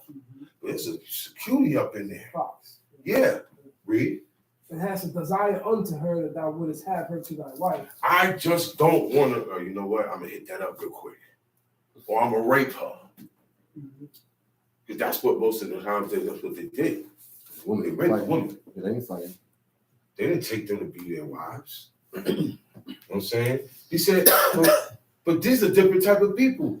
God said, well, these guys here, they think so different. They're going to see a woman amongst the captives and want her to be wife. That's how they going to think naturally, these people here. Okay? He said, when you do that and you desire her to have her to be wife, he said, then this is what you have to do. Tells you. Then thou shalt bring her home to thine house. You got to have a house, man. I see in every situation where a man has a wife, He got nowhere to put him. you got nowhere to put her. Nigga, come on, you got 3 wives. Nigga got near job, near Remember, crib. you ain't got no house without them. Deserve his head You don't have bust. your own Deserve house. your head bust. You don't have your own house. Deserve your head bust, man. Yeah, that's the first thing, man. Once you talking about you want a woman, you gotta have your own crib. And he ain't got wives. He got baby mom. All right, baby moms. Yeah. And that's not his house. Got no house. You gotta have a house. Got no house. He said, "You shall bring her to thine house." Okay. And then what you do after that? What about the job? Well, see, back here, They here, were their own bosses. they were their own bosses, So you gotta provide. right? So today, you better be working or be your own boss or something. Do something. You gotta have something Be going your own on. boss. You Do gotta something. have something going Something. on. You gotta be able to take care of her. You have to pay the bills. You have to do that because she's gonna come to you. She's not supposed to have to go to nobody else, and you are not fulfilling your duties as a husband. It has to be your house. Duties that of you marriage. maintain. Duties of marriage. Okay, so you bring her to your house, and this is why it has to be your house, because the things that have to go down next, if it ain't your house, it ain't gonna happen. Read. What happened next? Then thou shalt bring her home to thine house, and she shall shave her head and pare her nails. What girl you know gonna cut all her hair off to be with you? And take her nails to get their nails and their hair done every day. That's their vanity. Let's talk. Let's talk. Jews be wigged out. All right. They be wigged They out. went down because they took this, but they didn't get nobody in No war. In war. So they got it different. That's Judaism. All right? Judaism is an offshoot of the law. It's done differently. Okay? In a different order. That is Judaism. We were not taught to go by Judaism. Those are not the commandments of God. The first 5 books in the Old Testament. That's right. The 1611 King James Version. That's what we read. That's what we follow. Don't leave that verse. Not the Talmud. The Talmud got started in Babylon by renegade priest Israelites. Yeah. We found out It was Israelites started the Talmud. It was Israelites started Christianity. Yeah, Israelites. That's why you see elements of the Old Testament in these things. When they wasn't there for 70 years, that's why God said, get away from me. I don't want you coming inquiring me. Because these guys went to Babylon for 70 years and they still doing otherwise. That's real. So it has to be my house for me to have to shave her head. I gotta see, this is what happens. Not the camp. Okay? Say it again. Not the camp. You can't bring it to Camp the is camp. not your house. That's not your house. And look, once again, you didn't get up our wall. So this don't apply. This don't Camp apply. talking about that's his house. Get up out of here, man. Nah. You can't have nobody. You bring her from good and put her into poverty. Come on, man. You ain't taking my daughter. You ain't taking my daughter. That's why most men making sure their daughters get married to a man who's able to protect and Provide. Provide. Have my daughter Because when a begging. woman doesn't have, who she gonna go to if her husband can't provide? It ain't She's a happening. provider. She's a physician. It ain't happening. You understand what I'm saying? And that's what it said, a man, a wife that maintain her husband, because that's what it's going to wind up happening. A wife that maintain her husband shall soon become indignant. That's not her duty, and she gonna get tight. She gonna go to the She preacher. gonna get tight. She gonna go to the preacher. And that's how the other man can get in. Talk to the That's preacher. how other men can get into your woman head. You ain't on your job. You talk on you pop a lot of junk. You can't pay a bill. What's up? What's up? They can't get mad at Beyonce. Talking about, can you pay my bills? I ain't mad at her. So this thing go both ways, man. You gotta behave yourself, woman, Yeah. to make me want to take care of you. Yeah, that's a fact. And if I want you, I gotta be able to take care of you. It goes both ways, man. It goes both ways, man. But it said, bring her to his house, shave her head, pare her nails, and she shall do what with her raiment? And she shall put the raiment of her captivity from off her. She gotta change the clothes that she wears. She can't wear pants no more. She can't wear these things. She can't be in bathing suits no more. She can't wear shirts. She can't wear the attire of heathen attire that she's used to wearing. She can't wear mini skirts no more. Tell her, baby, next time. Why Israelite women's skirts is past this up here around their knees now? I never seen that before. I never seen that before. I see guys know what they do. They get when the girls is young, Israelite women, they put the long robes on the little girls. But then as the little girls get older and get more independent of themselves, right? The skirts come up. That's right. I see more legs. That's right. I see more cleavage. You're not supposed to see these things. Israelite woman. He said, change her raiment. She can't wear these things no more, right? You can't wear men. You can't wear boots. You can't wear Timbs no more, baby girl. You wearing men attire. You ain't even wearing woman attire. You gotta get her out of wearing men's clothes. They're not just wear women's clothes, they wear men's clothes. And the word cross, anytime you hear the word cross, it means unisex. Anytime you hear, well, this jacket is crosswear, mean it's made for a man or a woman. You can't wear these things.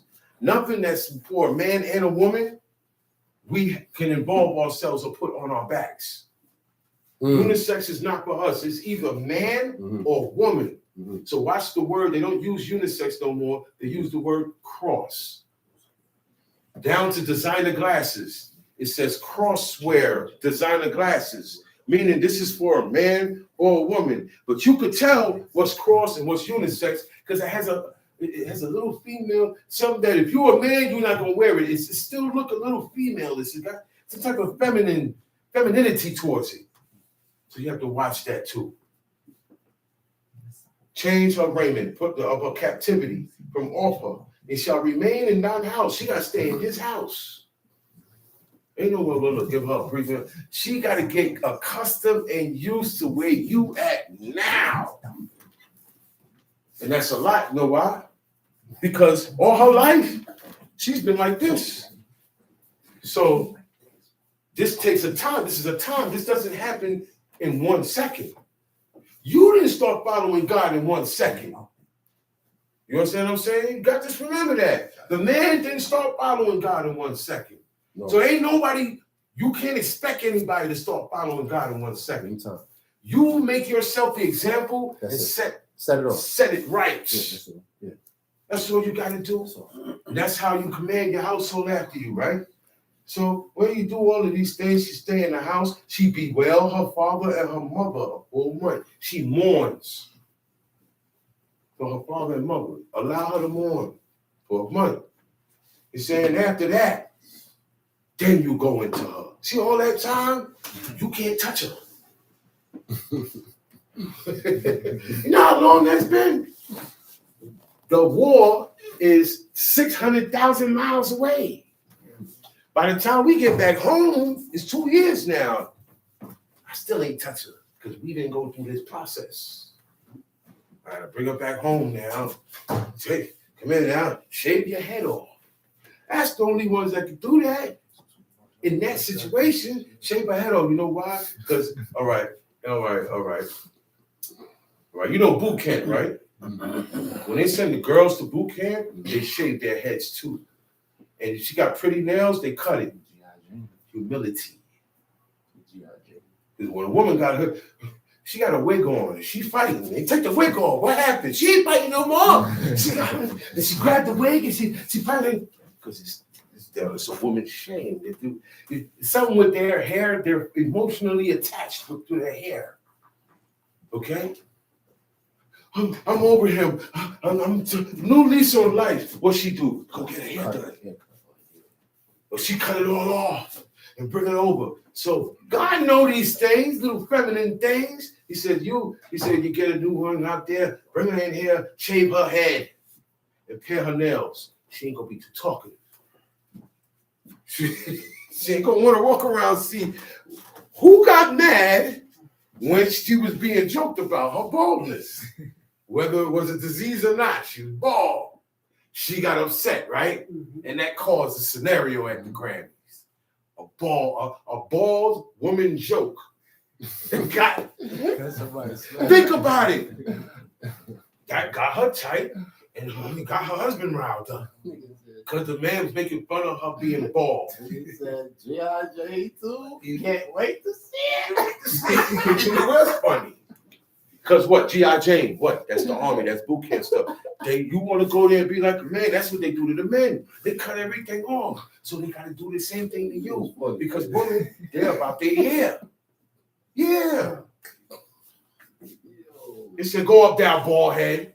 Yeah. It wasn't even talking to a woman. He wasn't feeling that. Now we're going to get to He wasn't feeling that. He wasn't feeling it either. He wasn't feeling that. You getting old, Shama. You got a bald spot. Man, get out of here, man. You don't want to hear that. Yeah. What you doing? Yeah. You ain't got to point that out. Yeah.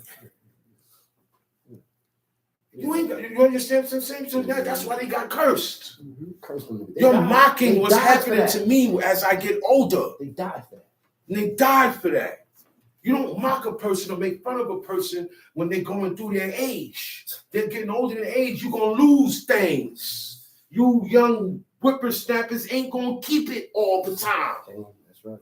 You're right. You hate the old, then die now.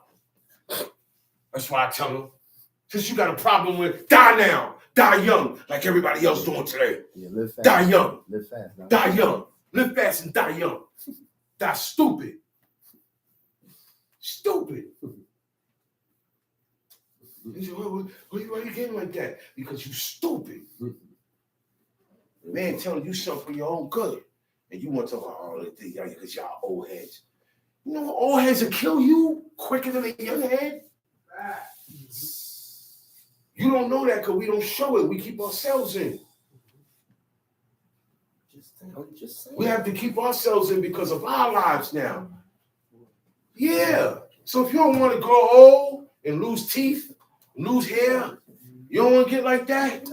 You don't want to go through it because you're going to go through it. You're going to get old. You're going to get pain. You're going to go through it. You have to get old and die. You don't want to do that. Die now. As God take you out now. Jump on the bus. Die now. Kill yourself. Jump off the roof. What they always say. What they say about the ones that die young. Die before it's time. Die before it's time. It's not meant for you to die. Because he didn't want to go old, so he died young. Die now. Okay? He said, after that, he shall go in unto her and be her husband, and she shall be thy wife. And it shall be, if thou have no delight in her. Meaning, she's not going the way I want her to go. I'm having problems with her. I'm not happy with this one. It's not working. She's not adhering. It said, if you have no delight in her, then thou shalt let her go whither she will. It said, let her go wherever she want to go.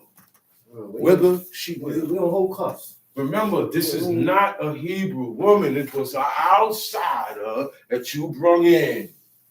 All right? Right? Right. Okay. He said, but thou shalt not sell her. He said, just let her go. He said, don't sell her, though. You can't keep her and sell her for money. He said, thou shalt not make merchandise of her. You can't make money off of her, making her a servant. He said, because you humbled her. That was your wife. You went in unto her.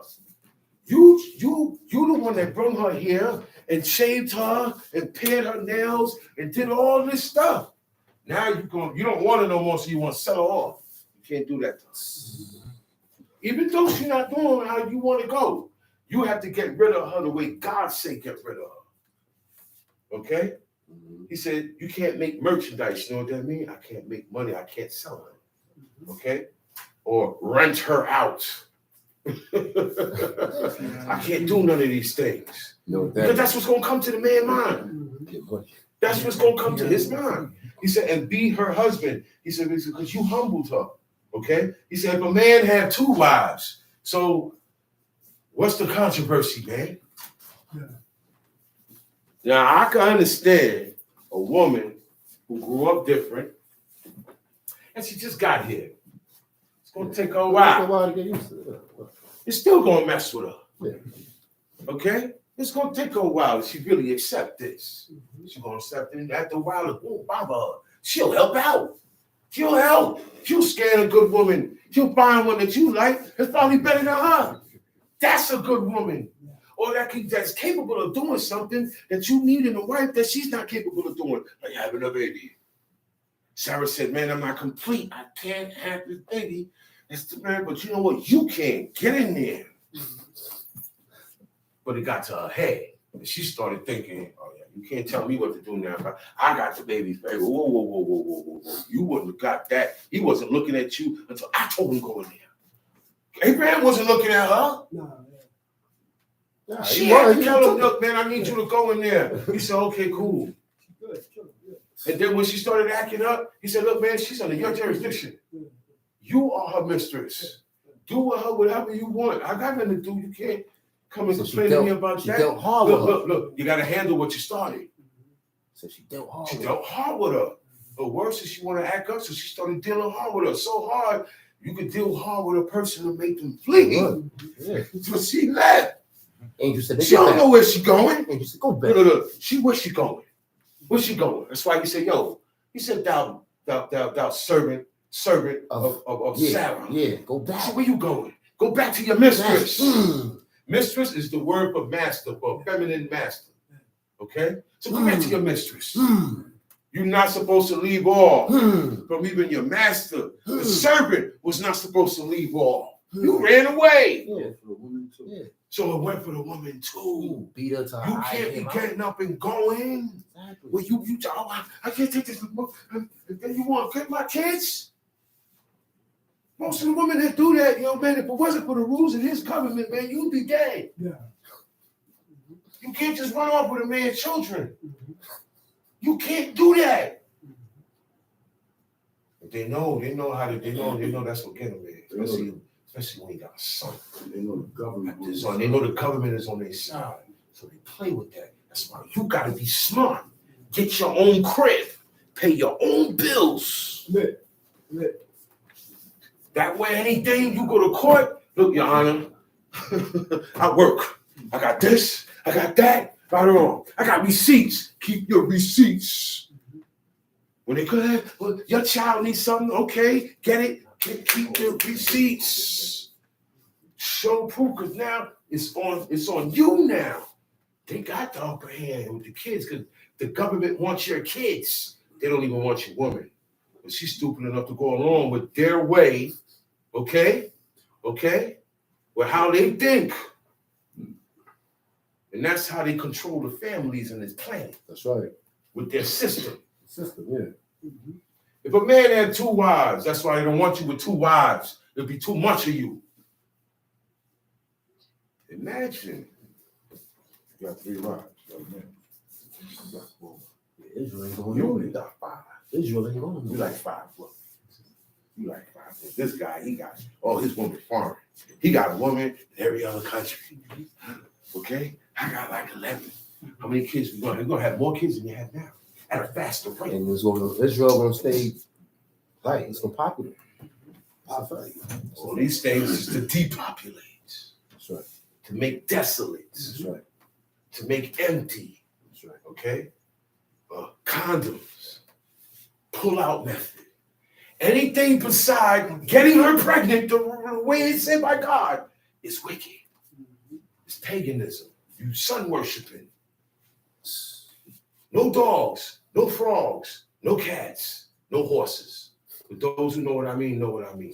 You do these type of different things, different angles and all that. You are serving yoga. You're doing yoga. You're doing Indian pagan worship. You cannot sit Indian style, knees bent, hands together. You can't sit there. You can't even sit a certain way. Yep. You can't pray like this with the book in your hand. Or like this, with your head down. Or like this. This is at ease. This is army. You have to pray with your arms stretched towards the heavens, fully stretched, bowed, head down, or all the way on the floor or on your knees that way. That is the only way, because that's how Solomon prayed. That was the only description that we got. This, praying like this, is no good. Look it up and you'll see where it come from. You'll see where it come from. That's why we don't eat pretzels. You cannot eat pretzels. Pretzels are made after the position of little kids in the church praying. And they say, why they making it? They do something. And while they're praying, while they're making the pretzels, because the first pretzels was made in the church, a Christian church. And while they're making the pretzels, they're praying. I haven't eaten pretzels since you said that. So he said one of the priests, one of the Christian priests, he said, look how the kids got their hands. And he said, yo, we need to make our pastry like that. And that's what made them come up with the pretzels. You can't eat Oreo cookies. Oreo cookies have a cross on it. You can't even see it. It's called a Lorraine cross. Lorraine cross is an ancient French cross. Looks like an antenna. Yeah, instead of one slice, it's 2 slices. It's 2 slices. You got Right. one, and then you got 2. Instead of one bar over, you got 2. And Right. one is longer than the other. That's why Right. it look like an antenna. Look Right. like an old antenna we used to have on That's the right. rooftop. Fruitcake ain't no good. Okay? That's right. And no, I'm not finished with in the middle is the cross, and around it is clover leaves. Clover leaves. What they use for that? Good luck of the Irish. That is from the fortune, which is the god of the Irish. Leprechauns. Good luck. Bad luck. That's where they get that from. Over the rainbow, pot of gold. Dwarfs and leprechauns, all that stuff is demons, you know. Those are demons, man. Anything with pointy ears is demons. All right? Look at the leprechauns. All the leprechauns and elves, man, got pointy ears. They little, and they look like little demons. They all got little wings on the bottom of their ankles. Yes, he had powers. And they got powers. Come on, son. They can hear you Right now, Paul would say, from far away. I got me good. The leprechaun. You go messing around with their stuff, man. They coming for you. And the shamrock. was supposed to be a symbol of good luck. Luck, it comes from fortune. Yeah. Fortune is a god. That's right. That's a god. It's a pagan god of Yeah. rich, of the Yeah. rich. Yeah. I teach my kids, don't say good luck. There's no such thing as good luck. Luck. So if a man had two wives, one beloved and one hated, hey, it happens. It happens. You're feeling more than me. You're feeling more one. All it means is, yo, man, she's good too, but I'm just feeling her more. Word. You ain't giving this one the love like And that. so that's this the one hate. don't get as much. That's the hate. You know what I'm saying? That's the So look, That's the hate. with a woman's eyes, that's hate. That's hate. why God said, man, you love one and you hate the other. Okay? He said they had born him children. But look, he's still having children with both. Right. But he loved this one You more. like this one more, right? Okay? He said both the beloved and the hated. He said, if the firstborn son be hers that was hated, he said, now, the one that you don't love too much, that's the one you got the firstborn son with. You got the firstborn son with him. He said, with her. He said, then it shall be when he maketh his sons to inherit that which he had, he may not make the son of the beloved firstborn before the son of the hated, which is indeed the firstborn. God did that with They do Jacob. that. He did that with Jacob. Yeah. Burying Rachel. He wanted Rachel. Leah groom was Leah over. groom. Leah wanted different. And she said, now, when she finally had the last one, she said, now he's going to be joined, my husband going to be joined to me. That's right. She You said can't do She that said he because wasn't why? feeling her. He Why? feeling Rachel. Because he look, and He's that's who he feeling wanted Rachel. first. He want Rachel. Yeah. He was tricked into having her. Right. Right. So that's not going to change. Unbelievable. Yeah, I'm not going to do you dirty, Leah. You my wife too, because I went into you. I could, you know what I'm saying? I had two, but I'm different when I'm over here because this is the one I saw and this is the one I was into. I got tricked to being with her. Facts. So a lot of the love gonna go here first. She Facts. can't have no kid. Facts. Yup. But that's what So- got Raquel in. Leah. And boom, boom, boom. Till she said, yeah, now I'm gonna be joined. Now I'm gonna get the same affection, That Rachel attention got. that Rachel get. That's right. That's right. So That's God knows this. That's That's why he said, yo, That's man, right. don't give, if you have the firstborn with the one you don't give too much love to, all right, you can't give it to this one, the firstborn you got with this one. You gotta give it to the one you don't love too much. You can't let the child pay for that. Okay? But he shall acknowledge the son of the hated for the firstborn by giving him a double portion, because the firstborn gets a double portion of the inheritance of the father. But I don't like his mother. I don't want he act like his mother too. He on her side. Look. He on her side. But he's still the firstborn. So when it's time to give out the inheritance, I have to put my feelings aside. This teaches you to put your feelings aside. This teaches the man to put their feelings aside. This teaches the woman to put their feelings aside. This teaches the child to put your feelings aside. Right. This is what gets in our way of serving God and doing what we're supposed to do. My feelings, my emotions, I have to conquer that. That's what I have to be personally. That's what I got to overcome. Ain't no voices in my head telling me to do evil. I'm not possessed. It's an emotional attachment to things that you have to reason with yourself. Say, oh man, it ain't nothing if I get rid of this man. I'm not going to lose nothing. I'm going to gain credit with God. These are the things you got to tell yourself. So I got to. You know what I'm saying? He said, if a man have a stubborn and rebellious son, no. But he shall acknowledge the son of the hated for the firstborn by giving him a double portion of all that he has. For he is the beginning of his strength. That's why you look at your son, the first son you got, and you be hard on him more than everybody else. But this is the beginning of your strength. This was the beginning of you, of showing your foundation, right? He said, the right of the firstborn is his. So you got to give it up to him no matter if you don't get along with the wife that you don't like too much. Now I said, if a man have a stubborn and rebellious son. What is stubborn? Unyielding. Unreasonably. You have no reason not to listen. Or perversely. I tell you do this, you do something else, you a pervert. You change what I told you not to do. And unyielding. You won't yield. You won't say, okay, now you're right. That's what stubborn is when you do these three things. Yo, what is wrong with you? You know what that means? You're not using your head, and I can't. You're not showing me no reason why you keep not listening. It's unreasonable. You're not making sense. Why you keep doing this? Why you keep doing the same thing? Why? So he said, well, my Abba told me, he said he would do the same thing. Yo, he said he would do the same thing he did yesterday. He got a beating for severe beating. Yeah, Abba, right? He said he'll do it again. And why, so man, so why you What's keep wrong with doing you? it? He said, man, listen, man, I didn't care. I was stubborn. He admitted it. He said, I didn't care. I was stubborn. He's the only one that got beaten. Yeah. But you know that's stubborn. You're not reasoning with yourself. But he admitted, he said, man, I was stubborn, man. That's what he said, yo, that's what stubborn is. When you know what's going to happen and you still do it. That's what you're being presumptuous and stubborn now. Probably about to go fishing. He's still that deep. Can I come? And he still let him That go. deep. He still said, yo, let me go. You're leaking. Look, all that didn't matter.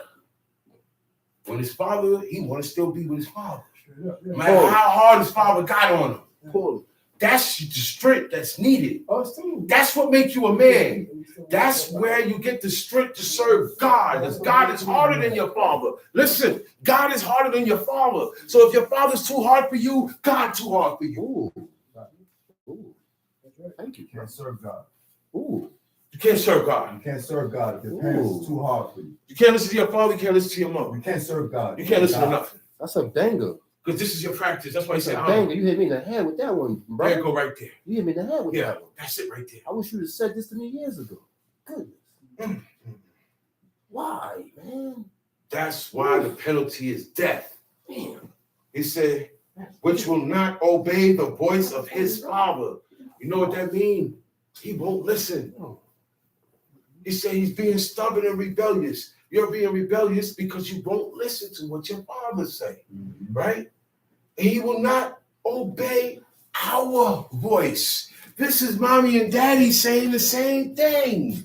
I don't know what's up with this dude. He don't listen to his mother. He don't want to listen to me. I don't know what's up. What's wrong with this guy? Okay? They had somewhere to take this guy. It wasn't counseling. That's right. It wasn't ACS or BCW. It wasn't none of these things. So I said, God is hard. It man. wasn't He's the back hardest. room neither. No, man.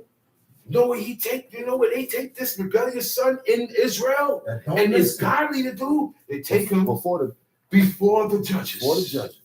Where the elders are at. it's going down. This is where life and death is pronounced. Yes, sir. Executions go He's down. dying. Right Yes, here. sir. And they say, no, man, listen, man. This guy here, he won't listen. Well, listen. We rebuked him many times. That means it's been years. It's been a long time. Because this is, the parent ain't going to kill you right away, man. No. They're not going to do that to you right away. They don't want to do what they're doing to you now. This has to be a put a stop to it. Because you're becoming a monster. I can't have that. We can't have that. God can't have Like that. with Eli. When Eli went down. Talk. No, you got to stop them. Stop him. So that's what they do. So this was it. Exactly. Yo, man, come on. Exactly. This is how the boys get bigger. And they feel they ain't not listening to nobody. I got something for you. Talking to you, I man. got something for you. He said, he said, they won't listen to our voice. He is a glutton and a drunkard. All he want to do is eat up every day and smoke weed. and Get drink drunk. up And drink. everything and be high all the That's all you wanna time. That's all he want to do. You can't do that. You got to put in work and listen to your parents. Because that's what they're going to say. All you want to do is sit down and do this. All you want to do is do that. That's what it's covered. It's covered. God got it covered. That's what they He said, say. God got it covered. He got it covered. Man. He said, you know what happened?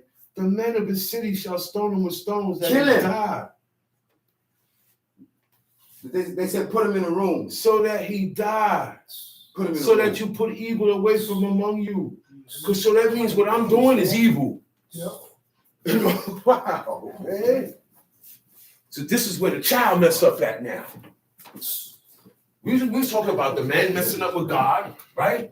We ain't gonna lead him out. They get coddled too much. We spoil them too much. They think they got it like that. You ain't get half of what we got. Word, man. You need to listen. You need to listen, man, and stop. Do what God say. You only have one little role to play, man. It's not hard, man. You ain't got no kids. You ain't got nothing to hold. You only got is your responsibility and duty to your father and your mother. Whether your mother and father together or not. Yep. Yeah, I give it up to them.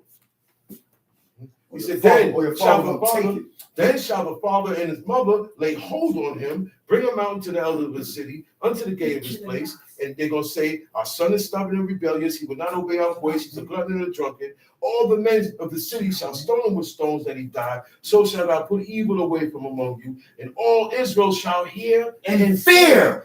These are the things that make say, well, no, I ain't going to do what he did. You know what? I changed my mind. I don't feel that way no more because they saw this guy die. But we can't do it. See, look, we can't follow these judgments. I can't take my son and my daughter that deserve this. Okay? What God say and do that. I'm going to jail for the rest of my life. They're going to say it's a cult. They're going to say this is played out. But see, God's righteousness and his laws, man, don't want to deal with. So we can do what we want to do and get away with everything. That's the problem, man. No more playing. That's to show we are a nation because we can't do no judgments. No, we can't do no We're judgments. not a nation. We can't do no judgments. We can't do no judgments. You gotta leave that alone. The judgments of God, you can't perform here. Mm-hmm. You gotta be on a sneak tip and have resources. And watch. Who knows? We do it amongst ourselves. We do it amongst each other. It has to be. Yeah, it has to be on the low. We do it amongst each other. Certain judgments you can't do in this land. Right. Right. Certain things. Yeah, right. There's life in jail. Federal stuff going on. They gonna come bring everything up. So we stuck. We stuck being subjugated to the judgment of these guys. It was our fault. When we had the freedom to do it, we didn't want to do He it. said, you didn't want to do my judgment. So now, nigga, you captive, you're done. And he said, if a man have committed a sin worthy of death, he be put to death, and thou hang him on a tree. Sometimes dudes got hung. He said, now if you had to hang a dude on a tree, don't leave the body there. Okay? He said, his body shall not remain all night upon the tree. To the next day. Don't leave that there. Don't remain all night. You can hang him. By the time the sun going down, you gotta take him down. Okay? He said, but thou shalt anywise bury him that day. We people in Israel, we bury quick. We bury quick. That's where the Jewish man get it from. We don't linger around with the body. Because the body is unclean and they will contaminate I respect that. And the body look the same. You don't look weird, all embalmed, swollen. It's not too big. Face Why? swollen. Because you don't paraded the body around for 2 weeks after the person died. It's getting older. It's getting deteriorated. No life is in it. And we paraded. It paraded Biggie. They broke down there to Brooklyn. They paraded that rapper. They broke him down there. And the paraded whole him all Bed-Stuy. through our Bed-Stuy. They did that with Muhammad Ali. Okay? Look at all these celebrities. James Brown. They did it at the Apollo. Houston. Aretha Franklin. Okay? Their deaths were glorified. That's what happens with the wicked. The wicked gets honored in their death. We put up pictures. Rest in peace. And all that stuff. That's what the wicked do in their deaths. Because look, where they going, where they at, they're not getting honored. Okay? So that's the way of the dead. That's the way of the dead. This guy here, he's gathered to his people. Okay? But what we do with the body now depends on worship. Certain things we can't do. Right. I said, well, we're going to help you. A ritual. Once I hear the word ritual, I don't want to do with it. Wet them 3 times. Dip in some water. No, we ain't got to do that. We ain't got to even wash the body, man. Right. We don't have to do that. It's going in dirt. That body is deteriorating. It's turning into ashes. It's going in dirt. It's going to be ashes in a while. In the word. What you washing? Word. You didn't want to wash yourself when you got unclean. But you want to watch the body. We're all mixed up, man. We're all mixed up.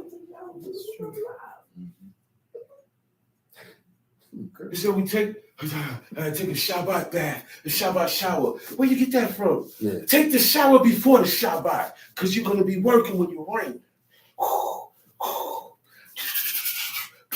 Rinse. You're washing and rinsing. You're washing and rinsing and cleaning. Then when you get out, you leave particles and stuff.